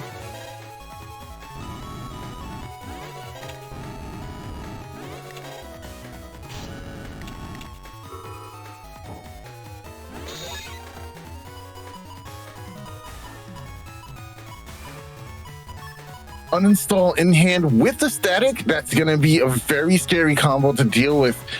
Area grab and judgment in hand as well, and a wind rack. There's just so much pressure coming out this turn. I do believe that erase is still in play as well. So do you save it? Do you wait for erase cross to come out and then try to punish it? The mind games are so strong here. I'm not sure what the best option could possibly be, but Mars locks in. No change here. Nice, excellent use of the anti-damage NPC. I love how Mars has been using it to his advantage this whole game. Yeah, Judgment is still in hand. Normally, you'd want to use that anti-damage in hand. Ooh, but Judgment gets stolen here by Anti-Navi. I love that Mars took the time to use a charge shot in order to check first before trying to go for that option. Oh, no punish. Really smart for Sharona to back up there. All we need now, okay, you're forcing a cross. You have to cross. If you don't, don't cross. Just lock it. Let's just lock a defense in. Just lock a defense in. You're rude. You're a rude person. Just bait out the big hook. Just let the false hope. Let that false hope spring up in Sharona's heart, and then. Wow. You could do it, Mars. Just you're such a villain. Just snuff out. Snuff out. You have to let hope flourish so that you can snuff it out. Wow. It's like there's no point in keeping the situation hopeless, right? You need to let hope exist so that your opponent can experience the absence of hope.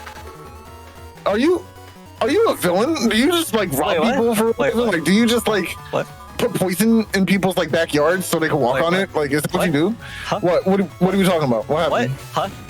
So going for charge shots here, unfortunately that flash bomb will go into this life aura unembedded as Charlie just continues to rack up a ton of damage here. Charlie finally crushing all the area on Sharona's side, locking them into the front row. Oh, but they find a way to escape as the panel breaking does time out after a short period of time. Yeah, unfortunately, Mars doesn't really have a good chip here. Instead, he's got Neo Variable, which, as we all know, it's not going to do anything in this situation. What do you mean? Meteor Knuckles is right there. Yeah, but there's nothing to pair it with, right? Like, no good options, right? It's like you only take that one chip and then lock in like element. Hopefully you try to go for the ice there for the breaking damage, so you get like that technical extra hit from it. You know what I mean? Yeah. I get it. And then you get Tengu, right? So you go for the pull, you go for your element conversion, get your extra hit for your. Yeah, it sounds good. Sounds it's good to pretty me. decent. Just a shame there's nothing else to go. Wait, what's that last chip that he just put in? Whatever. I'm sure it doesn't matter. Yeah, it's probably nothing. Yeah. So you go for your buster shots here. Hopefully you can just shoot it off. Oh no! Not this is not what you wanted to do. Oof.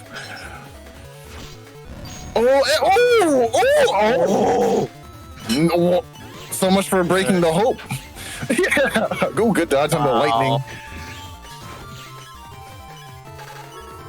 Element trap. Get wrecked by element trap. Oh wow! The best part of that was that Mars doesn't have undershirt, so that's just a straight deletion from the element trap. Oh my gosh! Are there any Megumin stands in the chat right now? Just go explosion. That was wow. All right. My face went, bro. Poor Mars. You didn't deserve that, my boy. That wasn't your fault. Oh my gosh. Okay. Well, it is a new game here, and Mars can take his time. Oh no, that's not what we do. We're supposed to take the 10, my boy. Ooh. Ooh. All right, that was worth makes it so cool. Yeah, I agree. 100%.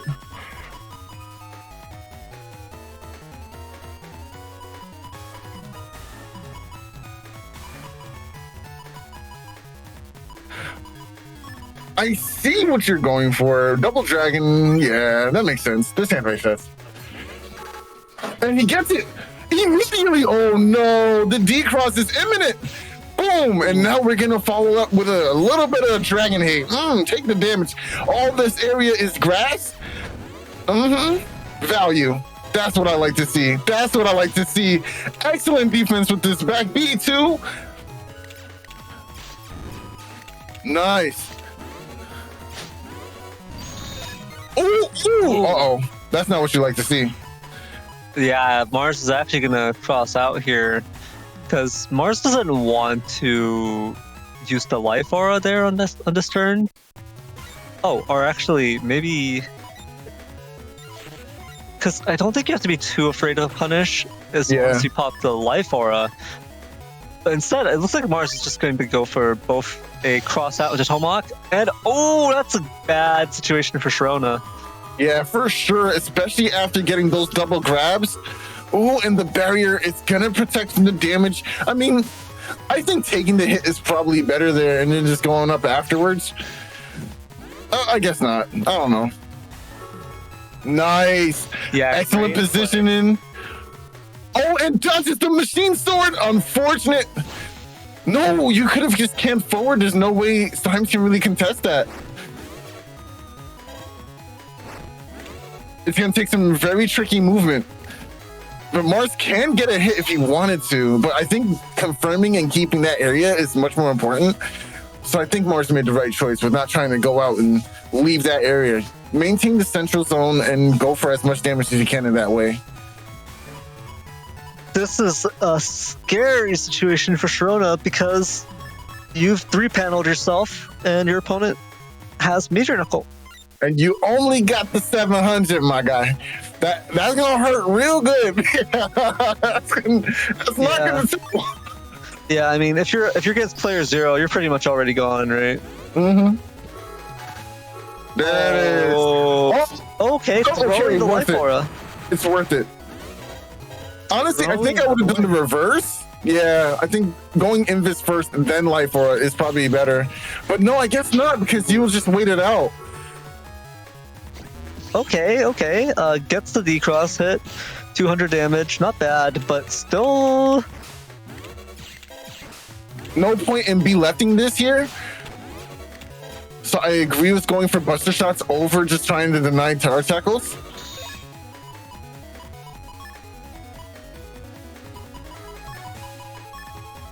Not going for recovers? Interesting. I mean, we haven't seen Big Hook yet. But I kind of just realized that there's a bit of a non-bow with the ice panel, and Lance, because if you don't have float shoes, 1 HP, Grand NSP does its job here. Only the 1 HP you can, nice. Mars can't close it out though because of both the warp step and the fact that it's You got too close to the sun, Icarus. You got too close. Rest in peace, Sharona. GG, well played to Mars and ShironaNep right there. That was a close set. That was a fun little exchange right there. We did get to see a pretty solid freeze big hook. Only one hit though. Only one hit. It's better than no hits. We'll take it. That's all right. That's dragging up the average.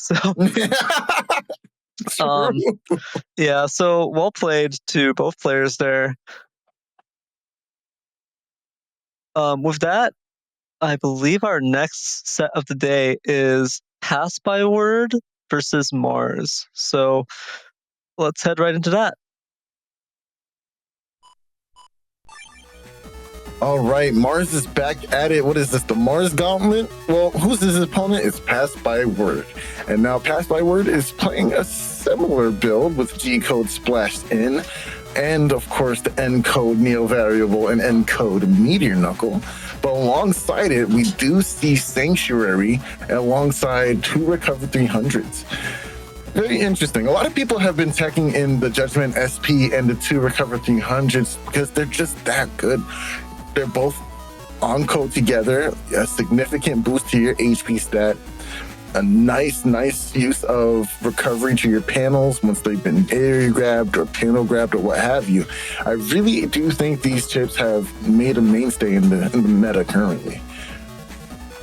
Yeah, I mean, Judgman SP is really nasty. The amount of damage. So maybe you look at it and you go, okay, Judgman Star does 100. Judgman SP does 190, right? It's like doesn't even do like double, right? So if you look at other chips like Blastman Star versus Blastman SP, Blastman SP actually does more than double Blastman Star, right? So you could look at it that way, but you'd be missing the bigger picture, which is that Judgman SP, the books do twice as much damage as Judgman Star's books. Yeah. So if you look at it, the maximum damage from Judgman SP without a ×2 hit or anything is actually really disgusting. It's 190 plus it's 40 × 6, right? If your opponent has full area control, it's possible that you could connect and do around 400 damage to them just with Judgment SP. So it's actually, even ignoring the invis piercing, ignoring the actual area return, the paralysis, all of these things going for it, just the raw damage of it is potentially very high. So solid chip, like you mentioned, especially paired with those recovery 300s. Yeah, I think the books do, if you're fully grabbed out to your backmost roads, 240 overall, if all the books hit, plus the 190, yeah, it's a serious amount of damage that you get out of that. It's such a good chip, such a good chip. Even if you don't hit the 190, that's still 240. You're doing blast man damage from whiffing. Wow, what a concept. I never thought about it that way. You're doing near blast man damage with books alone.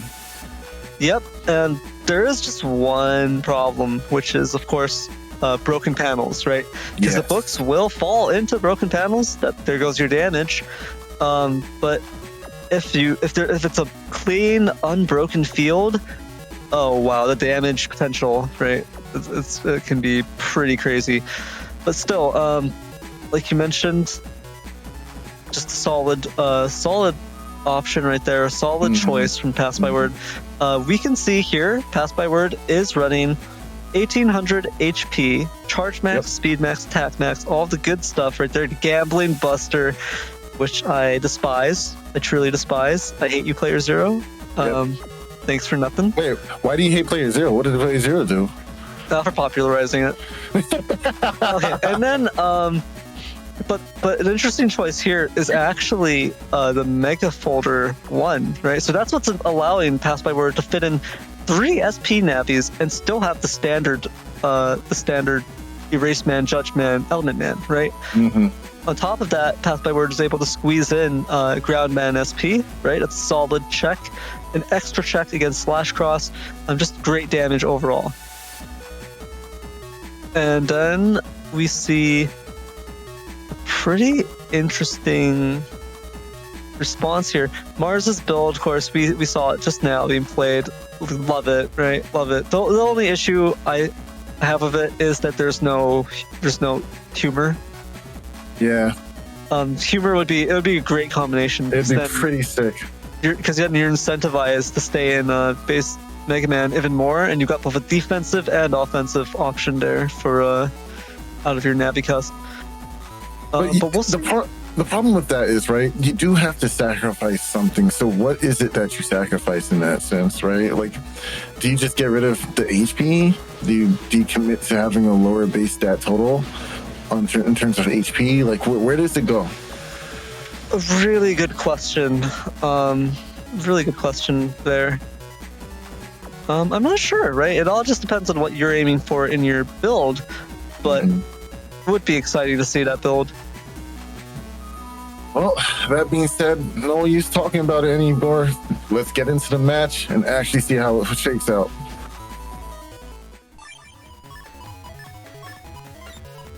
All right, looking out from Passbyword's point of view, of course, we do see the very early Neo variable, but not going to go for it.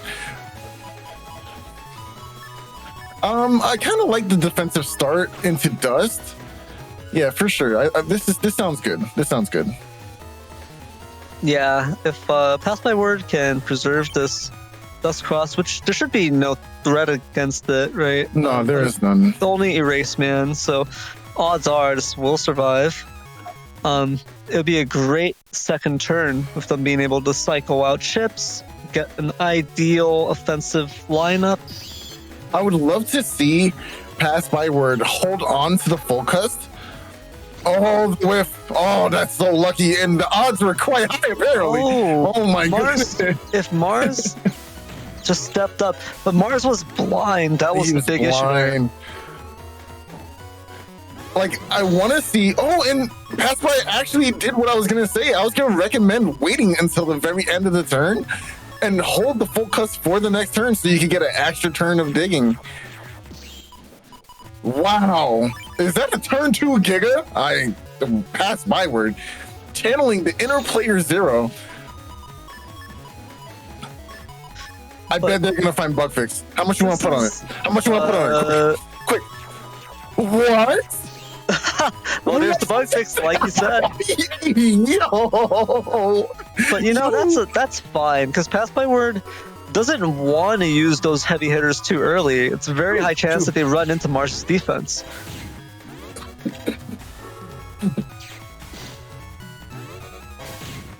I do like that Charlie's putting a lot of early pressure. Symes not really getting full value unless... Oh, no, that's a hit. Can we get the charge shot in? No, goes for a P shot. Ooh, and great value out of them. Blocking the ground man, unfortunately. Can you match it? No. Anti-damage triggered, right? It's gone now. No, anti-damage triggered already. It's gone. You don't got it no more, kid. I'm sorry.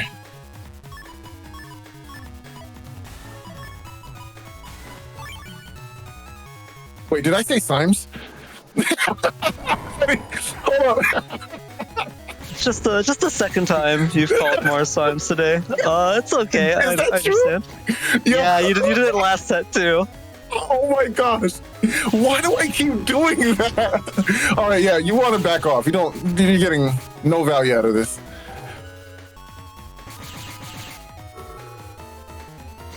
Element, not going to be able to break anything. Setting up grass will allow Mars to go for Heat Dragon to possibly deal with this barrier. So maybe you should focus on dodging.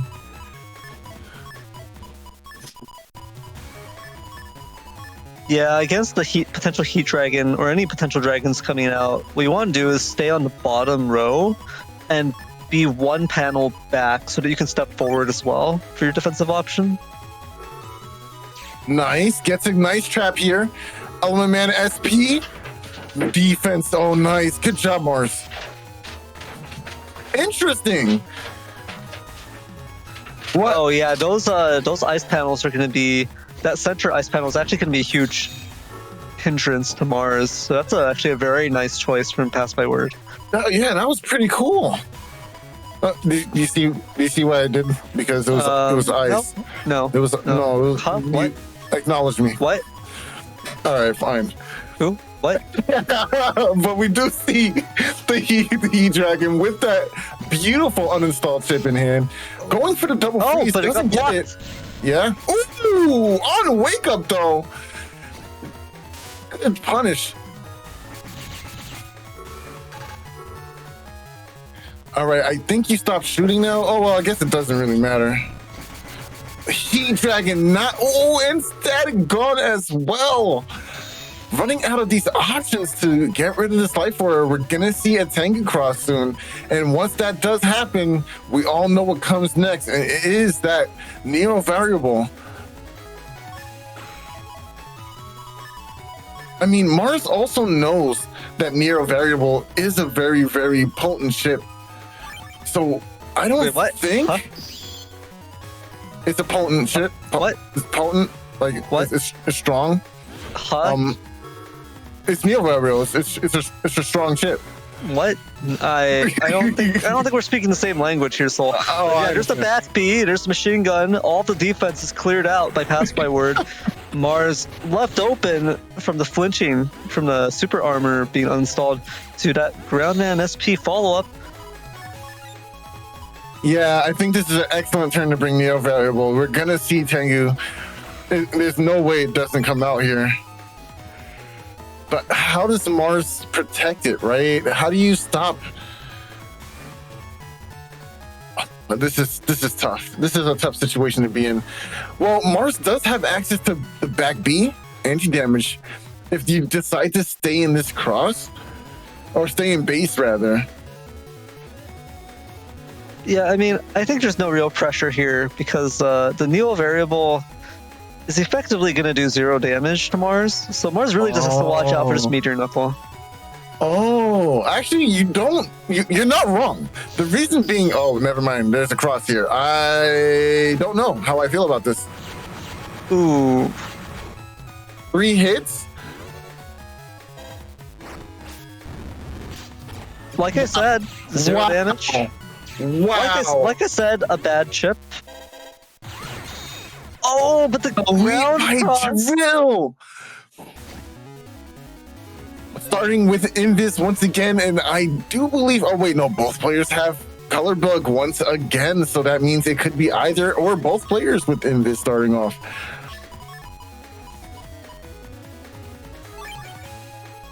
Man, Symes is gonna kill me for calling him Mars, and Mars vice versa. Or is it Mars that's who's gonna kill me first? I don't even know at this point. I don't know why I keep doing that. To be fair, they're the same persons. Oh, true. Kind of like the Zero guy and that. Oh yeah, Symes run that huge tournament too, so I guess that's why I keep thinking of Symes. Oh, that's gonna whiff. Oh, there's a lot of layers to that offense. Yeah, this is a lot. Yeah, great response from Symes here, and an end of turn invis. We'll see. There's no answer from it for Passbyword. No. You see, I said Symes so much. You said Symes too. Oh, well, that's your fault. I blame Soul. I blame Soul for this. This is all Soul's fault. Listen, bro, it's not me. It's you. What? Yeah. Mm-hmm. Okay. Just one more reason for me to give you the fan. Wow. We are Symes. No, don't blame Soul. Soul's nice. All right. Anyway, going into the next round. Kind of just throwing up anti-damage in the safety of Invis and flashing right now. I think that's kind of smart. But you do open up yourself to being punished by Erase Man, which is very scary, especially since you're still in Dustcross. Yeah, but that was a pretty fast full cast right there into what's going to be barrier 200. Oh, I just love Charles. Ooh.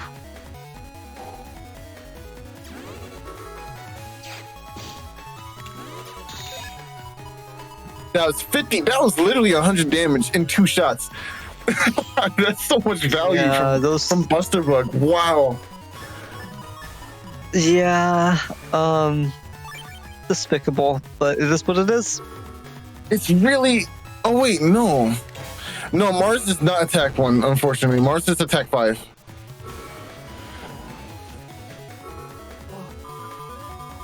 Bug fix getting dropped by Passbyword here, as well as a life aura ready for anything that might come out.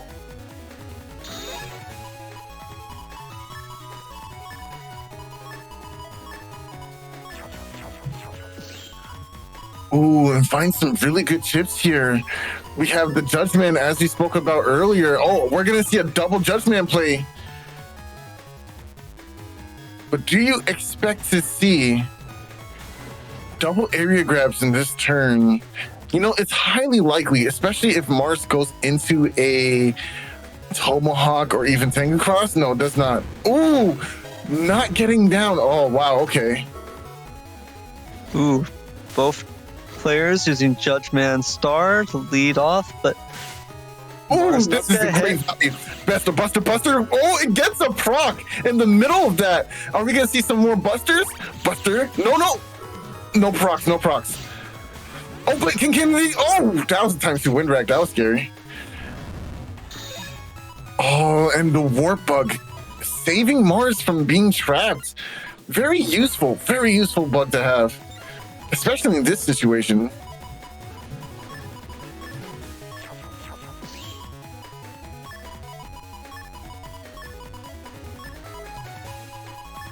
Looks like Passbyword. Gonna play this one a little bit slower. This one area grab, crack some panels, pop a recovery 300, stay healthy. Both players taking it slow this turn, just getting their recovery 300s out of the way. Judgment SP coming out from Mars doesn't connect, but still does 120 damage from the books alone. Oh, nice. And the times 2 punish. Oh, goes for ice instead. Wants the times 2 from the charge shot. Or force a cross. Okay, that's actually a pretty good move. Really? Huh, I'm expecting Tengu to come out, but maybe I'm wrong. We'll see what happens. Yeah, Passbyword still putting off the Neo variable Meteor Knuckle turns, deciding they want to wait until Mars as well, and truly out of defensive options. Here comes the machine gun uninstall, does connect on Frozen Mars. Groundman SP does get blocked by Invis. Ooh, but Mars is now row locked here. Oh, the panels do come back. Looking okay. Man, that charge shot is so versatile. Just able to deal with panels and just create really sticky situations. I think this is the reason why Air Shoes Cust was such an important thing way back when for Gregar. You didn't see a lot of Gregar cuts without it, actually.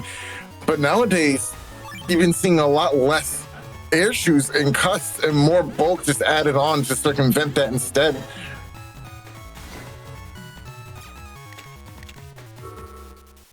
My sanctuary. Sitting patiently here. We are seeing the final chips in Passbyword's folder. Quite a combination of chips. There's enough damage in here if Passbyword just place their hands right.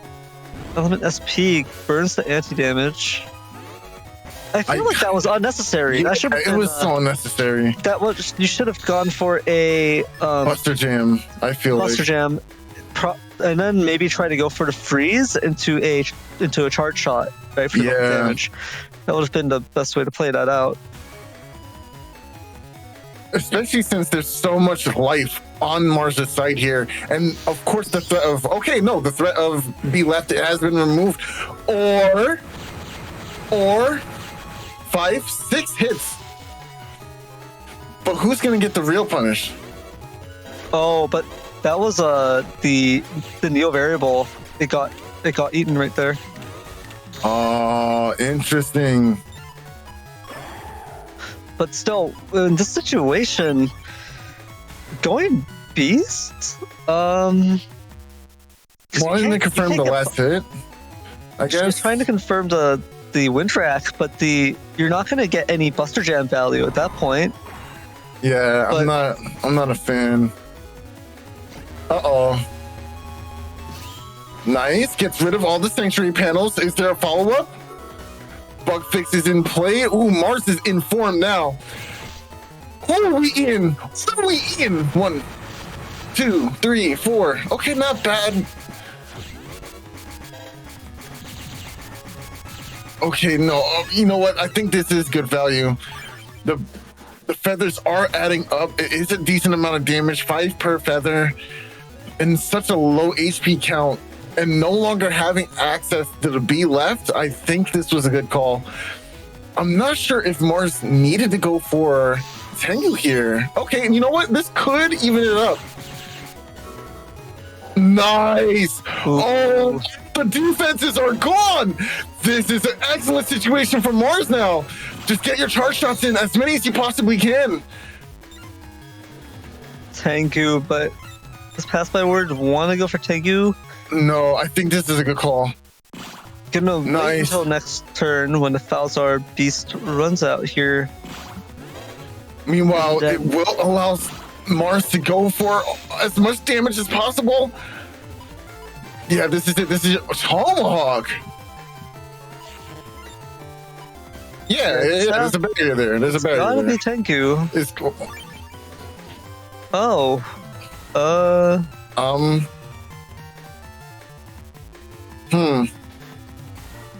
Why?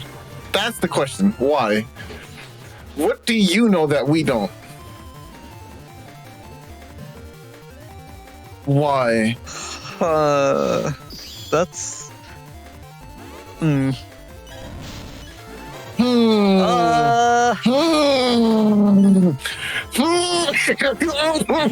are we doing? No! No! What's happening? What? No! Passbyword! You were okay! I promise you were! No! You wanted grass healing. I just don't think that was the right value. Wow, there was a neo variable in the hand. Oof, that was scary. Oh, it cost you the game. That was rough. Yeah, well, and that means Mars does take that second match. In Twitch chat, Passbyword says stock was more important. Style points. I mean, I think you get style points if you do something cool and win, though. I don't think it's crazy style points. You if actually, you get murked. you actually lose style points by winning. You get more style points by losing. True. I understand. So true.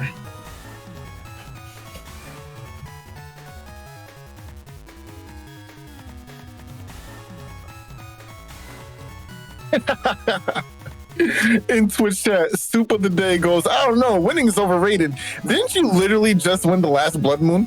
I think you're the last person to be saying that.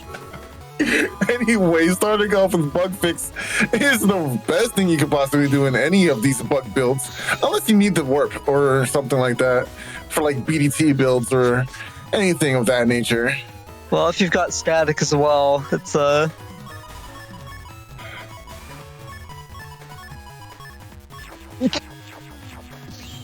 yeah, it can be beneficial to have your bugs for static for the range increase, but yeah, there's no static here. Yeah, no so static. Yeah, it's fine. Ooh. You know, and yeah, you know, you lose that, and you're not gonna mash fast enough for this to confirm Insuous. I mean, you can Sonic Boom, right? You can at least Sonic Boom. You have a decent amount of time to do that. The coward's form. The coward's form of the blade. What coward? All I see is a man at one with himself. The coward blade right there. Wow, you're just mad. That's a super coward boom. Right no, there. You're just jelly. No, it's for cowards. Nah, I'm not trying to hear all that. Cowardly. Wow. Double.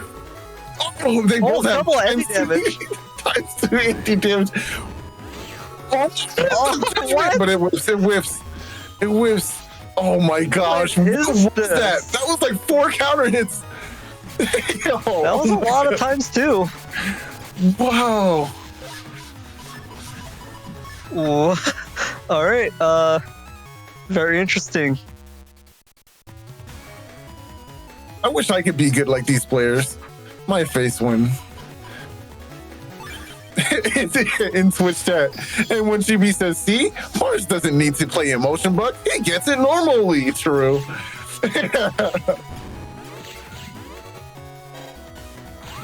Oh, trying to be a little too cheeky there, Mars.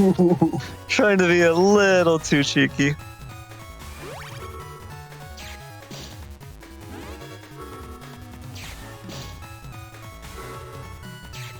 Lots of area grabs. The unfortunate part of warp glitch, the warp step, is that Mars can't center himself, so he's gonna take 4 panels Meteor Knuckle no matter what he does. He doesn't have the defense to block it. So Passbyword though, just gonna go for a full recovery turn, gonna get value out of it on this turn. Ooh, Judge SP does connect.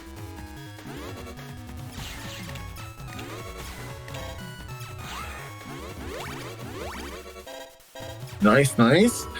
Man, Mars took a lot of damage so early. It's a tough situation to be in. I'm almost tempted to go for this Element Man. Yes, there it is. Element Man locks in here. Now we just need to find a way to get Mars out of that invisible state. Area grab, okay. Oh, that's gonna hit into an anti. Oh, that's not good. ×2 Element Man. Oh, that's too much damage. Yeah, things are looking grim for Mars here. Down to 148 HP at the end of this turn. Already used Meteor Knuckle, but it got blocked by an anti-damage, I believe.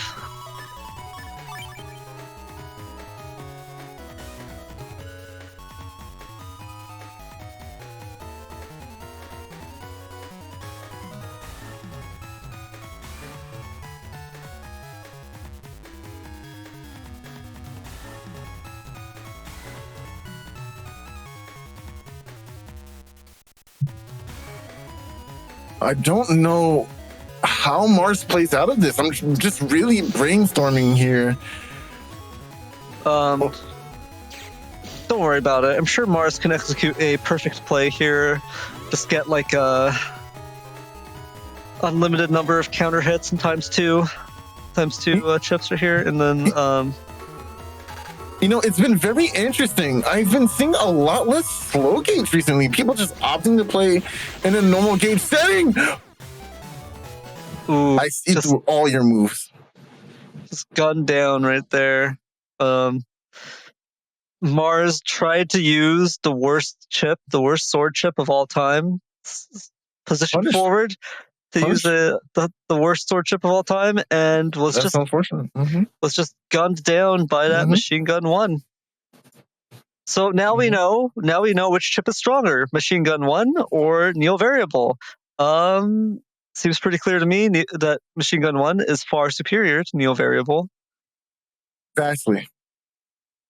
No contest. Not even close. Yep. Neo Variable is light years before its time if it thinks it can counter out a Machine Gun 1. Truly. But with that, well played to both Mars and Passbyword. That does mean Passbyword took that set, the round robin. But with that, we can head into the setups for our next set of the day, which is Passbyword versus Salad. Yes, and now Salad making, I believe, a debut here. Have we seen Salad earlier? No, I don't think we did. I believe this is Salad's first set of the day on stream. Passbyword, of course, we just saw Passbyword taking Mars out. But it should be a pretty interesting set here. Salad is playing a traditional. This is the Salad build. This is Salad incarnate. It is Salad's B code, right? Yep. It's the 1400 HP. It's the Salad cust with Salad's B code. You see all of the good stuff in here. You got the B brothers, of course, Proto SP, Blast SP, classic. You see Double Point, meant to be paired with that Risky Honey 1. And so it's the Salad, the B Banish combo, right? Double Point Risky Honey 1 into the Grab Banish to send them into the Bs when they try to dodge it. This is just pure Salad. This folder is very old. This Salad. This folder dates back to I don't even know how long. More than 10 years, more than 11 years, more than 12 years, I think. But this is an old folder. It's the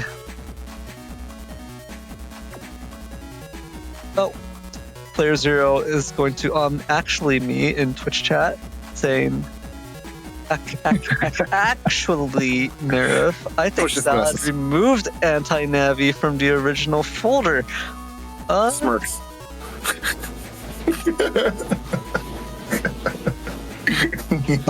No. Salad did not have anti-navi in the original folder. correct. I know because so I remember that doesn't sound right to me. playerzero. No, because Anti-Navi is a newer edition. Yeah. Yeah. Anti-Navi was a newer edition, and so I think at some point Salad was experimenting with the Anti-Navi in the folder, and then removed it, decided against it, and just returned to form. Yes. Because I played against this folder when I first started playing Battle Network. I was just playing against Salad's B code and just getting demolished, and I was playing stuff like triple shot and double shot, and was it? I was playing D code with Diveman SP and Cross Divide. I was playing some very funny stuff while I was trying out Battle Network 6 for the first time. And I remember because I was just being deleted by Salad's B code infinitely. It was like being stuck in. It's like JoJo Part 5. The ending to it. Sorry to spoil for anyone, but I was Diavolo. I was the villain right there. I mean, you are a villain. It's true. I am a villain. But yeah. So this is the classic Salad. Classic. Honestly, when I see Salad using this build, I know it's just business, I know it's no fun in games. I want smoke, and I'm gonna do my best to delete you within the first few frames of the match. That's what I see when I see this build. I've been informed by Salad. Salad pointed this out to me just now, that the differences in this build are actually the full cust and the white capsule. So those are actually the changes to the folder compared to the original. So this is slightly different. It's really fun watching Salad play though, because it's so execution heavy. Yes. Like the number of counter hits that Salad gets is really funny, considering that the chips that she's using, and she's just fishing for those counter hits. She's going for the ×2 anger play using rush, burning your opponent's rush right at the start with an invis, just intentionally going for this, base Mega Man turn 1 to try to get that anger.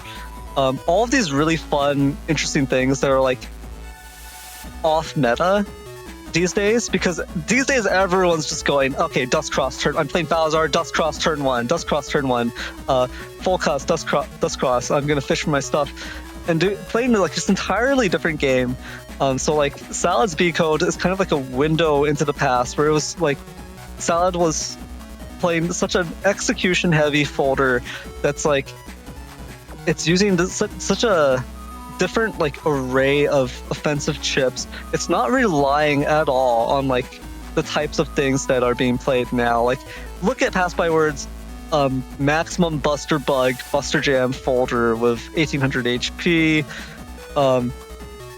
Meteor Knuckle, right? It's using Element SP, Judge SP, Ground SP, all these things that are meta nowadays that are really popular. Salad's not using any of that. So it's really fun to see, especially the base anomaly. I'm a huge base anomaly fan. I am a massive base anomaly fan, and I really, really hope to see it in this match. And I think we've about covered everything for this. Are you ready to hop into the match? Yeah, I'm always ready. Let's go.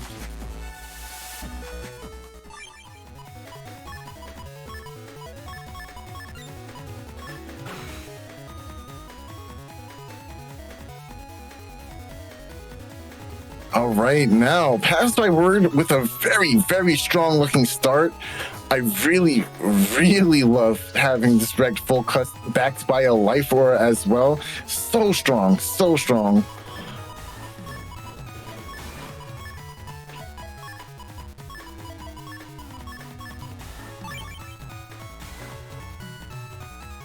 Yeah, let's see how this turn 1 unfolds here. It's just gonna be a Dust Cross with that full cust, you did mention. It's a partial grass field, which is actually a little bit spooky with the amount of fire that Salad's packing through the blast SP, through the fire hits. Ooh, trading life auras immediately. I gotta agree with you, right? You would think the fire chips are better suited for Gregar because of Firecross and all that and what have you. But man, Bowser really loves abusing those ×2 damages on those grass chips, so it ends up doing a much more damage in comparison. Oh, it's just so good. So good. I said fire cross. Totally meant heat cross, by the way. Yeah, we all love fire cross. It's our True. favorite Gregor cross. I mean, it is Mr. Match that gives you the ability, am I right? Mr. Match. I don't know any Mr. Match. I do know a Mr. Hot. That's who we're talking about. Mr. Hot. Mr. Yeah, that's where fire cross comes from, right? Mr. Hot. Yo, I'm tired of everybody. I'm not gonna lie to you. I'm just tired of everybody. You know what? Ooh, yeah, there's no way you can dodge that with Warp Bug, especially with that front panel being destroyed, unfortunately. Sound taking full advantage of that, throwing out that really sneaky high boomer. And of course, with the immediate frame 1 removal of all these barriers. In phase end of turn. This will keep Salad very safe going into this next turn. And yeah, Passbyword did not manage to draw anything that could pierce it. No, not at all. It's going to be a little bit of patience. Maybe if you could load up on defenses, you'd be better suited. But it's crazy how much pressure Salad puts on with such a low amount of HP, right? Like 1400 is not the safe standard as compared to what most people are running to nowadays with the 1800, 1900, and beyond. Cuz we even saw 2300 today, you know? But still, even with such a... Yeah, you got an invis here. Oh, Invis, boy. it's coming. Here it's coming. We all know what's coming. We all know. Ground... No, it's not going to help you. You can get your damage in. Yeah, it's a good chunk of damage, but the bees are coming here. Oh no, that's a drop. Okay. Oh no. The bees, they're lazy bees though. Oh no, they're turning the corner. They're turning. That's connecting. All right. I'm not sure because Passbyword's already in back. I'm not sure how quickly the flinching from the banish is going to kick in. Right. So it's possible these bees are going to slide on right past. But we'll see what happens here. Passbyword is going to cross cancel. Oh, okay, that was scary. That was so scary. Those bees, they were not lazy today. Unfortunately, there was defense for it. That would have been that was over 1,000 damage in that one hive of bees, if you do not know. Nice, good busters. Oh, yeah, you had to defend against that. Nice. The Elec, it was going to be 480. Instead, it gets blocked entirely here. And there we go. The Buster Bug's just getting so much value. And now that she's in range, you can go for these charge shots, do a massive amount of damage with the non-flinching Tomahawk.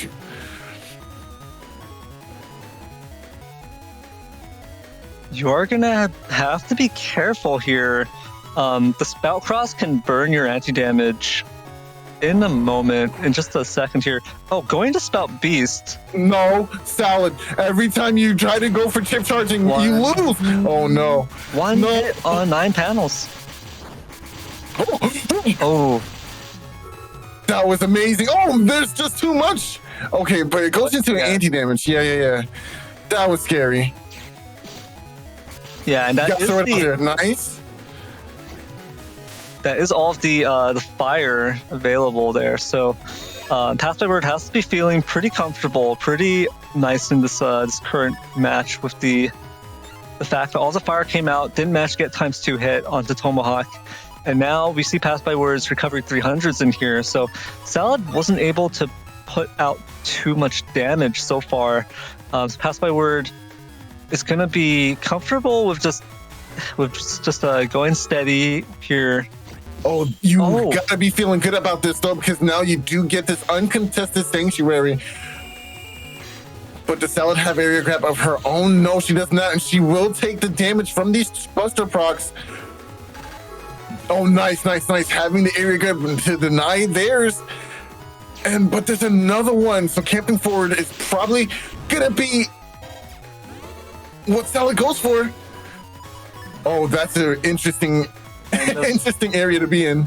End of the folder for Passbyword. The just double recovery 300s, Judgment SP. That Judgment SP is going to be very painful here. Salad needs to cross out here because this is going to be a world of hurt. 190, it's 190 because you're on the Sanctuary panel, but that's still more than half of the HP that's there. There's the D-Cross. There it is. The D-Cross, wow, that changed. Oh no! Passbyword whiffing, using that in a time freeze. Definitely not the right call there. Nice, and removes all of those panels and gets the confirmed locked area. There's nowhere to run now, and now you're at the mercy of Salad. Actually goes for Masa. Oh, that is terrifying. Oh wow, it did 500 damage. It's almost like a near variable probably would have whiffed there. Crazy. Well, we know a neo variable like does 0 damage on average, so that would have done literally nothing here, right? On the other hand, that Muramasa just made this real close. Because this is 886 HP after recoveries. Oh, this is not good. The only chip left is Passbyword's Wood Dragon. And if that doesn't hit, okay, it does hit. Area grab is down. Oh, and the counter hit just as we were talking about before, and she's just letting it go. We try to tell you, you cannot count this person out. Salad is in rare form right now, and the hits are going to keep on coming. We still didn't see base. Oh, there it is. Oh, yes. 3, let's go. Okay.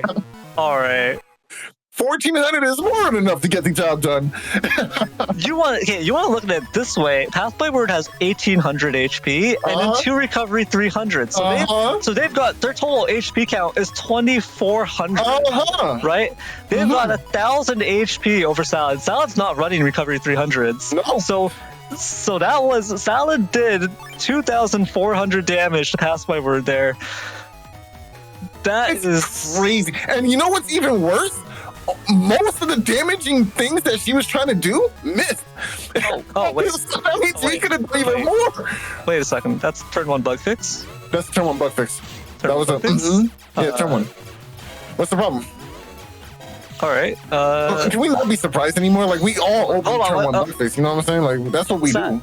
Was that that was 3 Buster Jam procs? That was 3 of them. I don't see what the problem is. All right. I don't see what the problem. What's the problem? There's no problem. No problem. No, it's fine. It's just normal stuff normally happening. Yeah, very true. 800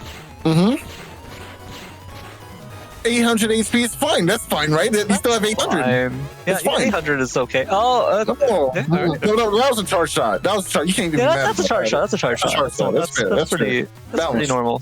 That's yeah. That was a nice charge shot. That was a nice charge shot. That's fair. That's just charge shots. That's fair. Just charge shots. Ooh, okay, High Boomer, end of turn. Gonna clear out these conveyor panels and clear out the anti-damage set by Passbyword. Passbyword, of course, has another couple layers of defense available to them. Another anti-damage. Sanctuary, looks like they're not gonna opt to go for it. They're gonna go straight to Dust. Drop these chips. I wonder if Salad actually thinks about the conveyor belts when going for the High Boomer. Is it like, okay, you know what? I guess it's not worth right now. Oh no! Okay.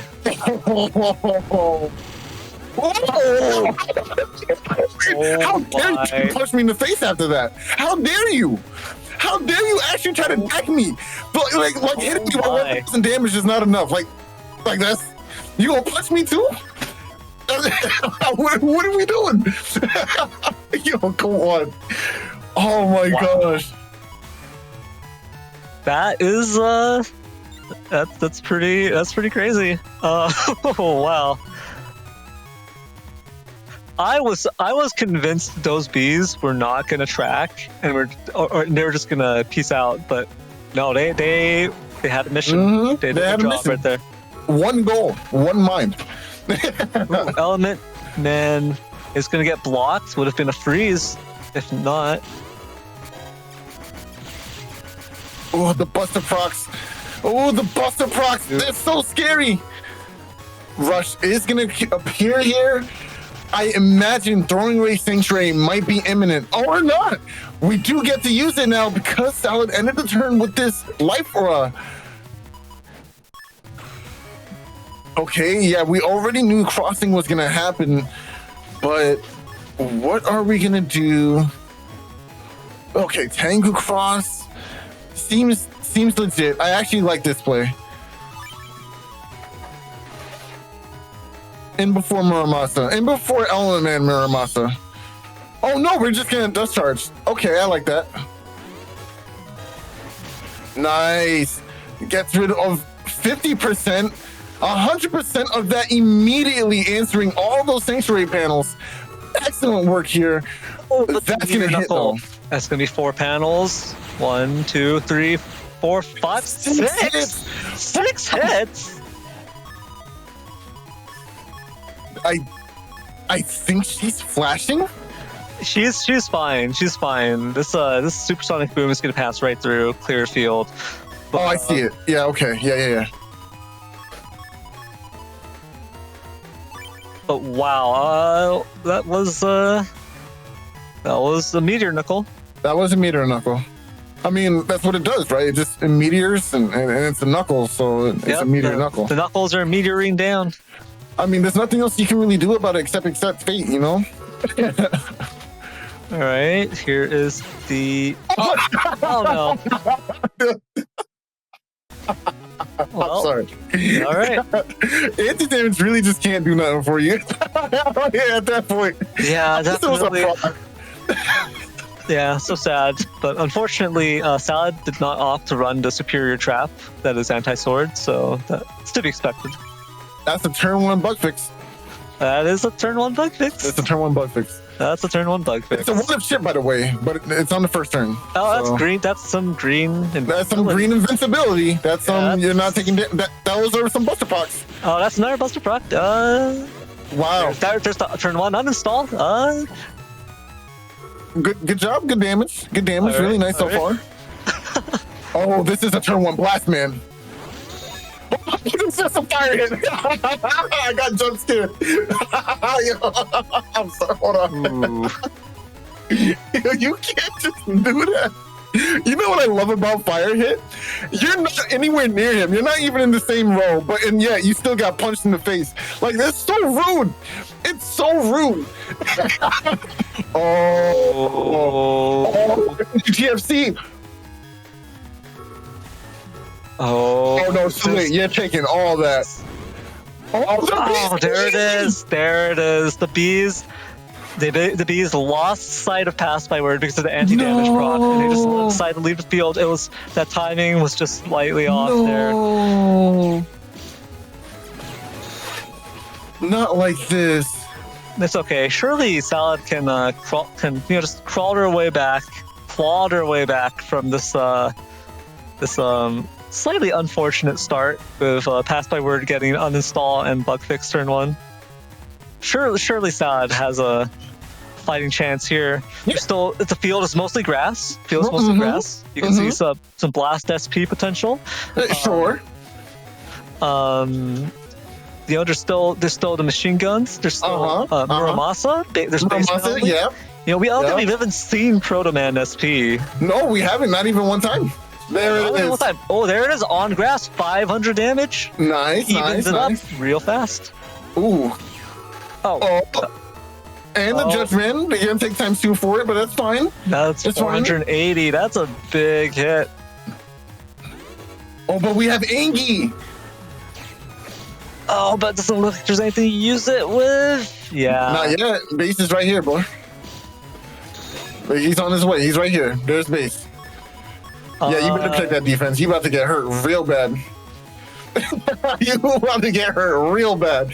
It's not even gonna block all 4 of them. I think this is a very scary situation to be in. Yeah, I mean, ×2 base anomaly, it only does 1,280 damage. Yeah, that's so it. That's it. That's you can just take the 1,280. You're fine. No. Yeah, just accept Passbyword. it. No, Passbyword. That's not what you want to do. Okay. That's spooky. Okay. Yeah. No, don't flinch. Don't flinch. There you go. She's hanging out in the center for a reason. Oh no, it's gone. Yeah, you missed your chance. Oh, why? Should have mashed it. Should have mashed it. What? It's still good damage. It's still good damage. No, it's fine. Everything's okay. Okay. No, the game's not over. We're winning. If that had been a ×2, the first hit would have destroyed the barrier 200, and then Passbyword would be at like 1 HP, and then paralyzed from White Capsule. That would have been game. That would have been GG right there. Yeah, 100% GG. Oh, Salad just had to let it rip. Salad was waiting, because maybe there would have been anti-damage or invis or any kind of other defense, right? But it was a barrier 200. That was the only thing Passbyword had. That's rough. Ooh, and this is gonna deal with anti-damage as well. Lots of layered defense for Passbyword here. I'm not sure if I really like it very much. Okay, both players just have life for. Oh, never mind. It's not safe. Stranger danger. Oh, end of turn invis though is gonna give Passbyword that layer of safety here. If Passbyword can cycle chips out. Oh, there is Tengu. Okay. There's Tengu. I imagine we're going to see Tengu from both sides, but Salad has to be a little wary of this Neo variable. Yeah, this is definitely enough damage. Oh, wait, no. And things. There is no aura on Passby's side, so maybe a different cross, or no cross at all. Okay, Tomahawk. Interesting. Nice. Layered defenses. Erase Man is in play. Ooh, I don't know if I like this. Trying to dodge the Erase Man. Oh. There it is. Good mix. Now she can step forward with impunity. Oh, the Judgment Master. Oh, no. Oh, okay. Nice. Meteor Knuckle. That's got to be it. Very close set. Wow. Oh, that was intense. Yeah, unfortunately, Salad wasn't able to pull it back. Well played to both players, though. That was, it was pretty unfortunate. Salad did have victory in her grasp right there and let it slip by. The ×2 base anomaly just wasn't used. It was waited out. The anger fell off, and then because of that, 2 hits of the base anomaly were blocked by barrier 200. That's not what you want to see. Now, otherwise, that would have actually just been game on that turn. So, well played, anyways, to Passbyword and Salad. With that, we can head into the next set of the day, which is, okay, it's HonorNite versus Salad.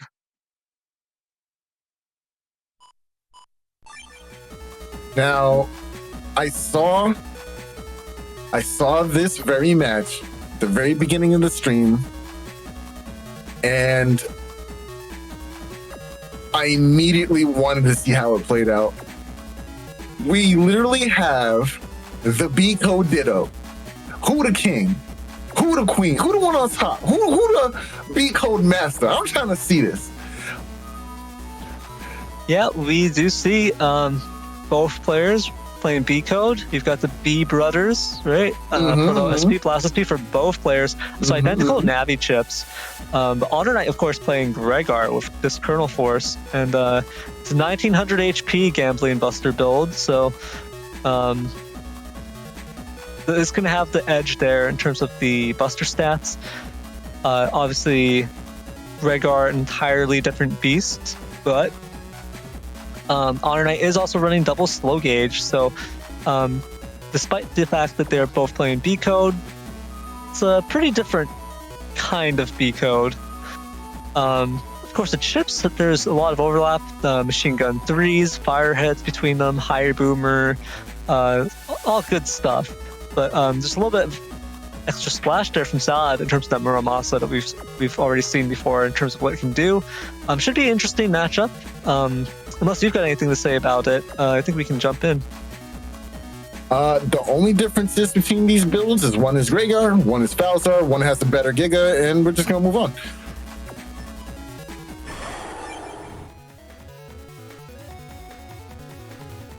You see, All right. no bias, but Base Anomaly is the best chip in the game. Oh yeah, no, I agree with that. bias. Base Anomaly is the 100%. best. Yeah, 100% I agree. Base Anomaly is the best chip in the game. No bias, No, none at all. none, because we're fair. We're fair commentators. Yeah, we have no bias. We have no we're bias. perfectly objective. Every time. Yeah, so we look at this field. It is Falzar favored here. You see the ice panels in the front, 2 ice cubes. This is a great field for Falzar here because you can suck up the ice cubes with Dust Cross, get free potential 400 damage. You could also go into Spout Cross and try and freeze your opponent if they step forward. All sorts of stuff you can do here. HonorNite going into Heat Cross, which is a great neutral kind of cross in terms of its charge shot. Not a huge investment. Oh, wow. That Heat Cross bonus to the fire hits, doing huge amounts of damage, punching through the life aura, doing double damage on grass. That's a lot to take in turn 1. Salad at a pretty big HP deficit here. Did manage to retaliate with one of the ice cubes. Did manage to get a little bit of damage in there. But ooh, that was some pretty big damage from those fire hits.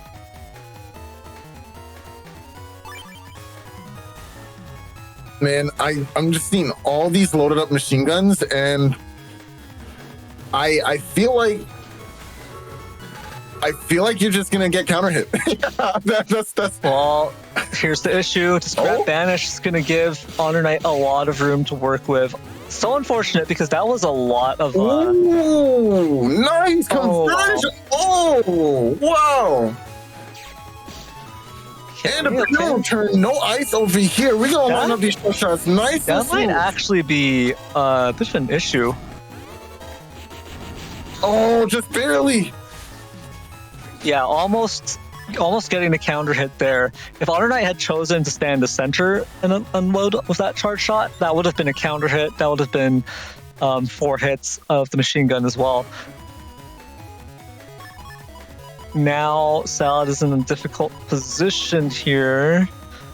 I think you just have to toss. Yeah, tossing the previous hand, that hurts. Oh, and now we wait. And now this is a bit of a problem.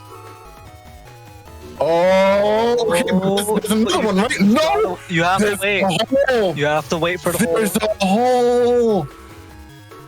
Not like, oh, smoke gauge. Okay, thank you. No. That's too much damage. That's too much damage. Man. No, thank you. Oh, that's the scariest bubble star I ever seen in my life. Oh, that was. All right. Oh my gosh, I don't like this situation. This is you gotta not throw base. good. You have to. As much as I love him, you gotta throw him. He gotta go. That's so tragic. First, Salad had to toss. First, Salad had to toss 2 of the 3 machine gun 3s.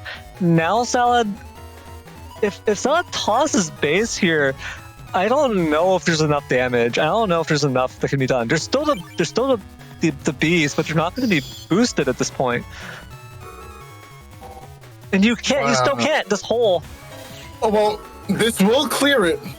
And the invisible. Yeah, no, we go in game 2. Yeah, clap it up.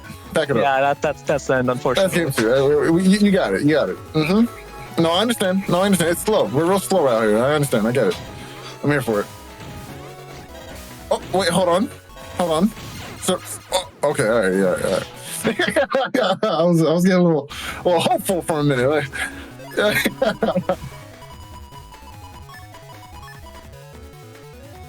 Yeah, that's the unfortunate part of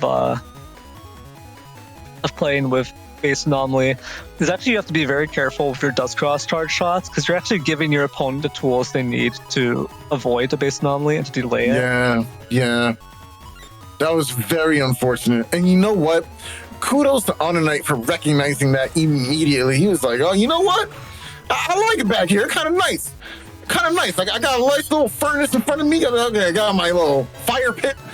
I'm going to right here.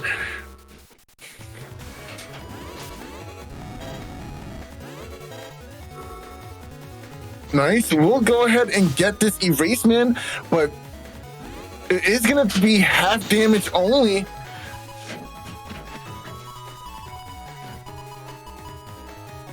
Oh, this hand is pretty nice for HonorNite as well.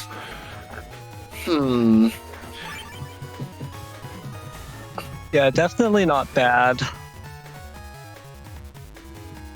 It's so interesting to see how both these builds interact and play against each other.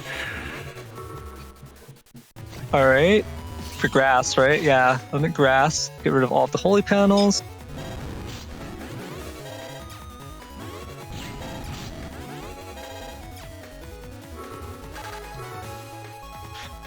Ooh, that's rough because there's not enough time to pull everything off here. No, there's enough. Nice. Oh, okay. So, I take yes, it all back. sir. I take it all back. Oh. Holy moly. Yes, sir. You know what? I like this, right? Right here, Salad is proving that even Gregar can run the B-Banish combo because look how much damage it does. And that's before you're using anything like a chip charge Tomahawk cross, right? Look how much damage it does. And that's not chip charged. It's so good. So good. Yeah, that's a lot of damage.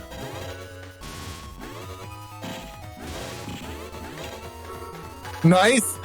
Oh, good TFC that will stop the the paralysis from happening. Interesting. Okay. The buffered movement forward. That was good movement. Very fortunate. Oh, that's really good. Base anomaly in hand. I believe that is an instant deletion from like 340. I think. I don't remember where base anomaly's cutoff is. 420. One? 400 and no, it's 160, 320, 481. 481. If your opponent has 481 or less HP, a base anomaly will delete. Yeah, you want to confirm a charge shot? We'll just go ahead and get the base anomaly in there anyway. Very respectable damage, and what that 1 HP. Oh man, just look at that. I think we have a game 2 on hands. Whoa! All this area. Oh, Beat's gonna go ahead and deny that though. Oh, but can HonorNite make it? Nope. She's like, just stand still. Thank you. Because yeah, with all that area, a Kernel Force would have been pretty scary there. For sure.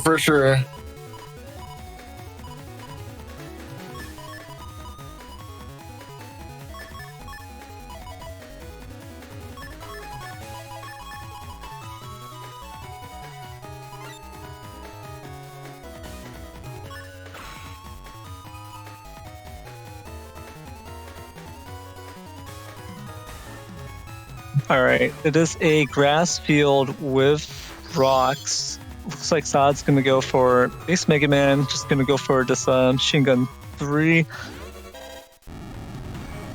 Ooh, that creates a pretty safe row to stand on for Salad. Not gonna be taking double damage on it, but it, oh no! But that gets blocked by the anti-damage there. Okay, all right, HonorNite, relax. I understand. You heat, son. You heat. I get it. Yeah, HonorNite sitting here in Fire Cross. Really powerful cross right here. So true. But you know what's just as powerful? Bees. Bees are just as powerful. Is this going to be a bee's turn, though? I don't know. There doesn't seem to be any defenses on HonorNite's side, so Why do I keep saying fire cross? Why do I do this? Heat cross. If I say it one more time, maybe I'll remember. Heat cross. Fire cross is really powerful, really potent. We can see here. Yeah, Mr. Hot's fire cross. Mr. Hot's fire cross. Oh my gosh. There was the beast cancel, I believe, in order to. Whoa! Take this! Oh, whoa! My hope and all of my sorrow. Oh my gosh! And another 100 damage from the grab banish. That equalized HP pretty quickly, but there's still a lot of damage coming out from HonorNite. Ooh, that was scary. There's still a huge hill to climb, and as we see, HonorNite has drawn the whammy as he queues up the Kernel Force. Yeah, this is going to be very scary here. Salad has to play the defense right, has to play off this utility correctly, because there's a potential to nullify the Kernel Force, or at least reduce almost all of it. Is definitely here, this combination of chips, right? You can element man Elec, that breaks a column, right? You can, if you step up, the rock will result in another panel of Kernel soldiers wasted. And then you've got an area grab, so you could definitely survive this. But it looks like HonorNite is going to play it slow. Isn't even going to go for the... Oh, this is weird. Yeah, Salad needs this little bit of chip damage. Salad needs to mash it out. Mash out the full cost now. No. Oh no. Yeah, that's not good. That's not good at all. Because if that full cust went through earlier, HonorNite would have to contend with a life aura and would not be able to just pack in this Kernel Force in this next turn. Would have to, because HonorNite locked both wind racks that turn. Well, Salad can deny Kernel Force if she presses forward, takes all these area grabs, and actually is able to lock them down and maybe camp behind that stone and just avoid a massive amount of damage in that way. But it seems like HonorNite is not going to take Kernel Force. Not in a rush to end it all right now.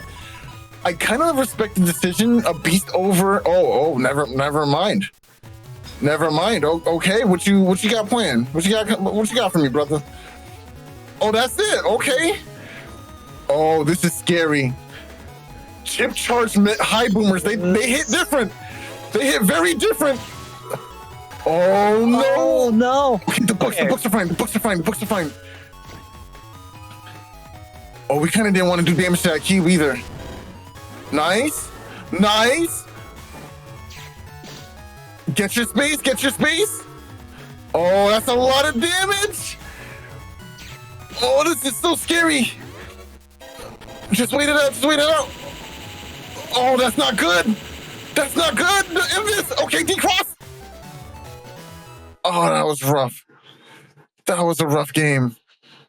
Oh no. Wow. That was unfortunate. As you can see, no version is truly better than the other. But Gregor was able to edge it out in the end for this round. GG's. Yeah, GG, well played to HonorNite and Salad.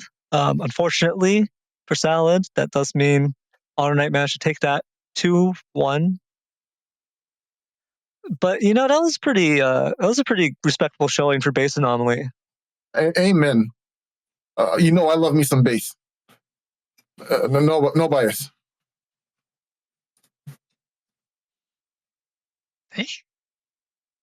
All right, and with that, actually, I believe before we head into our next match, unfortunately, SoulXCross will be leaving us for the rest of today's stream. Yeah, see you, XCross. Yeah, guys, it was really fun. Thanks for having me. But I will see you in the next stream next week. All right. SoulXCross logging out. All right, bye, SoulXCross. Yeah, thank you, Cross, for joining us for today's stream.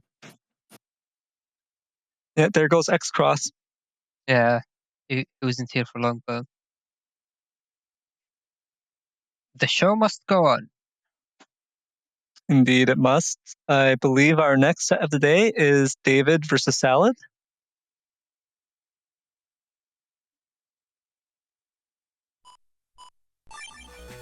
Yeah, so I believe this is the first time we've seen David playing this tournament. We've already seen Salad, and I mean, we'll still see her going forward, but do you want to walk us through David's build? Yeah, of course. So what we have here is a Falzar build, 1800 HP. It's got Gig Folder 1, and the reason for that, of course, is Hub BDT. You can see those two wonderful Giga chips sitting there. So it's going to play out like you would expect most Hub BDT builds to play out. There is one thing it's kind of missing, which is a Bubble Star. So Bubble Stars tend to be comboed in V code for that BDT. But David opted not to take that. Instead, what we've got here is Triple Magnum. So you got a ton of D-Cross potential against your opponent's Dust, which is great for Hub BDT mirror matchups. Also great against your opponent's Ground Cross, which is a solid counter to BDT. And of course, you've also got in V code Super Vulcan, attack plus 30, White Capsule. So just a heavy-hitting chip you can throw out. Combos really well with the BDTs. So if the BDT collides with your opponent, that's just a confirmed Super Vulcan, and then you just unload all 10 hits of that Super Vulcan with attack plus 30. That's 500. If you're in Beast, boosts it to 800. And with the White Capsule, it's also going to pin them down long enough that any other BDTs on the field will also connect with them for sure. Just a really solid combination there. So the only thing it's really missing is for Falzar versus Gregar matchups, where if your opponent goes into Charge Cross, you want to have those Bubble Stars to get the D-Cross, because Charge Cross is another really good answer to BDT. Unfortunately, David didn't pack that, but luckily for David, for this specific matchup, this is Falzar versus Falzar, so those Magnums are going to be doing the equivalent work in terms of countering Ground Cross. But yeah, that's pretty much the build. Yeah, I mean, I feel like you've gone over pretty much everything. I don't think we've seen Bug the Thunder Hub this stream, and even just recently in recent matches, it hasn't been really seen as much, but it's going to be interesting to see how it plays out. Yeah, definitely. Let's head into the match. Alright, so going into the match, we can already see one of the main splashes, or two of the main splashes that David's running. So these being Element SP, I guess, is Super Vulcan a splash? Because it's technically on the Bug the Thunder code, but it's the only thing in V code. It's hard to say. Is that the splash here? Because really, there's only 2 V code chips, and there's also only 2 E code chips. So what is the main code here? Everything's the main code. Yeah, everything's the main code here. Of course, with the Hub BDT build, your main goal is to draw Hub and BDT as soon as possible. So we're going to see David go into Invis turn 1, or go into a Dust Cross turn 1, load up this Invis, load up that little bit of defense that he's got, and then full cust and try to make it to the next turn, get some Dust Dig.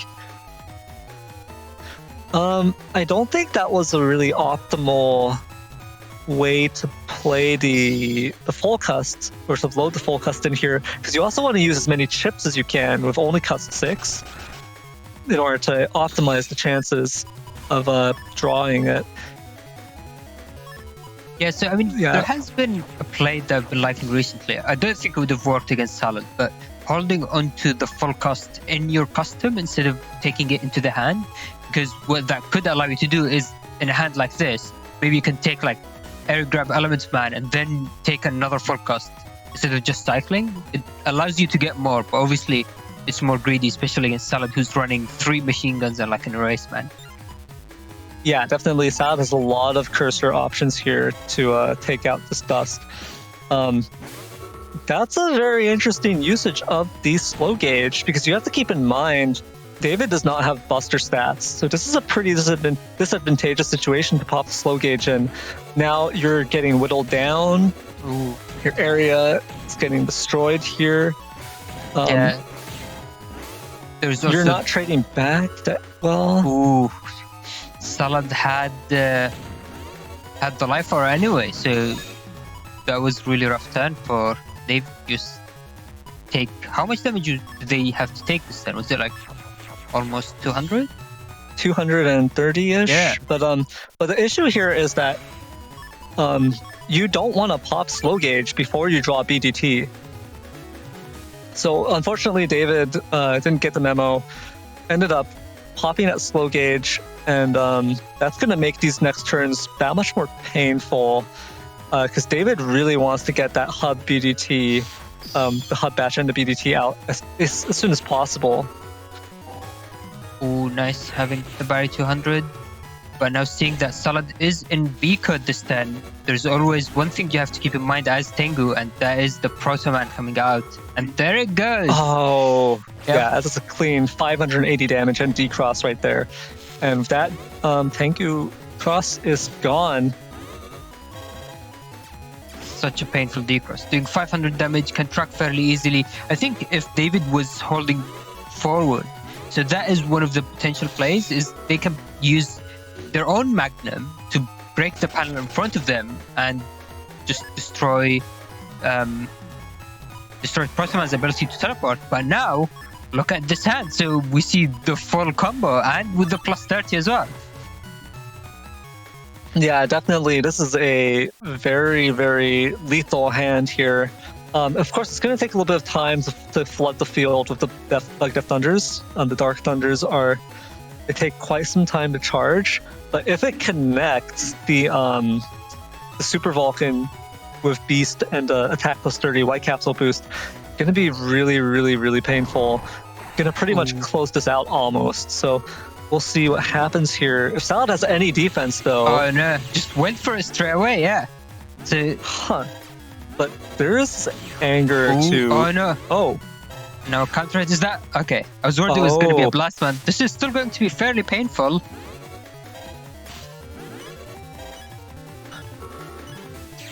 We see some clean movement from Salad, dancing around this Dark Thunder. And we see that first one time out. Unfortunately, Salad not able to get a ×2 hit or a freeze on this Element Man. But setting up the field so it's full grass now, that means if there's a Blast Man SP waiting in the wings, this will just be a quick reduction to 0 HP, actually, because I don't think David popped up that yet, did he? Yeah, no, he did not. He only has +6 here. So that's going to be instant deletion if David does not manage to defend themselves. Yeah, and it looks like David's also trying to stack up on defense for this turn. So I don't think we've talked about chip lockout for BDT, have we? I don't think we've mentioned it yet. So, Okay. do you want to go ahead and explain it? No, go for it. So, whenever you release a BDT, there's a window where you cannot react to time freeze counter chips, to dimming chips. Ooh, we see the base anomaly going and just anti-damage here. And we'll pop it. Ooh. Okay, but wow, alright, that was quite an exchange.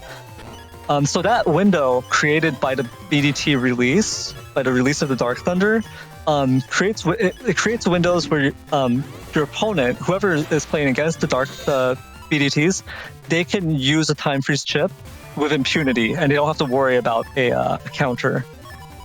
So usually when you're playing against BDT, you want to wait for that window just right after they've dropped the Dark Thunder, and they're stuck in that animation. And you want to use your offensive chips at that moment, and there's no counterplay for them. So that's the downside. That's the drawback to BDT. And the thing is, it's funny because BDT was such a popular and was such a meta build, and then Hut BDT, all the variations of BDT, they were so popular and so meta-defining at one time that people have really figured out like the ins and outs. Oh, Ooh. oh, wow. Yeah, that machine gun was not good.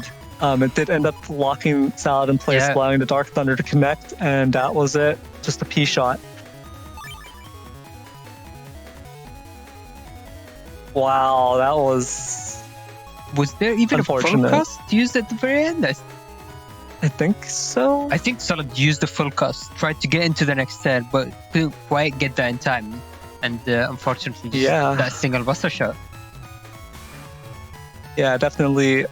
David actually managing to close that out there.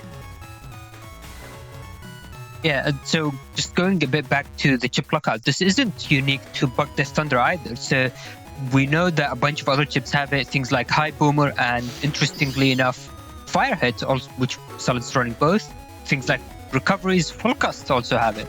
So it's, especially at high level play, it's important to keep that in mind, because if you have two recoveries, one after the other, then players trying to match it will be stuck in a long chip lockout, which allows someone to use like Meteor Knuckles or like an offensive time freeze, and you'd have no way to respond, even if you had defense afterwards.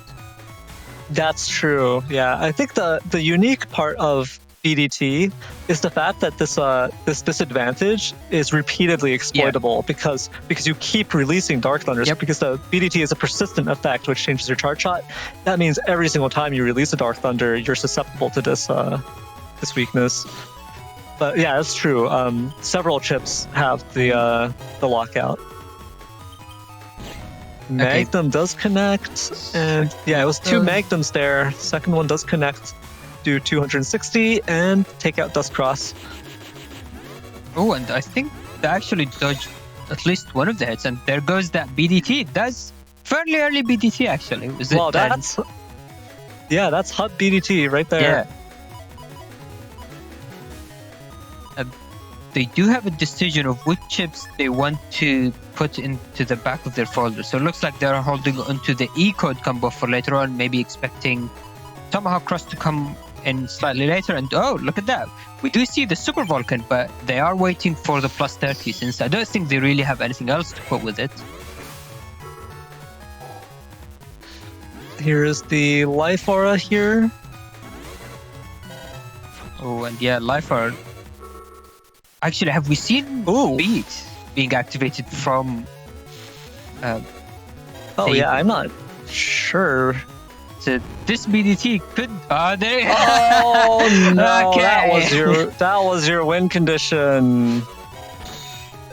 Well, I mean, it was one of the main win conditions, but I think one of the reasons why people run both Hub and BDT is that it allows them to use the other win condition, which is Hub Badge, and allows to get consistent damage. I don't think so. But, no, I don't think so.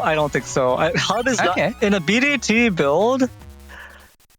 Hub is really great. Hub is a great Giga. It gives so many different things, but I don't think you can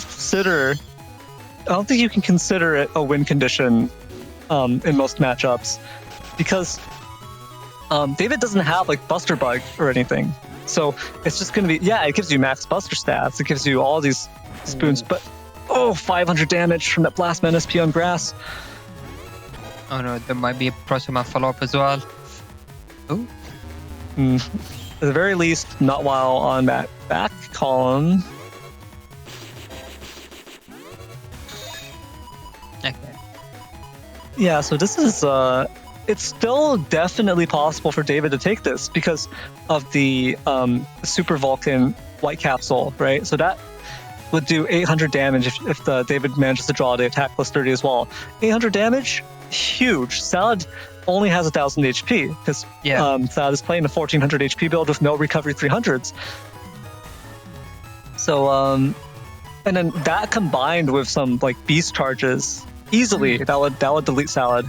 So but that's the problem here. Yeah, David, you want to take the Hut Bash to get Buster stats.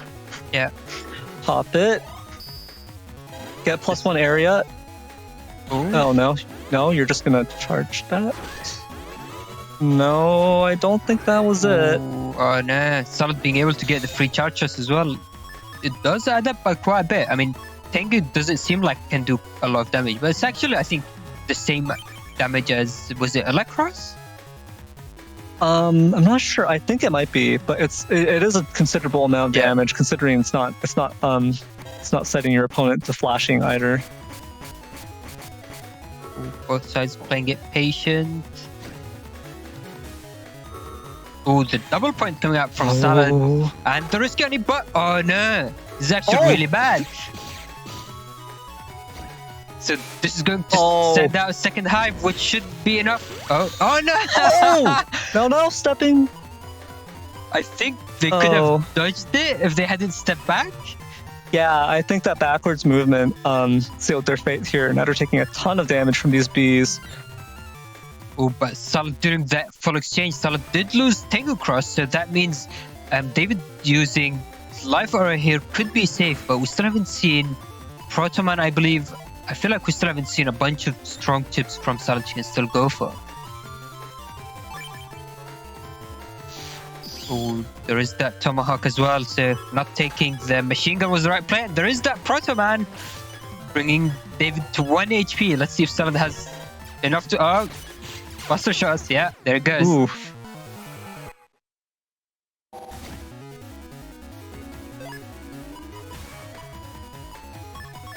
Okay, so Solid basically on that final turn accounted for the win conditions that David still had. One of them was Life Aura, and the other was Super Vulcan. So she went into Tomahawk Cross and then took the win track.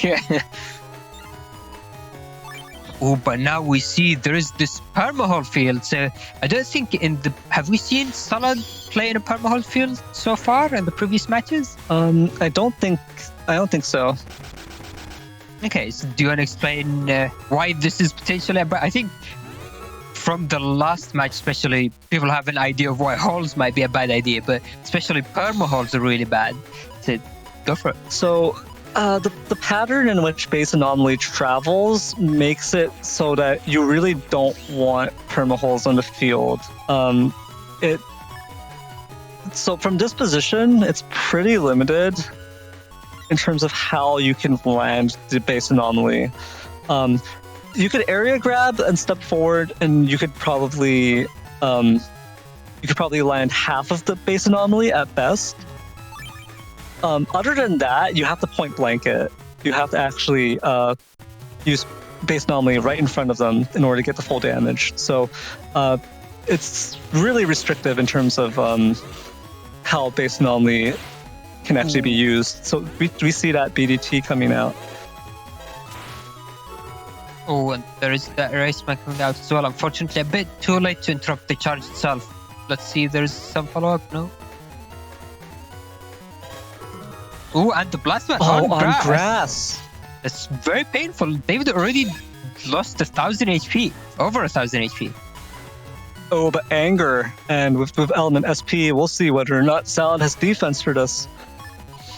Ooh, looks like okay. Instead, it will be used on the Magnum instead. So starting with the barrier 200, but the issue is that going against Tengu Cross, starting with a barrier, you'd want to use that barrier as a TFC, you want to use it as a chain to an opponent's offensive chip. But most of Salad's chips are actually non-dimming, so she already used Blast Man and Erase Man. She still has a bunch of other options, but... Okay, never mind. Ooh. And the full immediate full cost as well. Oh wow, that was interesting. I wonder if the play there for David would have been to actually use the Magnum against the Life Aura immediately to destroy it and then allow the BDTs to land. Yeah, that might have been a better play, but it's too late to think about that now. Instead, David has got to consider whether or not they're staying in base Mega Man for this anger proc. What do you think? What would you do? I think using the anger in this way is much more tempting. Yeah. I feel like I would rather just use the anger and then try to make but instead David goes into Tengu. Oh, so Salad going into Tomahawk. This could mean that she has an air grab she wants to land, or the scarier option is using double point into Risky Annie, because these BDTs are already on the field. So if Salad times it correctly, then she can get massive damage.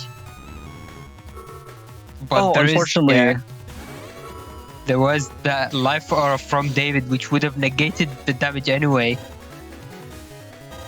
Ooh, this position's looking scary. Salad moving around it very well. But this does narrow it down. Salad is probably going to have to take at least one hit here. And David has a lot of fire coming in here, I think.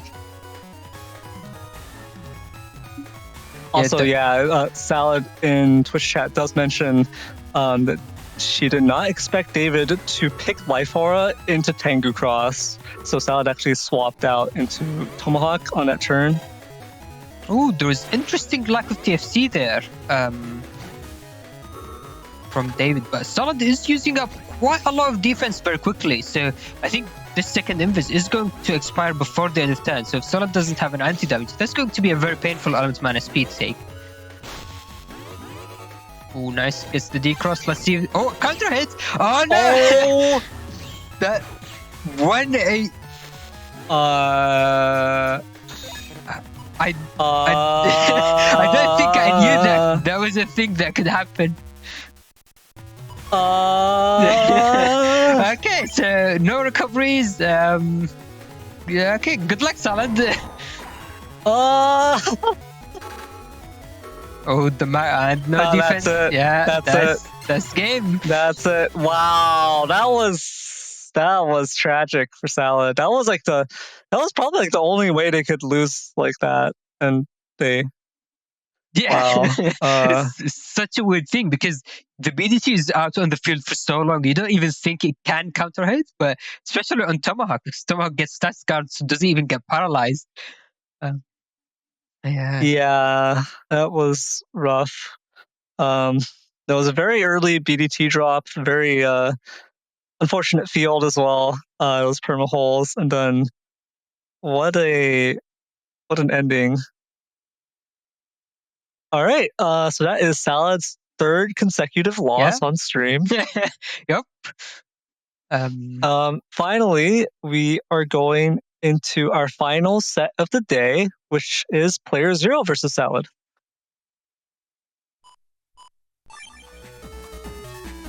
All right, so this is, I feel like from looking at all the previous matchups, I don't think we've seen anyone playing against Salad who had nearly similar HP. Everyone had like 1800 2 recoveries or something like that. That has not changed here for the final set. That has not indeed. We see 1800 HP with 2 recovery 300s. So we see the 2400 HP versus 1400 HP HP difference here. Definitely an uphill battle for Salad. But I mean, based on all of the previous matches, we've seen how much damage Salad's build can do. There's all these fire combos, the B banish, even just base anomaly like double point. It's just very devastating. Yeah, definitely. Salad can very quickly even up the HP, but just that small difference. There's just a little bit left to climb over, and then. Well, we'll see what happens here in this matchup. Of course, we have the absolute villain of the N1GP on the left. We have Player Zero, the tyrant, but the overlord. But I lost the Blood Moon, so I'm no longer a villain. No, don't think that changes anything. No, if you lose the next one, then we can start to reconsider it. Okay, we can start to think about things. But if you just this one is not enough. No, Player Zero is still the Demon King of Battle Network 6, still the uncontested absolute. I hate Player Zero, but with that. should be an interesting matchup. We saw Josue playing earlier with a very similar build. A lot of the chips very, very similar. Just swap out Elect Dragon with Heat Dragon, so on. Should be an interesting matchup here. All right, yeah. With that, let's head into our final match of the day and let's see how it plays out. And there's permaholes. Top and wait, is that top and bottom permaholes, or is that just bottom? Because I think it was just bottom permaholes, but I don't remember. That's great. That's a great start here. Yep, and you know what else is there? There is that. Oh, there's bug fix turn 1 and life aura. And life aura to protect your dust cross. Huh. Interesting. And it's almost like we have a cheater on the left side of the screen. Left? Wait. I'm looking to the left. I don't see anyone. It's almost like playerzero is cheating and just has a cheat engine. It's almost like playerzero just is sitting next to an engine that sucks in all of the good luck in the world and funnels it into himself. Almost, but that couldn't be it. No, not at all. A rush getting burned safely onto the life aura there.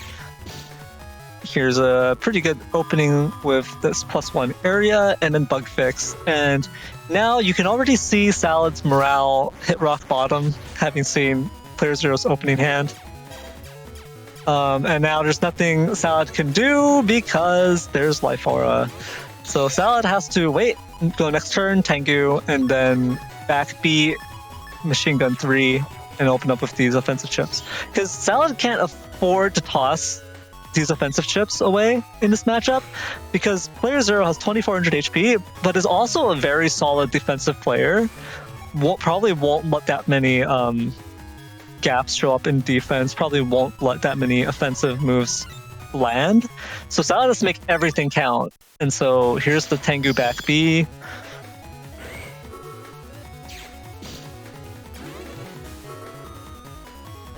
Oh no! There goes BT Reckles. That's playerzero. What was that? What was that? I'm not sure what you mean. Oh. Okay. Well. Oh, that's anti-navi, but it gets safely triggered.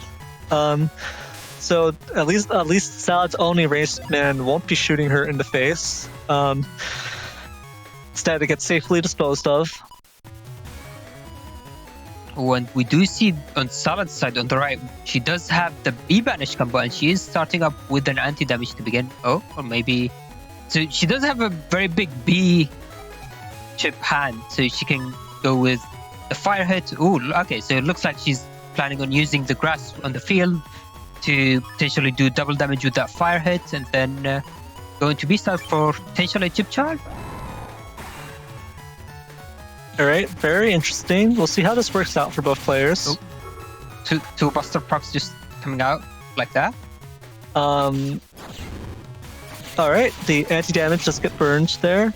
Oh, hey, that's an interesting development there. playerzero actually losing the Tengu cross to the anti-damage star.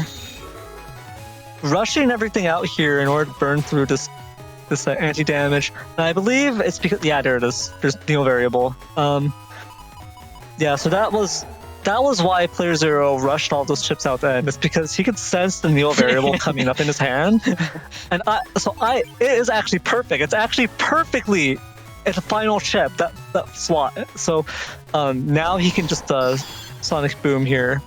But it is going to be against Tomahawk, as Salad has changed crosses. You might be wondering, oh, why did Salad keep the anti-damage?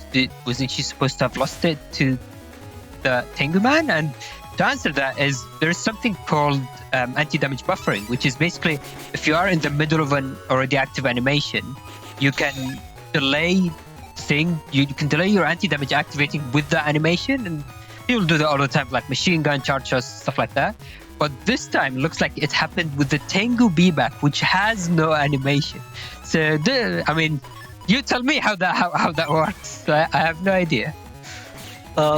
Basically, that was compensation because she's playing against a cheater. So true. Yeah, she's been compensated a little bit. Double point with one panel. Oh no. Ooh, there is that grab banish, but the grab banish gets denied by the anti-damage and Tomahawk gets decrossed.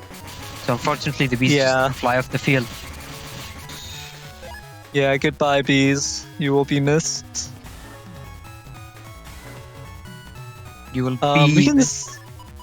You will be missed. Pretty unfortunate. Salad doesn't really have the offensive options here to threaten Player Zero.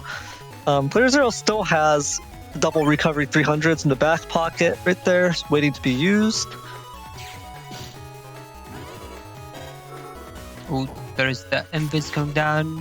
The high boom connects, and that sets up for a potential Blastman SP on grass. Ooh, there was that bubble Elect Dragon uninstalled doing massive damage there.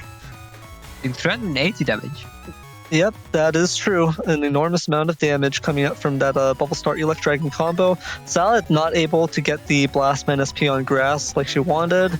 Not able to do that 500 damage. If she had managed to do that, it would have been theoretically possible to try to close things out here with either Muramasa into Windwrack or a base anomaly, and any combination of these things with the White Capsule would have been a deletion threat on Player Zero, and Player Zero would have been forced to play very defensively, go for recoveries, so on. But instead, Player Zero is going to turn out this Judgeman, and nice. this. Ooh, does manage to destroy the Life Orb at the very end using Element SP. And Player Zero is actually all out of chips. It's the only thing that's left are these Recovery 300s and this Windwrack. So what's actually interesting here is that if Salad had Recovery 300s or something, she would actually have enough HP to weather the storm and probably avoid deletion through the Buster Jam procs, at least for a time. But fortunately, that is not a possibility. The Windwrack connects, and this will be a confirmed Muram. Oh no, never mind. There was a buffered movement down. Ooh, but Player Zero still takes the Muramasa, and then doesn't matter. Yep, so that was the game. So Salad still had so many options in hand, but unfortunately, especially because of the permaholds being lined up like that, she wasn't able to use base, she wasn't able to use Protoman either. Without Beast out, it would have been very difficult to land the Muramasa, but I stepped into it in the end. So yeah, I mean, that field special, I think, is one of the worst permahold fields for Salad in particular, for her build.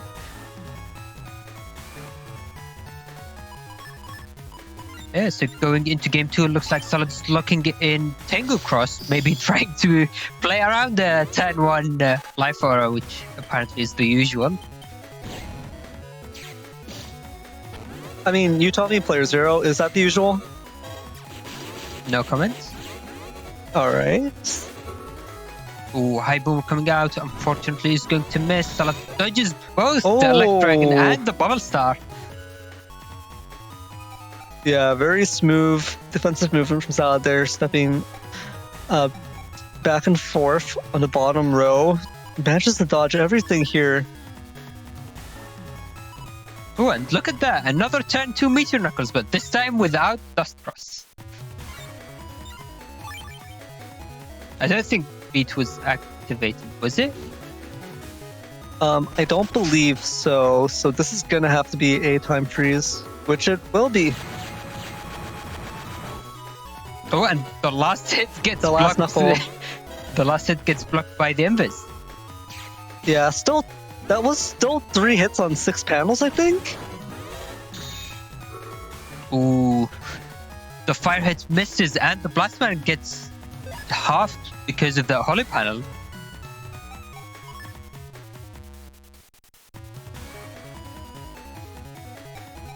Yeah, the unfortunate part of going Tengu like this early is that now you kind of want to stay in Tengu in order to suppress potential Life Aura and Barrier 200s from your opponent.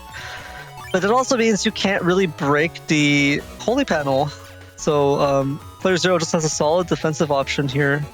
Just sitting here. Anti-damage comes out. Ooh, and counter hit. Wow. And the thing is that player 0 had no choice but to either use the Neo Variable Sword there or to just not use it at all and throw it away. Because if player 0 had waited any longer to try to use the Neo Variable, it would have just gone to the next turn. And the window in which the machine gun is hitting provides such a large time span in which player 0 can't use it without getting counter hit. I think the play there would have actually been to use the Neo Vari, but to avoid putting any inputs, just going for the normal. Yeah. Just use the superior form of the Neo Variable, which is just the sword. Because the sword is a superior chip. So. Ooh, I see. Solid has the Erase Man prepared, piercing invis, and well, alright. Looks like she lands the Charger anyway. So actually, I wonder if Solid's still in chat. Is she trying to avoid hitting Tengu Charchot after the Erase Man paralysis on purpose? Because I feel like that has been a consistent thing where she was just until after the paralysis ends. And my guess would have been yes, to avoid giving the opponent anger. But I would want to see what she thinks. Ooh.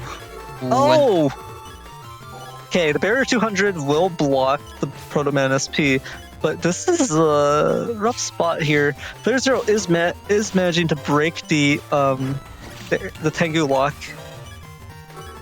Both players with a little bit of defense here, Life Aura, and a final chip at the end. Tengu Man will burn the anti-damage, or will it?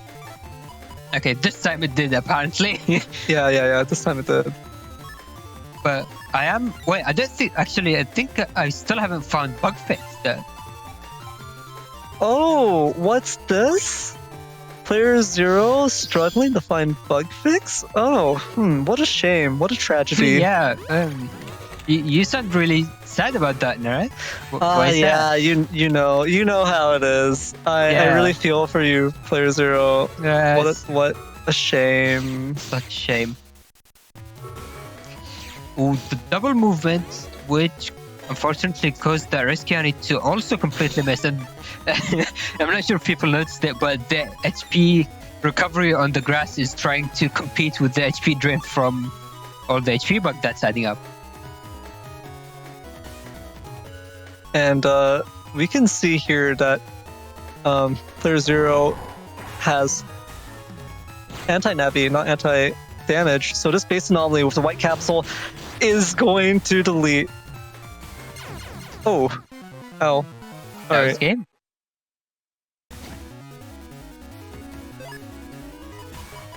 That brings us to game 3, and look at that. That's the same field as the starting field, the worst field. Oh, great, wonderful. Okay, great. That's wonderful. We've gone right back to So player 0 cranked up his cheat engine and just ensured that we go back to this horrible abomination of a field. Is it really my cheat engine? I'm playing against Salad. Salad's luck so bad that she gives her opponent amazing luck. That is true. But it's actually, we know for a fact, it's actually both things working at the same time. So true. So, it's both a combination of player 0's amazing luck and Salad's terrible luck working in tandem. They are cooperating in order to create the most depressing set we've ever seen. Ooh, Salad using the machine gun to take out the Barrier 200 during the animation, and then gets out the fire hit immediately afterwards to confirm the decross. All right, how many Buster Jam procs? Ooh, just one. Just one. The one. Oh, that's so unlucky, player Yeah. zero. That's so unlucky. Only managing to squeeze out one Buster Jam proc out of 3 shots. Wow. only 50 I- damage. Only 50 yeah. damage. It looks like going into the next time, both sides are deciding to go into Tengu Cross. So Brush being activated while the Life Aura is still active. There is that Bowl Star combo, and looks like Salad dodges it again, similar to the last game. Oh, and stepping back too, so the Elec Dragon misses entirely. The defense isn't even going to get burned here. Ooh, landing free charge shot. And the Raceman going out, so that's going to completely miss. Salad's next follow-up is a Pressman, but Oh no! All right, that was I think that was just a timing issue. yeah. But it can be, but that's very hard because player zero is sliding forward and back and forward on the ice panels, so it actually creates a pretty difficult timing window. So honestly, that was just good defensive play from player zero, utilizing those ice panels to really minimize the windows the Salad has for actually landing that.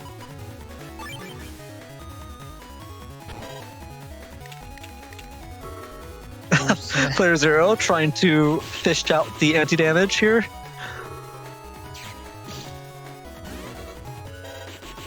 Ooh, these ice panels actually make it fairly difficult for Salad to land her machine guns as well, because getting the double movement from them basically allows you to potentially completely dodge one of the machine guns. Oh, looks like I decided to keep holding on to my hand with, I believe my first chip was in Neryth. I don't fully remember what I had other than that.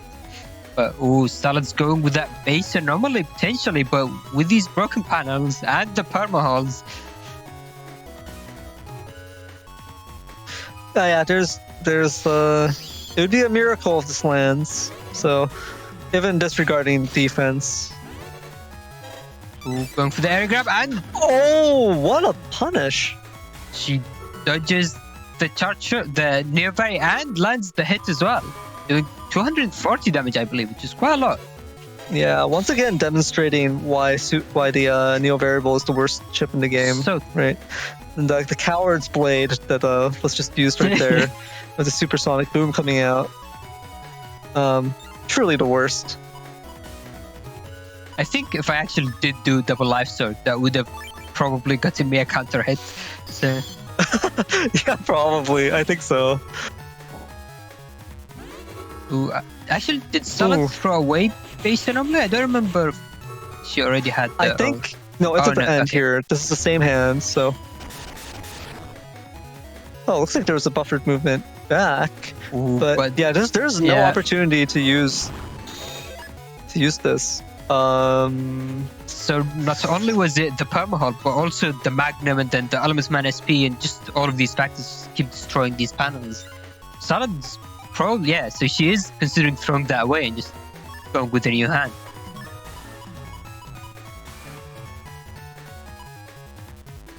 Yeah, the thing is with Salad's folder in this matchup is that your problem probably with Salad, the problem here, because Salad has already landed a good chunk of damage on the Yeah. player zero. Her problem now is probably not that she's going to run out of damage versus player zero, but that she's going to run out of HP against player zero. So she really wants to. She's just going to progress her hand. Ooh, Go she- life aura. Looks like she's going to land spell charge shots, which actually do add up by quite a bit. Oh no! The meteor knuckle. 1, 2, 3, 4 hits, but the last one is blocked by the life aura. Oh, that block. Oh, nice. Wow, yeah, very nice usage of the Element Man, using it to freeze these panels, create these ice panels in front of her so that she can step forward. No longer trapped in that corner. Oh, and looks like this time Salad's thinking about going into that Blast Man, which if that lands on grass, which is fairly likely, because obviously standing on frozen panels without sliding is difficult. She can do quite a lot of damage, but the recoveries also are coming out. Ooh, wait. Ooh, Did that Blastman get one frame? I think it might have. Oh, Wow. wait. That Did it? No. Okay. no, it wasn't. It wasn't locked. It wasn't locked. Okay. Oh, so here we can see the end of Player Zero's folder. There isn't that much damage left. Of course, Player Zero still has the Gambling Buster to fall back on, so Player Zero's never out of damage. But Player Zero is running out of chip damage. So if Salad manages to dodge some or all of this, it's going to be very difficult for Player Zero to close this out. It's going to take quite some time. Blastman SP on grass, 500 damage. And dodges. Oh, the double punch is coming out. That's brilliant usage of the that's some brilliant usage of the Magnum right there from Player Zero. Oh, but this still does connect. Do quite a bit of damage, and HPs are almost equalized actually. Only 300 HP difference. Yeah, and you have to keep in mind how much damage has Player Zero dealt versus how much damage has Salad dealt. Salad has done almost 1,800 damage so far. Player Zero has done almost or just a bit over 1,000 damage. So if this goes to damage judge, which almost definitely it won't, Salad will take it. But one of these players is probably going to be deleted right here. Salad has the wind rack into more Masa Witch. Oh no, missing! No! That is definitely not good. I think. Wait. So now she doesn't have anything. She just has to use chip charges, trying to use that for damage. No. But obviously, No. these can just be dodged, and now she's down to. I think that was definitely the wrong play. I think Salad should have gone to Dusk Beast, cracked and broken these panels of the Dusk Beast, and then possibly would have been able to use the Falzar Feather Buster at least to get some more damage in. But instead, Salad stayed in Tomahawk, probably because the Tomahawk Beast charge theoretically does more damage. Yeah. If 2 hits connect, it does do more damage. And so Salad was thinking that she needed the damage to do that, but... So you might have been wondering, why wasn't I just going out to use my Beast Buster and just finishing up the game? And the main reason for that is because I still thought Salad had base anomaly. I haven't seen it. She just threw away. And with that HP, if she had base anomaly on a white capsule, she basically could have still had the game. So that was still very, very close at the end. That was very, very close. That was an interesting set. Salad did mention in Twitch chat just now, no, I was thinking I needed Dust to corner him afterwards, but I lost too much HP. I feel like in that situation against Player Zero, I definitely that's like technically a correct call, right? Because having Dust cross after the Beast will allow you to have an edge and be able to break the panels and corner him afterwards. But I don't think there's any situation in which a player can ever last until the next. Until like a player can't last until they can get to that situation with Player Zero with that much HP, unless they're using Dust Beast to break the panels to begin with, because Player Zero is just too damn lucky. So if you're not breaking those panels with Dust Beast, then he will just gun you down. So frustratingly enough, that is the truth of playing against Player Zero. So, but Player Zero did play very well defensively there. Did play, I want to say, like, in these situations, Player Zero kind of lost the resource game.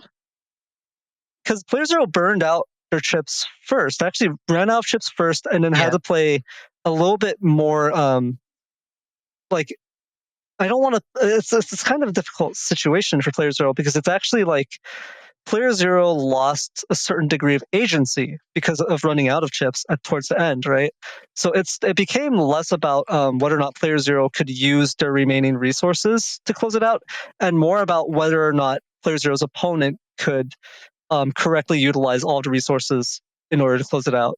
So it became a situation where playerzero actually lost a high degree of agency there, and was restricted basically just to using charge shots and Buster Jam proc to try to close things out. But if for example playerzero was against of course, well, we can all speculate, but given like the HP differences and such, if Salad just had a little bit more HP to work with, it would have been, I think much more difficult for playerzero, just because of the way the builds work out. So, but still, that was actually very, very well played as usual from both Salad and playerzero, our two of our veteran players, two of the top players in our community. So that was still a great display of skill, and I think just unfortunate that it ended up being permahole bottom on two out of 3 matches in the set. Because if that base anomaly had managed to get some value, that would have been a game changer. But still, well played. Yeah, definitely well played to Salad as well, and well played to everyone. And unfortunately, that was our final match for today's stream. But before we end the stream, there is still another thing I do want to go through. So this is still part of a tournament. This was the first stage of the round robin, or the first stage of the tournament, which is the round robin, which leaves us on to next week, which will be the start of the top cut double elimination stage. So for this tournament, actually, let's take a look at the current standings and let's go from there. All right, so what you can see on the screen now are the current standing as if when the layout was made. These, I think, have already changed by now because people are still playing their matches. So these are definitely not static. There is still until the end of today, start of tomorrow for these to potentially change. But these are the provisional placements, and only 8 of the top players will move through. And that is out of almost 50 players who joined this tournament. So that is actually crazy. And you know what else is crazy is the number of people who finished all of their matches. So when we were starting the tournament, there were people saying, oh, this shouldn't be a round robin. There's no way anyone would be able to finish their match. And look at that. We have a lot of people who finished their matches. And I do want to give them a shout out in particular. And they are Passbyword, playerzero, Thiago, Neryth, China TV, Symes, Rocku, Demon Corsair, and Allrisk, who did all of their matches for this tournament. And so as this is the Legacy Kickoff, this is special tournament as mentioned at the beginning. We, looks like, so I was just going to mention it. We will be providing prizes for the winners as well. So it would be the top 8 participants who will be getting prizes. And as players move higher in the double elimination bracket, they will be getting more and more prizes. And these prizes are thanks to the donations that we've been receiving throughout the past, I think, almost 2 or 3 years by now. And speaking of donation, we did just receive a donation from Whistle for $3 saying GG's, and GG's indeed. All right, let's take a look at the donations that we received today's stream.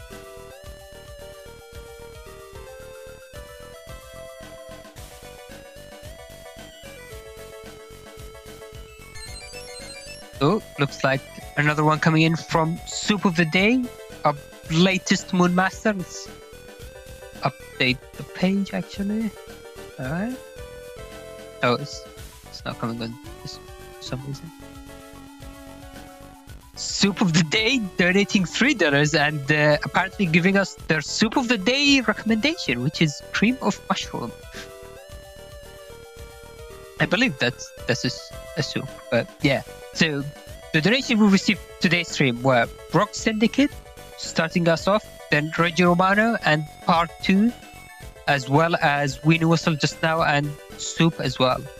I do also want to give a special shout out to the people who are giving us monthly subscriptions, and they are Red Ace 100, Yumland Hero, and Starlight with the latest subscription as well.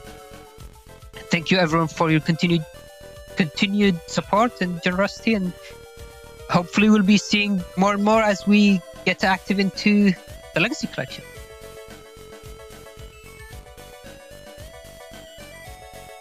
And with that, let's head into the credits. This has been a crazy stream. I think this is the longest stream we've done for a very, very long time, probably 2 or 3 years. Getting almost up to 7 hours. Huge shout out to Neryth, SoulXCross, and Symes for commentating this insane amount of matches and doing very well at that. As always, huge shout out to Salad for organizing the tournament and making the stream layout, as well as people working behind the scenes to keep everything running smoothly, like Neryth and HonorNite for recording the matches, as well as HonorNite for picking the great selection of votes we had today. But with that will be the end of today's stream. We hopefully will be seeing you all next week with the top cut, where we will also be announcing what the prizes will be. And I've heard a tiny bird just told me there might be a giveaway next week as well for a copy of the collection. So do keep that in mind. Alright, and with that, thank you again everyone for watching. Hopefully you've enjoyed the stream, and we'll see you again next week. Goodbye!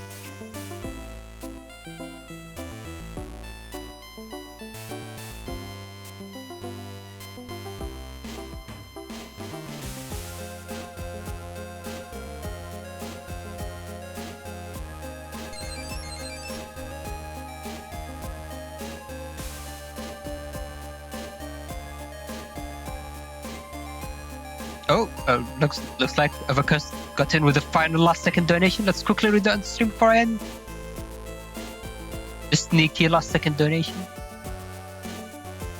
I'm not even sure if anyone's still here to hear it, but they donated $10 to say, "Can't wait for next round of fight." And yeah, thank you, enjoy it. No, you don't need to apologize. It was just funny, and the stream was still live. So thank you as well for donating. And yeah, we'll see you all next week, and good night.